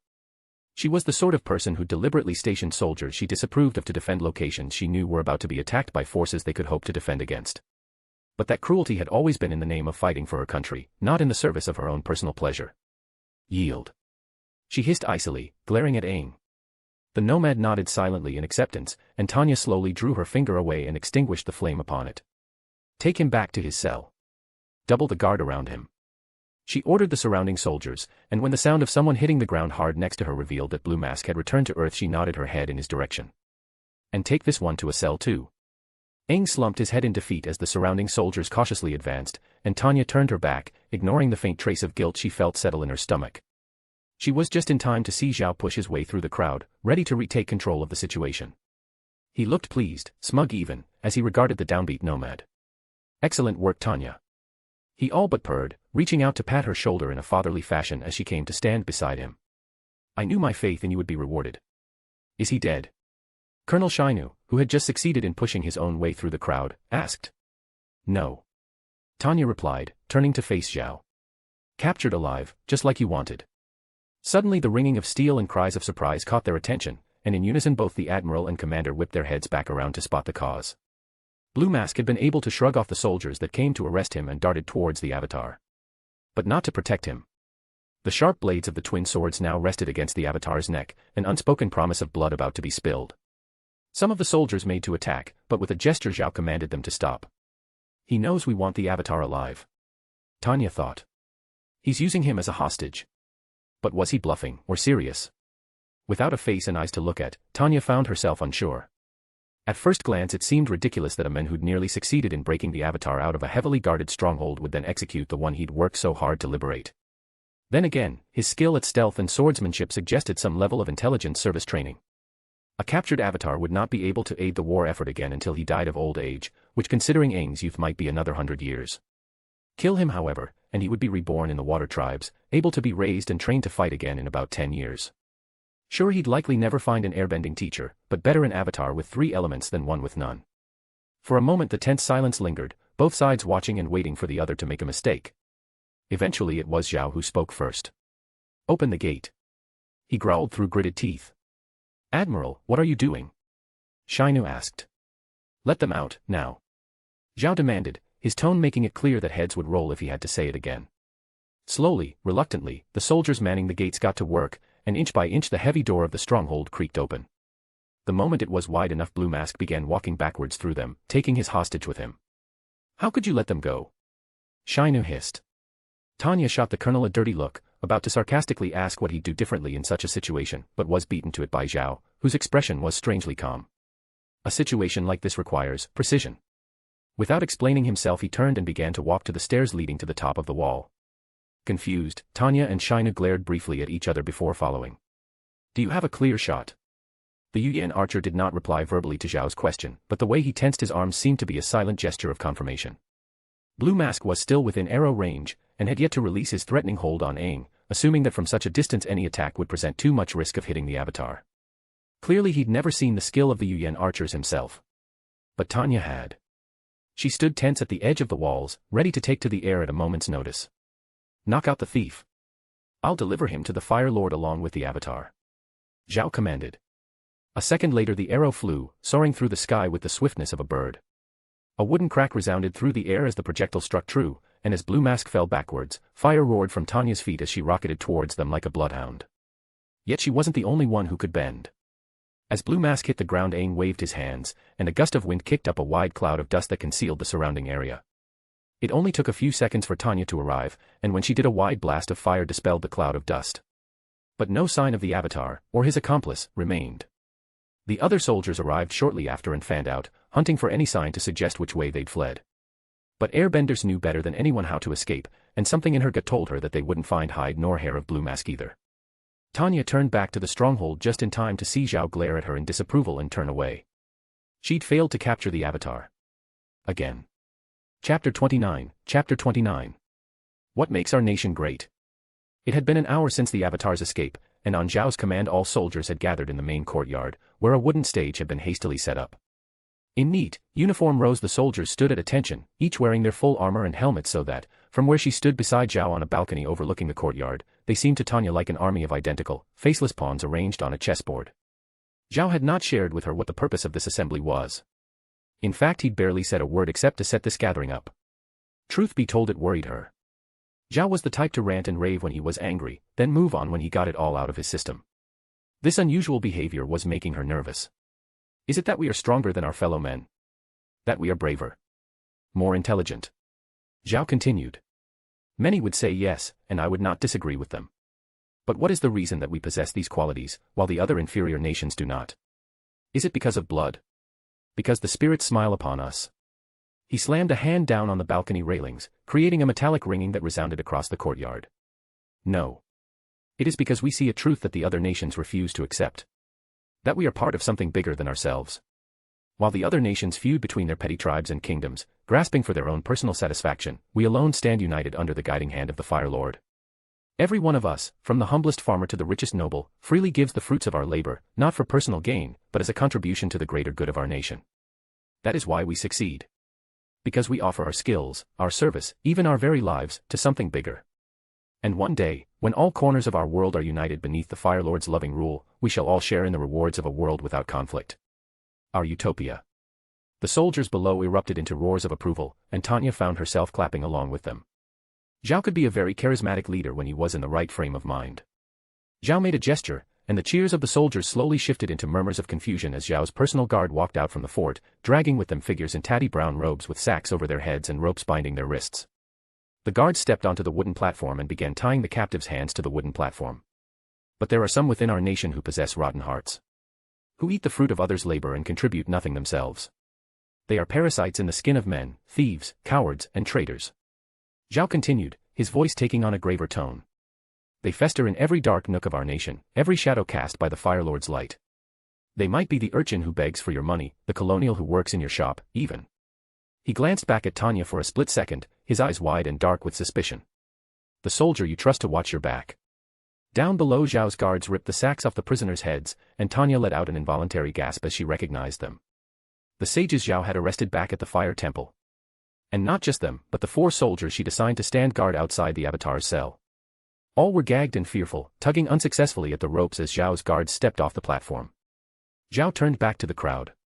Those you see before you are such traitors.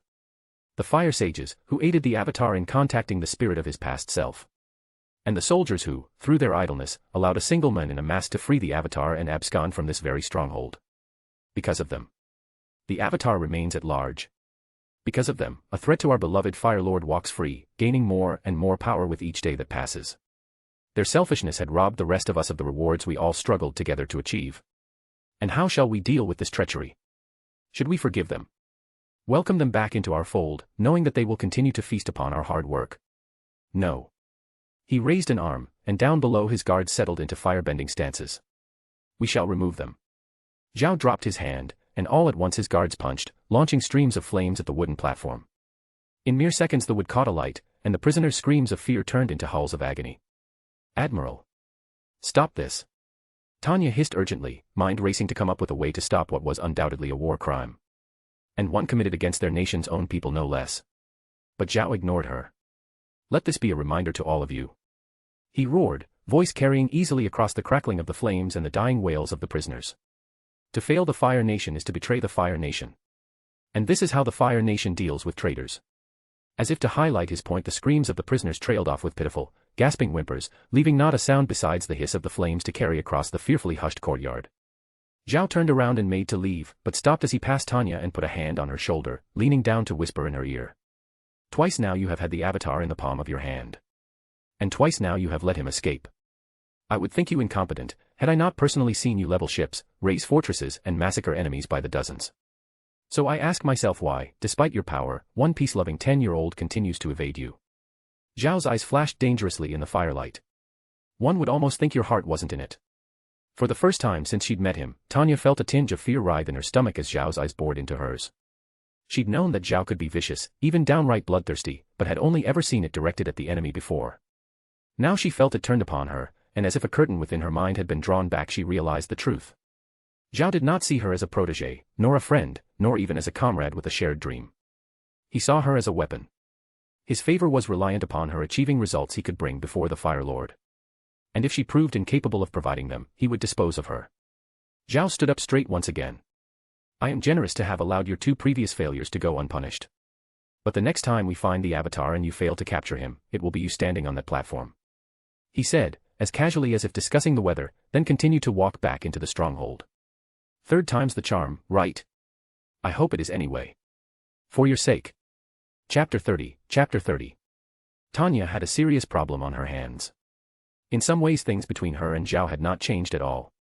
Their day-to-day routine remained the same. He presented her with a mission that would free up nearby troops for reassignment, and she executed it flawlessly and without mercy. Every week missives were sent back to the homeland detailing their unbroken string of victories, and as a reward Zhao's claims to the troops they freed up were approved. Yet in other ways things were completely different. No longer did Zhao pretend to be anything other than the ambitious, demanding taskmaster he truly was, and in turn Tanya showed all the emotion of a robot when in his presence. Their office culture had burned away in the flames of the execution platform, leaving only a cold, clinical relationship. Tanya did not believe that Zhao had been bluffing when he threatened her with death. Despite the fact that she was perhaps one of the most skilled firebenders in the world, Zhao's pride would not let him back out of a threat he'd made. He would see it through if only to prove that he wasn't afraid to.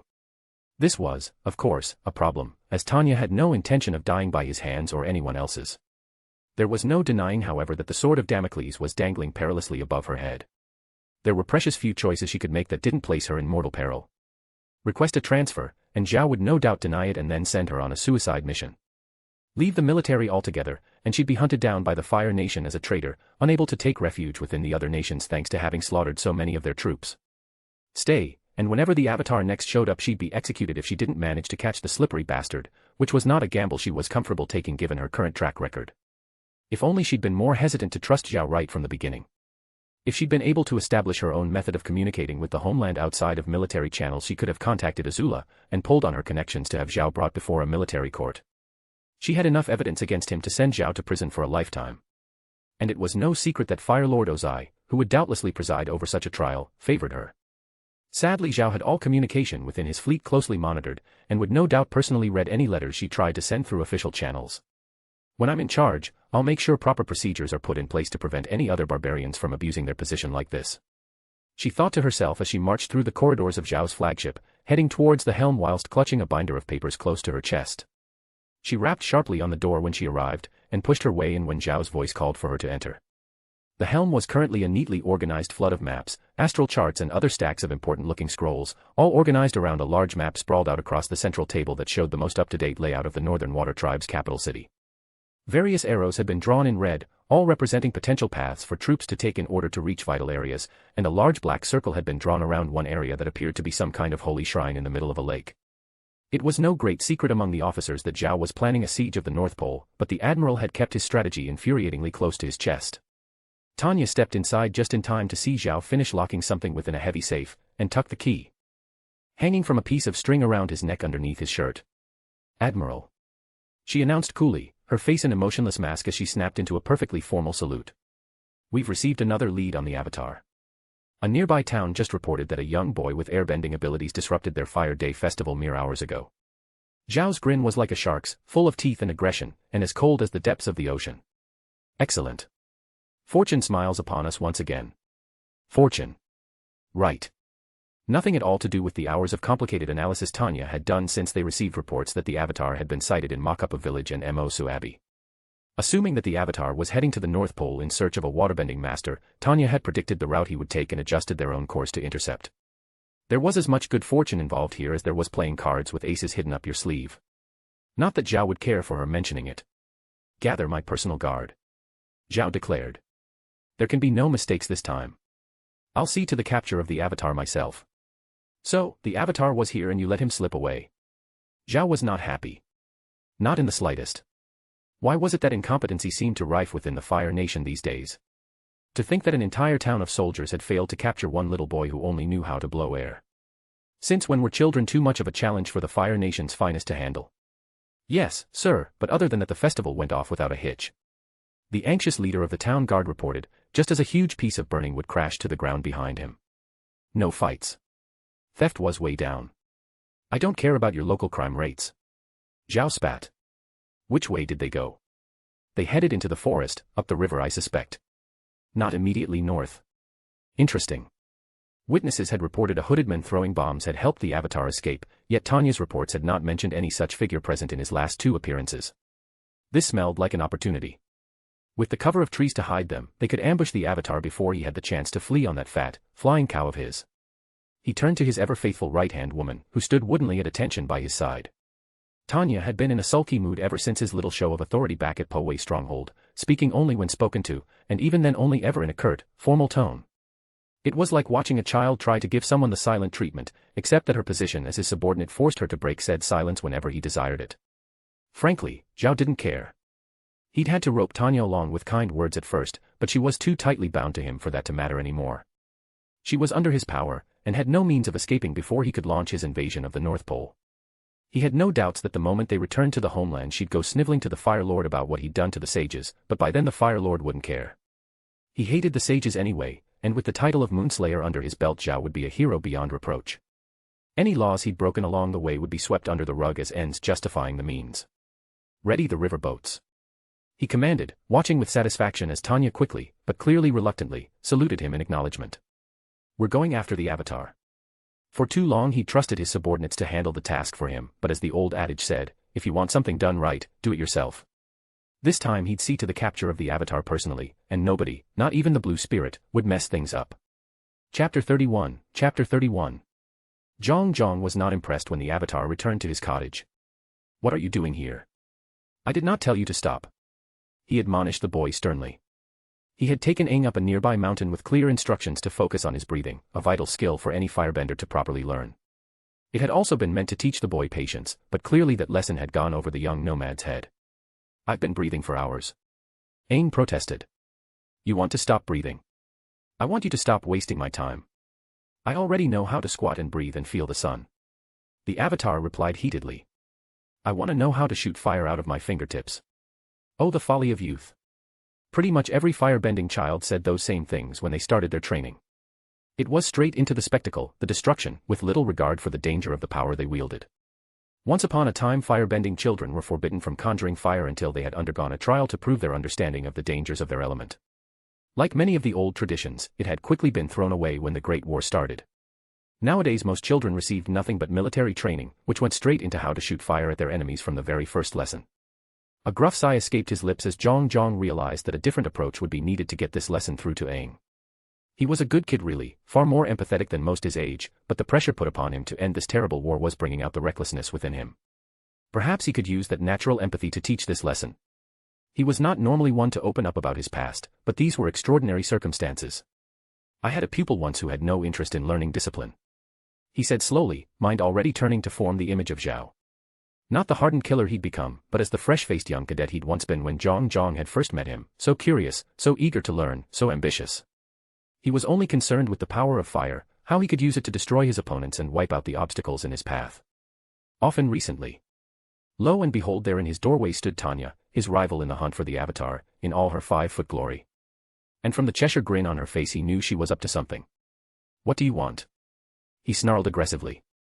Tanya raised her hands in a placating gesture, and Zuko noticed the bandages wrapped around one of her forearms. She'd been injured. For all the time she spent sparring with Azula when they were kids, Zuko had never seen Tanya seriously hurt before. Please Zuko, I promise I come in peace. I just want to catch up with a friend. Is that so much to ask? Friends? Zuko scoffed. Funny, you didn't seem too friendly when you were trying to steal the avatar from me. I admit, that wasn't my nicest moment. I'm sorry about that. Tanya replied. I was under orders from Zhao. And I know that's no excuse for trying to steal the one thing you need to reclaim your birthright, but I really did think I was doing what was best for the Fire Nation. Tanya offered him an apologetic smile. Had he not grown up around Azula, perhaps he would have believed it was sincere, but Zuko had seen enough fake smiles to spot one a mile away. Still, the fact that she was bothering with deception at all meant that she needed something from him, which was curious given their positions. Still, that's all water under the bridge now. Things have changed recently, and I was actually hoping that perhaps we could take another shot at coming to some kind of a deal. Zuko snorted. What, Zhao's decided that he doesn't mind you running around making bargains with me now? Zhao won't mind anything, Zuko. He's dead. That caught Zuko by surprise, as well as Uncle if the widening of his eyes was any indication. Dead? How? Uncle asked. Has the news not reached you yet? Tanya asked innocently. He was killed by the Avatar a few days ago. Killed? By the Avatar? Zuko was stunned. That couldn't be the case. He'd fought the Avatar more than anyone, and the young nomad seemed to go out of his way to avoid even hurting his enemies. The thought of that peace-loving child murdering someone just didn't seem possible. We caught wind that the Avatar was being trained in firebending by Zhao's own treacherous master, Ex-Admiral Zhang. Tanya continued. Zhao insisted on fighting the Avatar alone. When I returned, I found Zhao dying on the ground with a huge hole in his back. The Avatar had struck him from behind. Tanya's face was completely serious, with no tells he could see signaling a lie, yet Zuko's gut instinct screamed at him that it couldn't be true. But then again, who else could it be? The Avatar was the only one who fought Zhao. Come to think of it, he had seen the Avatar unleash a hidden fury back during their first encounter at the South Pole. In that moment when his eyes and tattoos had started glowing, he'd seemed ready to drown Zuko's entire crew if needed. And what of Admiral Zhang? Uncle asked. Is he now traveling with the Avatar? Zhang is dead. I killed him myself. Tanya said those words with startling indifference, as if merely remarking on the weather, yet the reaction they had on Uncle was immediate. His face paled, eyes growing wide with disbelief. Dead. Oh. Tanya raised an eyebrow. I didn't know the two of you were acquainted. Uncle seemed to be wrestling with some sort of emotion Zuko couldn't identify. We met a long time ago, back when we were both young men serving in the military. He replied, sounding very weary all of a sudden. Silently, Zuko put a hand on his shoulder and steered Uncle to sit down on his bed. He was always a very powerful fighter. Tanya chuckled to herself. Yes, he did take a considerable amount of effort to put down. For a moment so brief he could have imagined it, Zuko thought he saw a flash of genuine hatred in his uncle's eternally patient eyes. Yet just as soon as it had come it was gone. Tanya didn't seem to notice, so Zuko assumed he must have misread the look. Why would Uncle get angry over the death of a traitor after all? So with Zhao gone, that means the one in charge of his fleet is. Zuko began, trailing off as the Cheshire smile on Tanya's lips returned. Oh Agni. You. Indeed. Which brings me back to the reason why I'm here. Tanya replied, inviting herself to sit down on his vacant chair. You know me, Zuko. All I've ever wanted was to become an admiral, and now that I'm an acting admiral I just need one big achievement to solidify my position. Let me guess, capturing the Avatar. Zuko sneered. Tanya rolled her eyes. No Zuko, not that. The Avatar is a threat to the Fire Nation that must be dealt with as soon as possible, but I don't need capturing him to be my crowning achievement. I have another plan in mind, something that will help both of us get what we want. Be their one and only staging point as they assembled into battle formations. The Water Tribe had all the time they needed to settle into their new positions before the Fire Nation advanced. The armored tanks being rolled out to the vanguard was no surprise, using heavy machinery to spearhead their attacks was a common tactic in the Fire Nation playbook. What was somewhat more unusual was the speed of their advance. Long lines of metal carriages were hooked onto the back of the tanks, slowing them down to a sluggish plod. Along their sides, thin lines of Fire Nation troops spread out with rows of Pavis shields formed a shield wall that marched steadily forward. The slow, defensive movements better resembled the strategies employed by the Earth Kingdom, and it would have been a lie to say that it was effective. The moment they'd stepped into the perfect range, a barrage of ice and arrows hailed down upon them with such intensity that it was impossible for the inexperienced firebenders to push forward so much as a step. The slow-moving tanks were sitting ducks for gigantic snowballs that simply buried them and their crew with a single hit, and without them to lead the charge, the Fire Nation army were sitting ducks in an unrelenting blizzard of icicle fire. Watching from atop the inner walls of Agna Kele, Chief Arnuk frowned. "I don't understand," he muttered to Master Paku. "I've never seen the Fire Nation employ such a strategy before. And so clumsily at that. Do they think that they can weather our attacks until we're exhausted?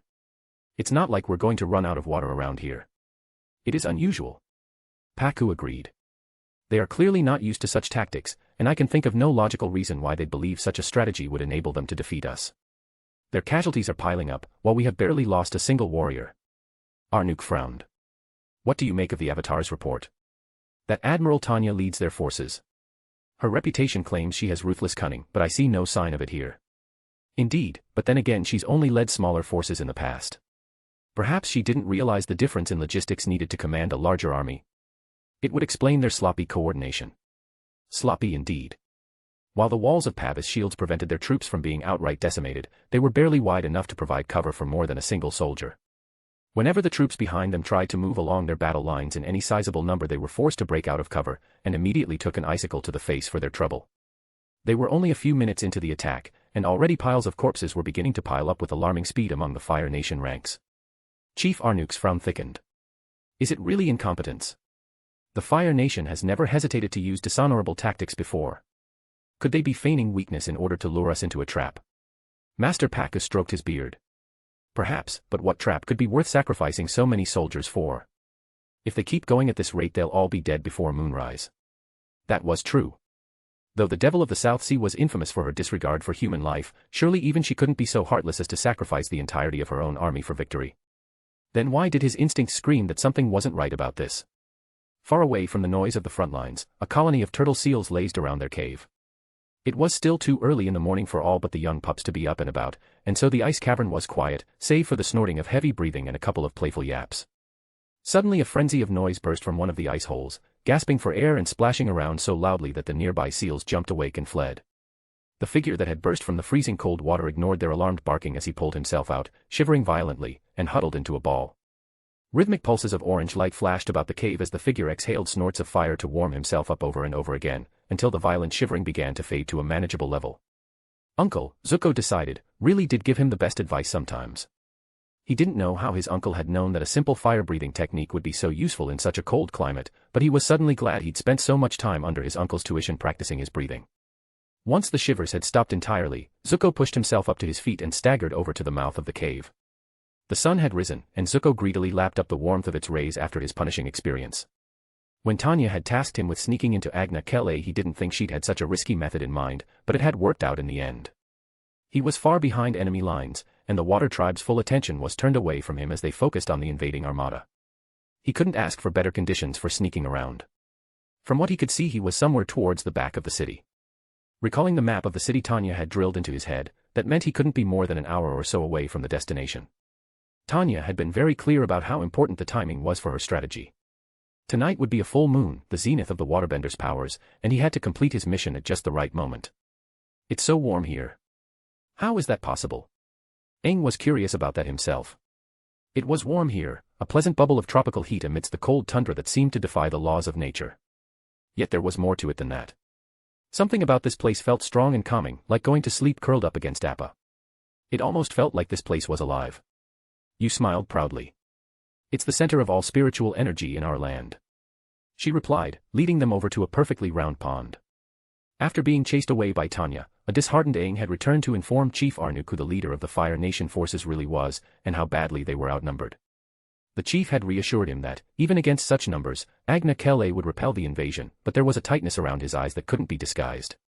Unsaid was that many soldiers on both sides would die before that happened. Lives that could have been spared if a peaceful resolution had been found. When you had suggested consulting the spirits for help, Aang had nearly kicked himself for not thinking of it himself. Of course. If anyone could help the Northern Water Tribe, it was the spirits. They could do anything. And even better, you thought that this pool they stood before now could be the gateway he needed to cross over into the spirit world. Following his instincts, Aang walked over to the edge of the pool and sat cross-legged in front of it, assuming the meditative pose Gyatso had taught him. His eyes settled upon two fish within the pond, one black, one white, swimming in circles around each other. As he watched them, Aang felt something starting to pull at him from within. The steady spiraling of the fish was hypnotic, pulling him further and further towards the water. Blue light began to glow from Aang's eyes and tattoos as his body went still, and the spirit of the avatar crossed between worlds. Chapter 45. Chapter 45. The sun hung directly in the middle of the sky, signaling that it was midday, and yet in the hours that had passed since the start of their attack the Fire Nation had barely made it halfway along the courtyard. The only reason the Fire Nation had been able to move forward at all under the barrage of ice being thrown at them was because their dead had stacked up in such numbers that they formed makeshift barriers, providing enough cover for reinforcements to be sent to the front. Not that they did much good, as the fresh influx of troops only allowed the front lines to push forward another dozen or so feet before being forced to halt under the pressure of the incoming attacks. 6 hours and thousands of lives had bought Tanya about enough ground to build a row of houses on. The amount of red and black armored corpses littering the ground was frankly ridiculous, yet still more kept popping their heads up from behind the shield wall each second. Even with so many ships, Tanya must have been packing her soldiers in like sardines to fit so many. It says something about the discipline used by the Fire Nation military that after a morning spent watching their comrades' lives being thrown away, their soldiers still aren't showing any signs of deserting. Master Pak mused grimly. They're like docile cattle allowing themselves to be led to the slaughterhouse. Indeed. That's what unnerves me about this whole invasion. Chief Arnook replied. It's like they all don't care if they die. Paku let out a heavy sigh. In all my years I have never seen a sight like this. We should be celebrating, we must be taking close to 100 lives of their lives for every one that we lose. I don't believe there's ever been a battle that has been so decisively in our favor before. Something about it feels unnerving. I agree. But in the end it matters little. Arnook countered. Begin assembling the warriors behind the gates. If they're happy to sit their bleeding troops in front of us then so be it. The moment the moon rises we'll sweep what remains of them away in one big push, and that will be the end of it. With the civilians staying sheltered at home and the soldiers focusing their attention on the invading army, Zuko found sneaking through the streets of Agna Kele no challenge at all. Despite how often he'd been told growing up that a prince did not skulk around in the shadows like a common thief, Zuko couldn't deny that it felt somewhat liberating whenever he got to put his stealth skills to use. It was one of the few things he could honestly say that he was as talented as Azula at. Figures that the only thing I can do right is something that father disapproves of. His white winter gear blended in perfectly as he darted amidst buildings made of packed snow, crouching in the shadows whenever a patrol came close. He made swift, steady progress navigating his way through the back streets and alleys, until eventually he found himself standing outside his destination. He pressed his fingers against the ice wall, melting handholds he could use to pull himself up, then repeated the process to steadily scramble his way up. The moment he was over the wall Zuko could feel a change in the very atmosphere. It was pleasantly warm here, not in a dry or humid sense, but like the pools of water that formed on top of the geysers in the volcanic regions of the Fire Nation. Yet even that description felt like it was missing something. There was a palpable energy to this place, an almost magical spark to the air that called to mind the stories Uncle had told him about the spirit world. Zuko stalked forward, silently crossing the small field of grass towards a bridge that led deeper into the sanctuary. He could hear voices up ahead, but they didn't have the deep timbre of fully grown adults that guards would have had. As he drew close enough to make them out more clearly one of the voices caught his attention, and his face hardened into a dark scowl. He knew that voice. For the love of the spirits, please let it not be them. But of course, like always, the spirits were not with him. Two girls stood at the heart of the sanctuary, one with white hair that he didn't recognize, and one with black hair that he did. It was the Southern Water Tribe peasant who trailed after the Avatar, and who he had to grudgingly admit had helped the last airbender outfox him a couple of times now. Katara. And if she was here. Every muscle in Zuko's body tensed, like a bloodhound spotting a rabbit, as his eyes settled upon his destined prey.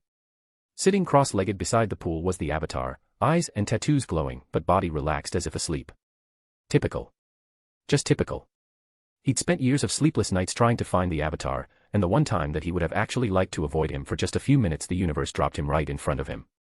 His eyes flickered to the sky. The sun was beginning its final descent, bathing the world in an orange glow as it prepared to dip beneath the horizon. His time was drawing inevitably closer. There was no time left for hesitation. Fists clenched, he strode out across the bridge, ready for a fight. The moment the sun touched the horizon and the moon began to rise in its place, the warriors of the north could feel the tides of spiritual power around them changing. Strength welled up inside them, the light of the full moon charging them with celestial might. With it came an itch to use that power, to smite the invaders who dared trespass upon their homes. A collective shudder rippled across the army assembled behind the gates of Agna Kele as each and every waterbender felt the strength of two men flow through their veins. Now they were invincible. On a night like this they could slay dragons, split oceans, and challenge the very spirits themselves. So then why couldn't he shake this feeling of doom? Paku was not a young man. The great wealth of age was the wisdom born from experience, and he was among the wisest men in the world. Yet one lesson he'd never fully learned was when to trust his head, and when to follow his gut. His head told him that this was the moment of victory. The Fire Nation had been foolish, so assured in their own superiority that they'd attacked during the zenith of their enemy's strength. Every history book ever written supported the theory that on the night of a full moon the water tribes could never lose. The very laws of nature favored them at this moment. Yet his gut counseled him otherwise. Life was hard and unforgiving, and it was often the solutions that seemed the easiest that reaped the heaviest toll. Even the most optimistic warrior could not have hoped this invasion would have gone so well for the water tribes, and yet it had. The Fire Nation had brought an army nearly 5 times their size and yet had failed to even touch their city. At this rate the siege of the north would be known as the greatest military blunder in history, despite being devised by the most ruthless strategic mind the Fire Nation had this generation. Master Paku, the full moon has risen. A warrior standing beside him stated. Idiot. He was old, not blind. Shouldn't we attack? Logically speaking, yes, they should. Yet Paku found his gut just wouldn't let him. He couldn't quite put his finger on why exactly, but neither could he dismiss the lingering specter of doom that prevented him from giving the order. What harm was there in staying safe and secure behind their fortifications after all? At the rate they were going the Fire Nation was bound to run out of troops any minute now and would be forced to surrender. No, we won't. He sighed, waving a hand dismissively. Send the warriors back to their posts. We can dash. It's her. The devil. It was one of the lookouts who'd cried out, and all eyes snapped in the direction of his outstretched arm to see the light that was rising up above the outer gate like a malevolent star. Despite her short stature and the distance between them, her golden hair stood out like a torch among shadows. The devil of the South Sea was looking down on them. Paku was an old man. His blood no longer ran hot and fierce as it did with the youths of this generation. Yet that did not make him immune to the call of anger. A temper as cold as the fiercest blizzard broiled within his stomach, clouding out the warnings of his instincts in a haze of red mist. The girl who has slain one of his oldest and dearest friends waited beyond the wall, sneering down upon him and the people that he had dedicated his life to protecting. She had murdered Zhong Zhong, and now sacrificed her own countrymen in her own vain quest for glory. Open the gates. He barked, his eyes narrowing like a hawk focusing upon its prey. Behind him the warriors of the north snarled, hands gripping tightly around spears as they embraced the vigor of the moon. Forget instincts. Forget caution. A devil stood at the precipice of their city, and there was only one wise thing to do when you met a devil. Slaughter it. With a heavy thud the icy gates of Agna Kele opened, and the warriors of the north roared forwards like a flood released from a dam. They had suffered the indignity of the Fire Nation trespassing upon their homeland while the sun shined, but with the rising of the moon it was time for the tide to rush back and sweep the filth away from their shores. The mere sight of their frenzied charge shattered the Fire Nation's morale, and with panicked cries their soldiers turned tail and fled back to the safety of their ships. Yet the sight of fleeing prey only egged the Water Tribe warriors on even more. They swept across the icy courtyards, racing across the piles of fallen Fire Nation soldiers as they chased down their quarry. Not for a moment did Paku's eyes leave the golden-haired demon that hovered in the distance, even as the ice and water beneath his feet twisted and churned at his passing. That brat deserved everything coming to her and more. What hubris she had, to think that after everything she'd done, all the pain she'd caused, she could so casually show her face before them. It was almost like she was provoking us. Chapter 46, Chapter 46. That brat deserved everything coming to her and more. What hubris she had, to think that after everything she'd done, all the pain she'd caused, she could so casually show her face before them. It was almost like she was provoking us. The errant thought cut through the red mist that had clouded Paku's vision like a butcher's knife, stopping him dead in his tracks even as the unstoppable tide of warriors at his back parted around him. Why would she attack on the night of a full moon? Why would she so stubbornly stick to a defensive tactic even as her soldiers bled out in front of her? Why would she present herself like bait right at the moment her army was at its weakest? The only way it made sense was if she'd wanted them to attack her. If she'd wanted them to abandon their own walls for a decisive charge. The smell of decay wafted into Paku's nose, setting off alarm bells within his mind. He'd become familiar with the scent of rotting corpses, an unfortunate cost to a youth spent fighting on the battlefield, yet now that he stopped to think about it he'd never smelt it so keenly on the first day of a battle. The masked body of a fallen Fire Nation soldier lay lifelessly at his feet, and in a moment of introspection Paku knelt down and carefully removed its helmet. The face that stared back at him was pale and sallow, its skin gaunt and clinging tightly to the bone. Sunken eyes stared in an empty daze up at the sky. Yet what caught Paku's attention was the blow that had taken this poor soul's life, a large, bloody gash across the neck.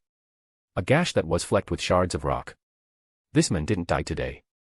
Paku whispered to himself, the revelation dawning in his mind as fragments of Tanya's confusing puzzle started coming together into one clear picture. This soldier must have died weeks ago, fighting against earthbenders somewhere in the contested regions of the Earth Kingdom. The elderly waterbender looked out across the courtyard littered with dead Fire Nation soldiers that the warriors of his tribe stepped over without a second glance. What if all these fallen soldiers were the same? What if Tanya had packed the cargo holds of her ships full to burst with casualties stolen from battlefields across the Earth Kingdom, only to place them outside her Agna Kele as a decoy? If that was the case, then where was her real army? Stop. It's a trap. He cried desperately, but his voice was drowned out amidst the frenzied howls of his moonlight-drunk kinsmen. They were so assured of their invincibility beneath the night sky that all care for caution and strategy had completely departed them. They were like a pack of wolves, howling to the silver moon as they prepared to sink their fangs into their enemies. Yet the howling cut off abruptly, and their berserk charge ground to a sudden halt as the silver rays of the moon bled into a deep, bloody red. She's found herself a master. Zuko had approximately half a second for the thought to process before a torrent of water slapped him directly in the face, throwing him back as if a Komodo rhino had run straight into him. Who knew that water could pack such a wallop? The fight had been going so well at the beginning. He'd been fast and fierce, a relentless torrent of flames that had forced the water peasant onto the defensive. Yet the lower the sun dipped the weaker he became, whereas the peasant's strength grew with the rising moon. Slowly but inevitably her defenses became more assured, and the counterattacks she was throwing came in faster and more regularly, until Zuko realized he was the one on the defensive. The longer this went on, the smaller his chance of victory would become. And he only had a few seconds left before the window of opportunity for his part of the plan closed. He had to finish this, and fast. 2 waves writhed along the ground towards him, and Zuko waited until they had almost reached him before pushing himself up and to the side with both arms and legs, vaulting himself to the side and evading them by a hair's breadth. He snapped out a kick, unleashing a quick bolt of fire that forced Katara to reshape her follow-up attack into a shield to guard against.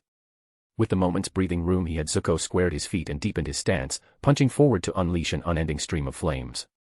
More water flowed to Katara to maintain her shield, and a serpentine hiss filled the air as fire met water.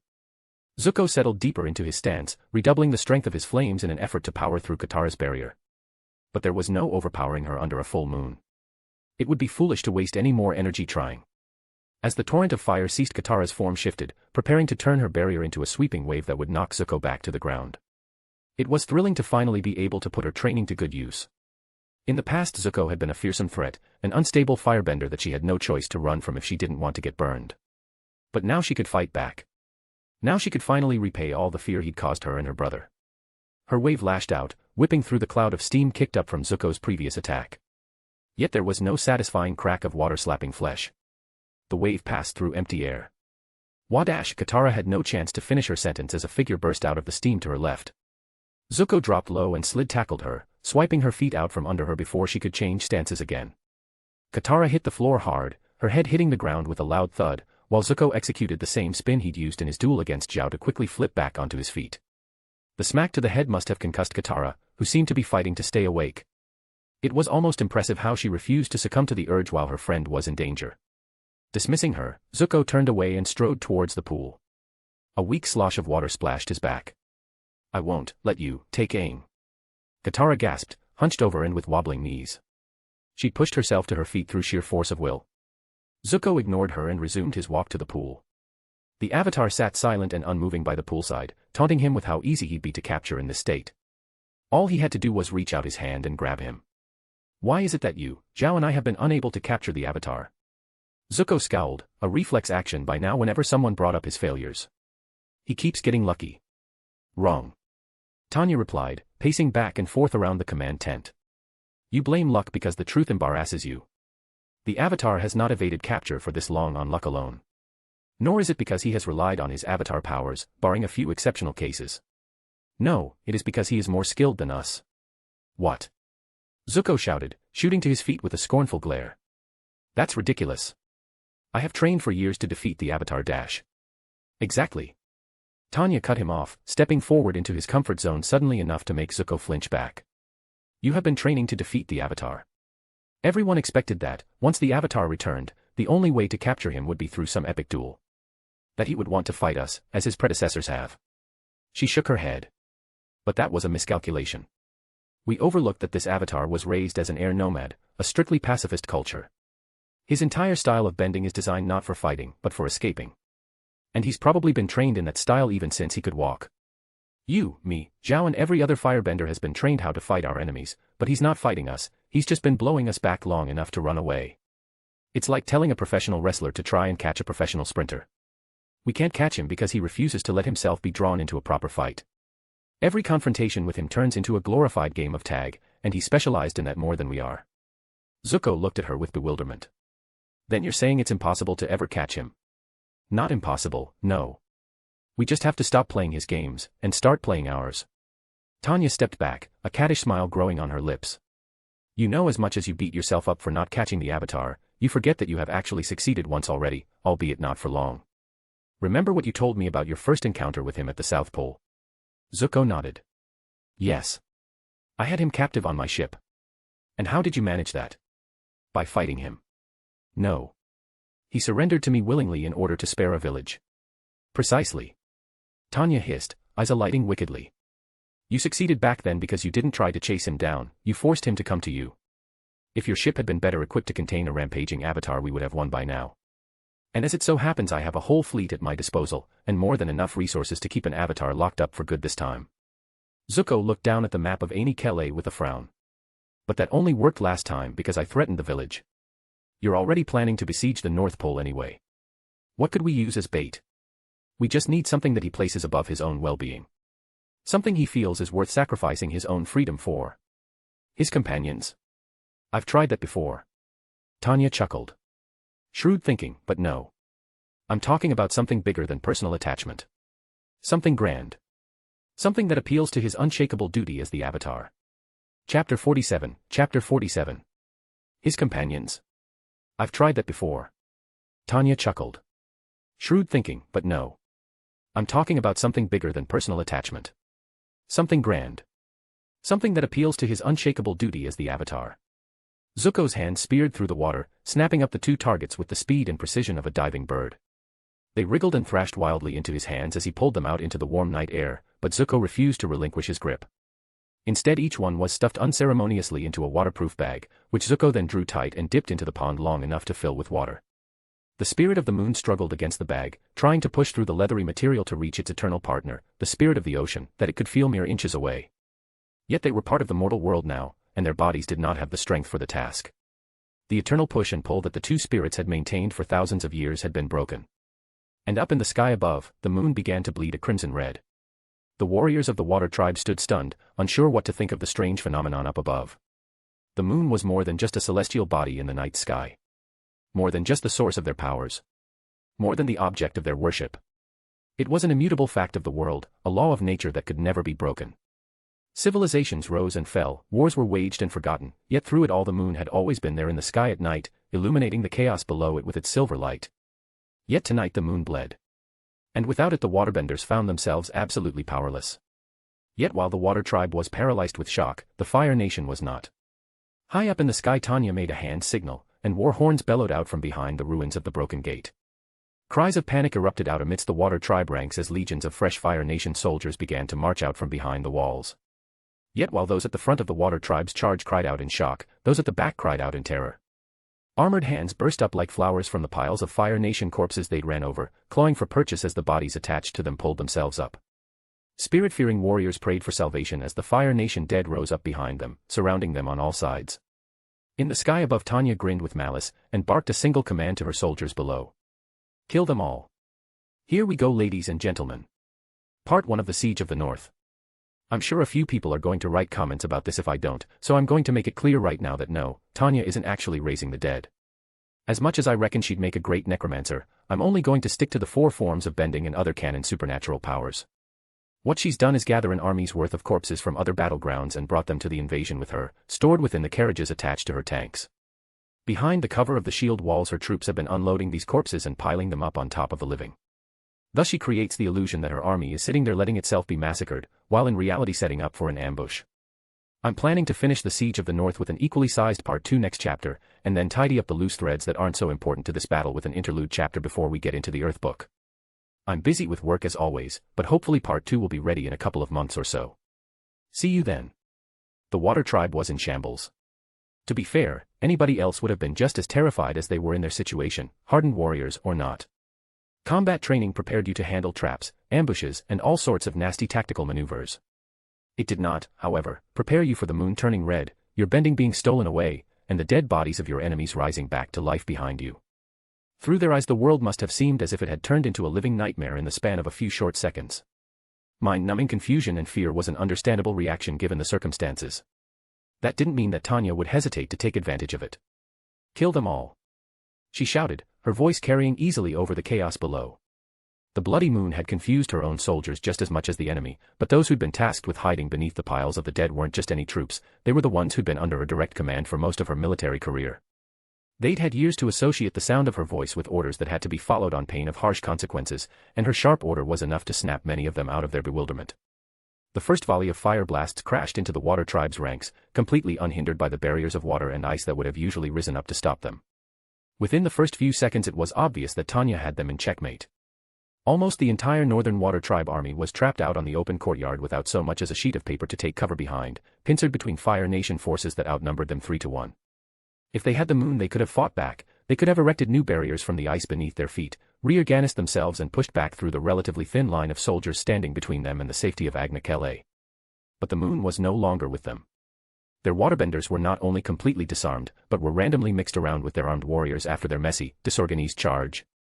They huddled back in helpless fear as the first volley of fireballs set their friends and comrades alight, their panic trapping the non-benders in a crushing mass of bodies that stopped them from forming a decent shield wall.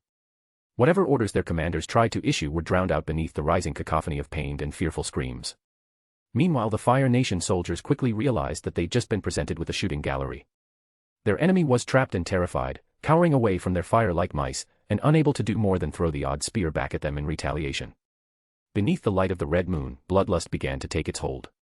The feverish madness that had been festering since the beginning of the invasion alighted in their eyes, a red mist that made their hands move instinctively, and their mouths stretch into ghoulish grins as they threw fireball after fireball into the quailing ranks of the pathetic waterbenders.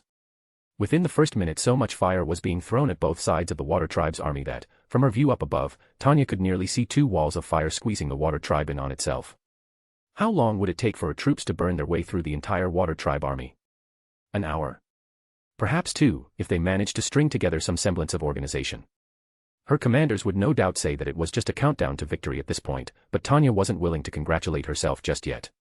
Not while there was one wild card still left up the water tribe's sleeve. Her eyes scanned the trembling mass of warriors below, searching for a speck of orange amidst the sea of blue garbs and frowning ever deeper when she failed to find it. Where was the Avatar? Even if he was too much of a pacifist to lead the charge himself, he'd expected him to be among the water tribe's ranks as they sallied forth to meet her. She'd even gone and dangled herself up in the sky like this as bait to draw him out. Yet there was no sign of large gusts of wind trying to blow apart her encirclement. Had he actually been wise enough to stay behind in reserve? If so, then he was probably hunting down Zuko right at this very moment, trying to shift the tide of the battle back in the water tribe's favor by freeing the ocean and moon spirits. Sadly there was nothing more she could do to assist Zuko. The exiled prince had played his part perfectly so far, all he had to do now was bring the captured spirits to her before the Avatar caught him. Not an easy task by any stretch of the imagination, but Zuko was as stubborn as an ox when it came to regaining his honor, and there was nobody else in the Fire Nation more familiar with the way the Avatar thought. If anyone could do it, it was him.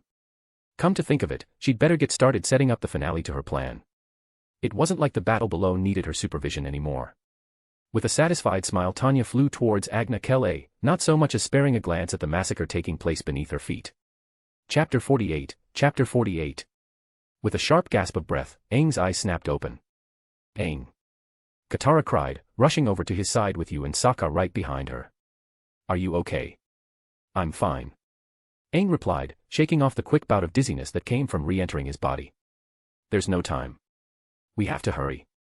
The moon spirit is in Dongye — oh no. In danger. Sokka quipped sarcastically. Yeah, we guessed that. The moon up above shone with an unnatural, bloody red light. Even if he'd been blind, Aang could have sensed the feeling of pain and anguish radiating from it. What happened? He whispered. It's all my fault. Katara sobbed, leaning into you as the silver-haired princess hugged her. After you crossed into the spirit world, Zuko appeared. I fought him, but I let myself get overconfident and he beat me. I thought he was coming to take you away, but then he walked right past you and took dash. The koi fish. Aang breathed. That's right. Katara sniffled, bewilderment settling across her expression. As soon as he did the moon turned red, and all of a sudden my waterbending just stopped. Aang, what's happening? Those fish aren't regular fish. Aang explained, standing up hurriedly. I met someone in the spirit world who told me that the ocean and moon spirits had to give up their immortality in order to become a part of our world, and that they took on the forms of those two koi. But they need to exist in a constant state of push and pull with each other. If Zuko has separated the two fish, then the balance between them is broken. Which means no more waterbending. Sokka summarized. But what I don't get is Zuko. He's been obsessed with capturing you before, but now he gives up his best chance at you yet in exchange for the ocean and moon spirits. How did he even know about them anyway? I don't think he's acting alone this time. I think he's following orders. Aang replied. And there's one person who benefits from this more than anyone else. Without waterbenders, who's going to stop the invasion? Katara gasped as the realization dawned on her. Zuko is working for Tanya. Sokka hummed thoughtfully. If that's true, then Zuko is probably trying to bring the spirits to her. Assuming she's somewhere near the battlefield, he'll have to sneak through the city to reach her. We might still be able to catch him and free the spirits before he reaches the safety of the Fire Nation fleet. Then that's what we'll do. Aang declared, blowing his bison whistle. Appa appeared a few seconds later, and the gang wasted no time climbing onto his back. Yip yip. We've got spirits to save. Zuko ran through the streets of Agna Kele, fear hastening his steps. But no matter where he went there was no escaping the red moonlight. It reflected off the glistening white buildings, taunting him at every turn. He hadn't realized it would be like this. To hear Tanya describe it, the waterbender's powers would have simply stopped, but otherwise everything else should have been fine. Had she known what effect their actions would have on the moon? No, she couldn't have. Right. No. Focus. Zuko mentally slapped himself. There was no time for thinking like this. He couldn't let himself get distracted while he was so close. Whatever was happening to the moon was only temporary. As soon as the Avatar turned himself in and the Northern Water Tribe surrendered, he could bring his captive fish back together again, and everything would go back to normal. He had to remember what was important, regaining his honor. He sprinted past another house, trying his best to ignore the terrified wailing of the children sheltering within. Stealth was no longer needed. Whatever soldiers had been left behind to patrol the city were either too distracted or too slow to catch him as he ran by. The only one who could stop him now was the Avatar, and so Zuko kept a wary eye up to the sky in case that lumbering white bison showed up. And show up it eventually did, just as Zuko arrived at the inner gates. It was still far away enough that he couldn't make out who exactly was on its back, but gut instincts told him that the Avatar must be there. The sky bison roared as it stopped him, and Zuko put all his energy into one final dash across the open courtyard towards the battleground. He knew how fast that beast could be in a pinch. The sounds of screams and the whooshing of fire grew loud enough to drown out the sound of his own heavy breathing as Zuko charged towards the battlefield. There, waiting for him before it, was a familiar shade of blonde hair. He was so close now. Just a little further.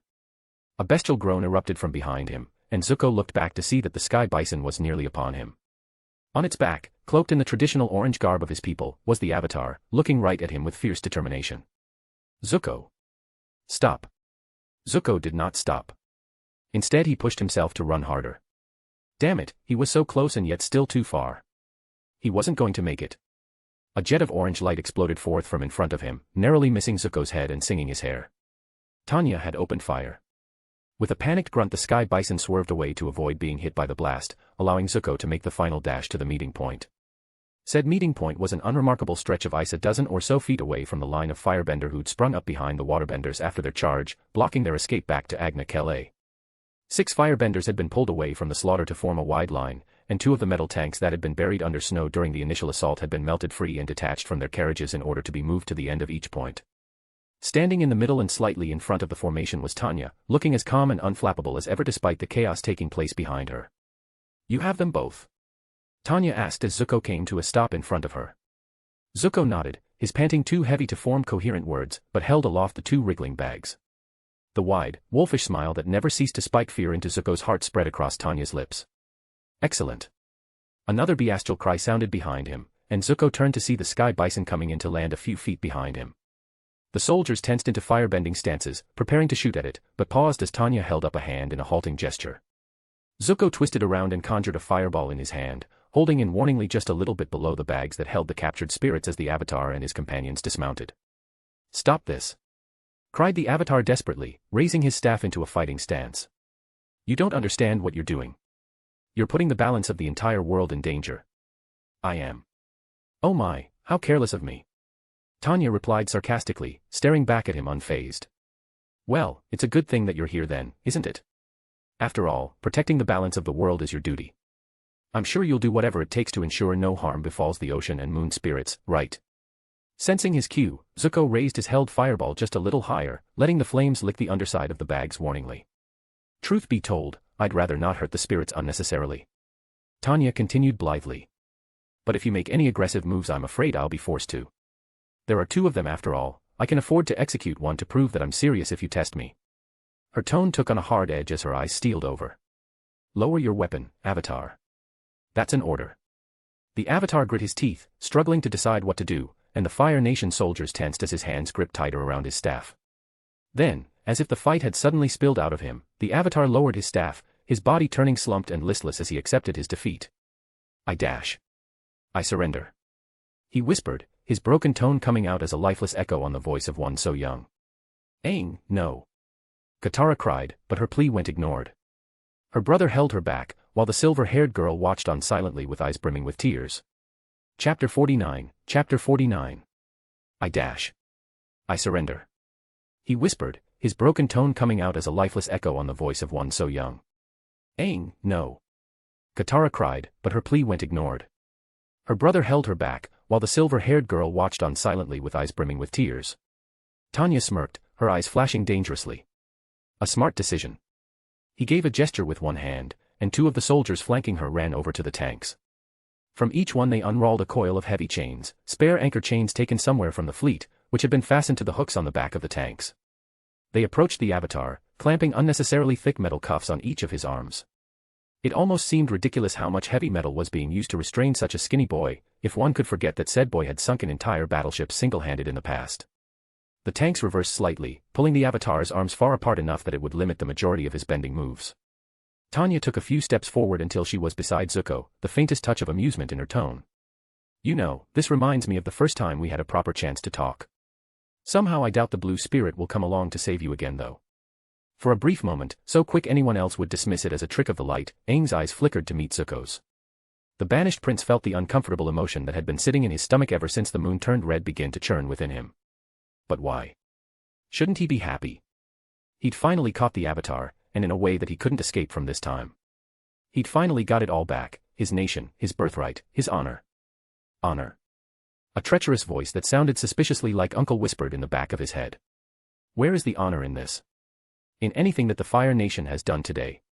You know, Avatar, you remind me of someone. Tanya said wistfully, looking strangely peaceful for a moment, before her expression curled up into a cold snarl. The one woman I can honestly say I've genuinely hated on a deep, personal level. The most self-righteous, hypocritical, psychopathic zealot I've ever had the misfortune of meeting. She began pacing back and forth, seeming to lose herself somewhat in the memories. She was a chosen one just like you. Picked by a self-proclaimed higher power for the sole purpose of being a thorn in my side. Oh, and wasn't she just that? Stubborn bitch just wouldn't die no matter how much I threw at her. You know, I dropped an entire building on her once, and she just shrugged it off like it was a pillow fort. It was like the universe itself was wrapped around her like armor, keeping her safe where literally anyone else would have had the common courtesy to just die already. Tanya halted suddenly mid-rant, taking a deep breath to collect herself. Zuko watched with wide eyes, slightly stunned by what he'd just witnessed. He'd never seen Tanya lose her composure like that, made all the more perplexing by the fact that he had absolutely no idea who she was talking about. Was this someone she'd encountered during her raids on the Earth Kingdom? But you know, Tanya continued, despite whatever bullshit cosmic powers she'd been granted, she was still just a human in the end. Still just as prone to making stupid mistakes as the rest of us. She let her guard down, showed her weakness, and I destroyed her for it. She turned back to face Aang, all hints of emotion stored away behind a mask of cool confidence once again. And now it's your turn. Here's the situation, Avatar. Right now the Water Tribe is powerless, disorganized and trapped between my forces. As we speak, more and more of them are falling by the second. I could order my men to cease fire right now. It's clear as day that the Fire Nation is victorious tonight. But do you know what? Tanya knelt down so she was eye level with the Avatar, glaring directly into his gray eyes. I'm not going to. Zuko fidgeted nervously as the uncomfortable sensation in his gut roiled around sickeningly. This hadn't been part of the plan. Now the Avatar was in custody, all she was supposed to do was transfer him onto their most secure ship and bring the battle to an end. What was she doing? They can't fight back anymore. There's no need for this. Aang yelled frantically, his gaggle of friends echoing his thoughts with their own cries of horror. Tanya ignored them. The slaughter will stop the moment that you comply with my next order. The longer you take, the more who will die. She shot back sharply. If you want this invasion to end, there is one last thing that you must do. Her eyes narrowed, a flicker of something dark and truly menacing passing across her impassive face so quickly that none could discern what it was. Enter the Avatar state. What? Aang did not understand. The Avatar state. Was she insane? Every time he'd entered into that state before he'd lost all control of himself, and caused wide-scale destruction. He'd almost hurt Sokka and Katara back when he found Monk Gyatso's skeleton. Why would she want him to tap into that power when she'd practically won the battle already? But I can't control it. He hurriedly replied, very aware that every second he wasted meant another life lost for the Water Tribe. I can't even turn it on at will. Tanya did not seem interested in his excuses. So far you've entered the Avatar state during times of heightened emotion. When the pressure becomes too much for you to handle. Do you mean to tell me that the systematic extermination of the Water Tribe's warriors isn't emotional enough for you? Her eyes drifted up to where Katara, Sokka, and you were standing. Perhaps you need a more personal incentive then. No. Don't touch them. Aang shouted, hysteria beginning to take hold.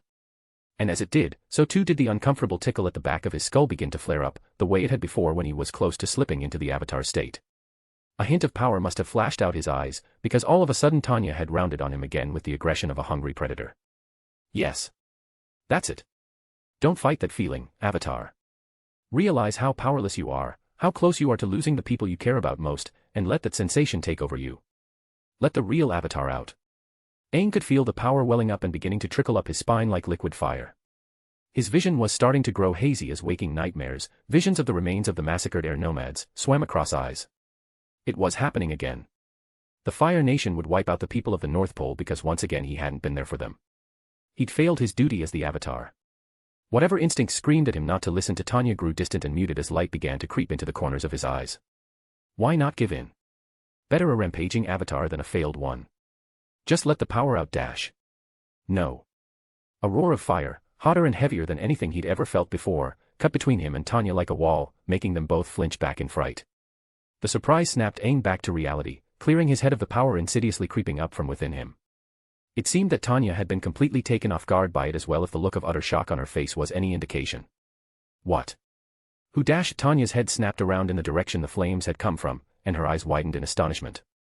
Standing there in a fire-bending stance he'd never seen before, a black cloak billowing around red armor, was a familiar old man with an unfamiliar look of such determination that it almost seemed to glow in the light of the fire he conjured. Tanya seemed dumbfounded for half a second, before her expression morphed into a hateful glare. General Iroh. Chapter 50. Chapter 50. Tanya hated it when an unexpected variable showed up. It was impossible to completely control every aspect of the battlefield. One could spend a decade writing contingency plans, yet still be caught off guard by something as simple as an outbreak of the common cold. Her time at officers' school had taught her the importance of being able to adapt your plan when something unexpected occurred, and Tanya prided herself at being rather good at that, but that didn't mean she had to like it. Iroh was one such variable, and one she had a particular distaste for. The fat old man had been given the best start in life imaginable in this world, born the prince and heir to the Fire Nation. He'd been dropped into the pinnacle of luxury without having to lift a finger. But what had he done with his opportunities? First he'd slain the last of the dragons, dooming a unique and likely majestic species to extinction purely for bragging rights. Then he laid siege to Ba Sing Se, only to give up on the eve of victory when his son was killed in battle. How did he think that had looked to his soldiers?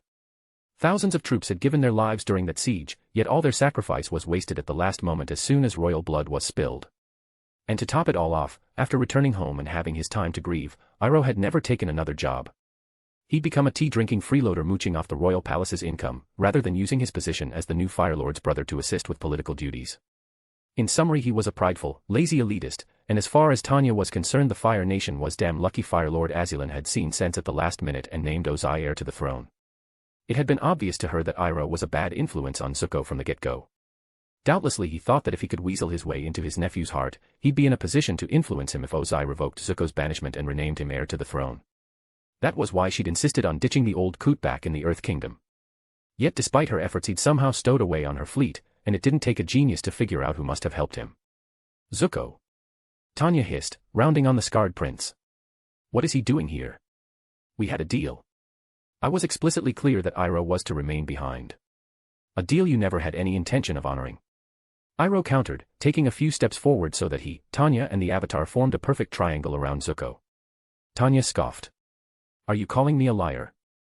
I hope you have some evidence to back up that accusation. I'm the one in control of this situation, so what reason would I have to lie? The same reason you murdered Admiral Zhao and framed the Avatar for it. Iroh replied calmly. Because you are afraid. What? What? Afraid? Her? Of a bald child who could conjure a light breeze. Absurd. Utterly absurd. She was a veteran of a world war. She'd charged fearlessly into volleys of cannon fire. Dueled maniacs in the skies above blazing cities. She hadn't been afraid of anyone since. Since the girl who leveled fortresses with a single shot. Since the girl who rose unharmed from the rubble again and again like a damn zombie. Since the girl who being forged into a living weapon for the sole purpose of hunting her down. Wait, you're the one murdered Zhao. The Avatar interjected, horror and confusion warring across his face. But why? He was on your side. Tanya ignored him. Iroh was playing mind games, but the truth was he had no power here. There was only one person she needed to convince. Zuko, don't tell me you're buying any of this rubbish. She began, fixing her eyes back on the banished prince. He looked unsure, but his hold on the spirits hadn't wavered. As long as she kept Zuko on her side she had the hostages, and that meant that she won. I told you I would help you capture the Avatar, and here he is bound in chains in front of us. How have I not honored my word to the letter? Her logic was faultless. How could Zuko possibly doubt her when the evidence was right in front of him? That's true. Zuko, damn his indecisiveness, seemed mostly convinced, but still looked to Iroh to refute her. Damn it. The old bastard had done a good job of training his nephew to turn to him for advice. Because this is more than just a trap. Iroh replied gravely. The lines of his face hardened into a scowl. Tanya doesn't not mean to just capture the Avatar. She plans to execute him. Execute? Zuko couldn't believe it. There must have been a mistake. Sure, Tanya could be very intense at times, but even she'd draw the line at killing a captured 10-year-old boy in cold blood, Avatar or not. But then again, she stabbed Zhao in the back. No, he couldn't think like that. The orders from his father were to capture the Avatar, so that he might be securely incarcerated until the war was over and the Fire Nation's dominion over the world was assured. Killing him would see him reincarnated somewhere in the water tribes to grow into a threat all over again. Tanya had always been one to follow orders and take the logical course of action. Executing the Avatar was exactly the kind of short-sightedness she hated. Execute. The Avatar stammered, drawing Zuko's eyes to the young nomad. He looked genuinely terrified, his round, youthful face petrified in a fear no 10-year-old should have to experience. To his own surprise, Zuko felt pity for him. He was just a child, forced to fill a role he'd never chosen. How could there ever be any honor in killing him? I imagine that it was the fire sages who told you the secret. Uncle continued, his eyes fixed on Tanya. Though they have strayed from their path now, once they were entrusted with finding, protecting, and training the avatars born within the Fire Nation. Such organizations have existed in every nation across history, because when an avatar is young they struggle to control their avatar state. And if the avatar is killed when in that state. He shook his head sadly. It is believed that they will never be reincarnated again. The avatar cycle will cease to be. What? The avatar could be permanently killed. And Tanya planned to do just that. Zuko looked back to Tanya, waiting for her to point out the holes in Uncle's theory with her usual factual tone. It worried him when she didn't move a muscle. Tanya. He whispered. Suddenly, Tanya began to laugh. No, laughter wasn't the right word for it. Laughter was a happy, cheerful sound that raised the spirits of those who heard it. This did the opposite. Every note of Tanya's cackle stummed jarringly against his nerves like an out-of-tune harp. It was almost painful, and had a maniacal edge to it that cast a pall of dread across the area. And with the laugh came the smile. That horrible, predatory smile that never failed to make him feel like a rabbit trapped before a wolf. Fine. I suppose there's not much point in pretending anymore. Tanya didn't sound frustrated at having been caught. Quite the opposite in fact. Maybe it was just the laughter lacing her tone, but she sounded almost pleased about it. He's right. I killed Zhao. And after tonight, I will be the one who killed the avatar forever. Tanya. Zuko couldn't find the words. She really meant it. Despite all her oddities, he'd never genuinely thought Tanya capable of such remorseless violence. You don't get it, Zuko. Tanya snapped, her expression shifting into a rictus of fury at the drop of a hat. You know what your problem is. You lack resolve. That's the real reason why you fail time and time again to capture the avatar. All you care about is your own damn sense of honor. But we are at war, Zuko, and sometimes the needs of our nation require us to sully our hands with lesser evils to serve the good of a cause greater than ourselves. As long as an avatar exists, there will always be a symbol for those who resist the Fire Nation to rally behind. She drew herself to her full height. To be a Fire Lord means to prioritize the good of the nation above all else, even your own personal sense of right and wrong. Maintaining order requires necessary evils. You must be prepared to make difficult decisions for the greater good, whether they be getting rid of incompetent commanders, assassinating a politically dangerous child, or ever sacrificing a company of new recruits to ensure a wider victory. Zuko felt his own inner flame of anger spark to life. No. You're wrong. He declared firmly, the fire bringing him strength and resolve, and with it a clarity of mind he relished. This isn't the right way to face our nation's problems. It may seem like the easy solution in the short term, but if we build a new world using dishonor, then what we create will be stained with it forever. All we'll have will be a world full of traitors and murderers. Tanya looked at him with strangely pleading eyes. You're an idealist, Zuko, I can respect that, but you're too young to understand when to put your honor aside to do what must be done. She gestured wildly to the Avatar. Take it from someone who's experienced fighting chosen ones before. If you lock him up in the boiling rock and throw away the key, some harebrained idiot with a daring plan and a miraculous lucky streak will somehow set him free. Trap him in a cage where he couldn't possibly access the elements, and he'll discover some hidden new way to bend something you could never have predicted. Assume he was killed by a fall nobody else could have survived, and you can bet your ass that somehow he'll manage to. Give him the slightest opportunity, and the universe itself will bend over backwards to see him succeed against impossible odds. Because whatever spirits chose him to be their agent will pull in the very threads of destiny itself to protect their investment. She looked back to the Avatar, a mad gleam in her eyes. The only way they'll ever stay down for good is if you do it yourself, in person, leaving absolutely zero chance that they could ever survive. Mark my words, Zuko, this may well be the only chance the Fire Nation will ever get to be rid of the Avatar for good. Don't let Iroh convince you otherwise. I'll still let you take the credit, you'll return home as the hero who not only defeated the Avatar, but ensured that he'd never threaten the Fire Nation ever again. No victory is worth sacrificing your morality for. Uncle interjected. Just hold your nerve for a minute longer, and everything that is rightfully yours will be restored. Tanya countered. Your sense of honor is one of your greatest strengths, Prince Zuko. Uncle replied. Trust in your heart. The choices loomed before him like two great doorways, one tempting him with sweet whispers of regaining everything he had lost, the other promising that he could keep the last thing he had left, his heart. Oh, but how appealing the sweet whispers were. After all his struggle and backbreaking work, hadn't he earned his reward? He was just one step away. I've spent years pursuing the Avatar. Years of searching, of fighting to survive. He began slowly. Tanya's eyes widened in victory, while the Avatars fell in defeat. Only Uncle continued watching impassively, listening without judgment for him to finish making his choice. Zuko looked up at the weeping, wounded moon, and raised the bags containing the captive spirits. I can keep trying a little longer. Panic flashed across Tanya's face as she realized what was happening, and she leapt forwards, but it was already too late. Zuko threw the bags. They sailed in an ungraceful arc, landing with a splash in the nearest waterway.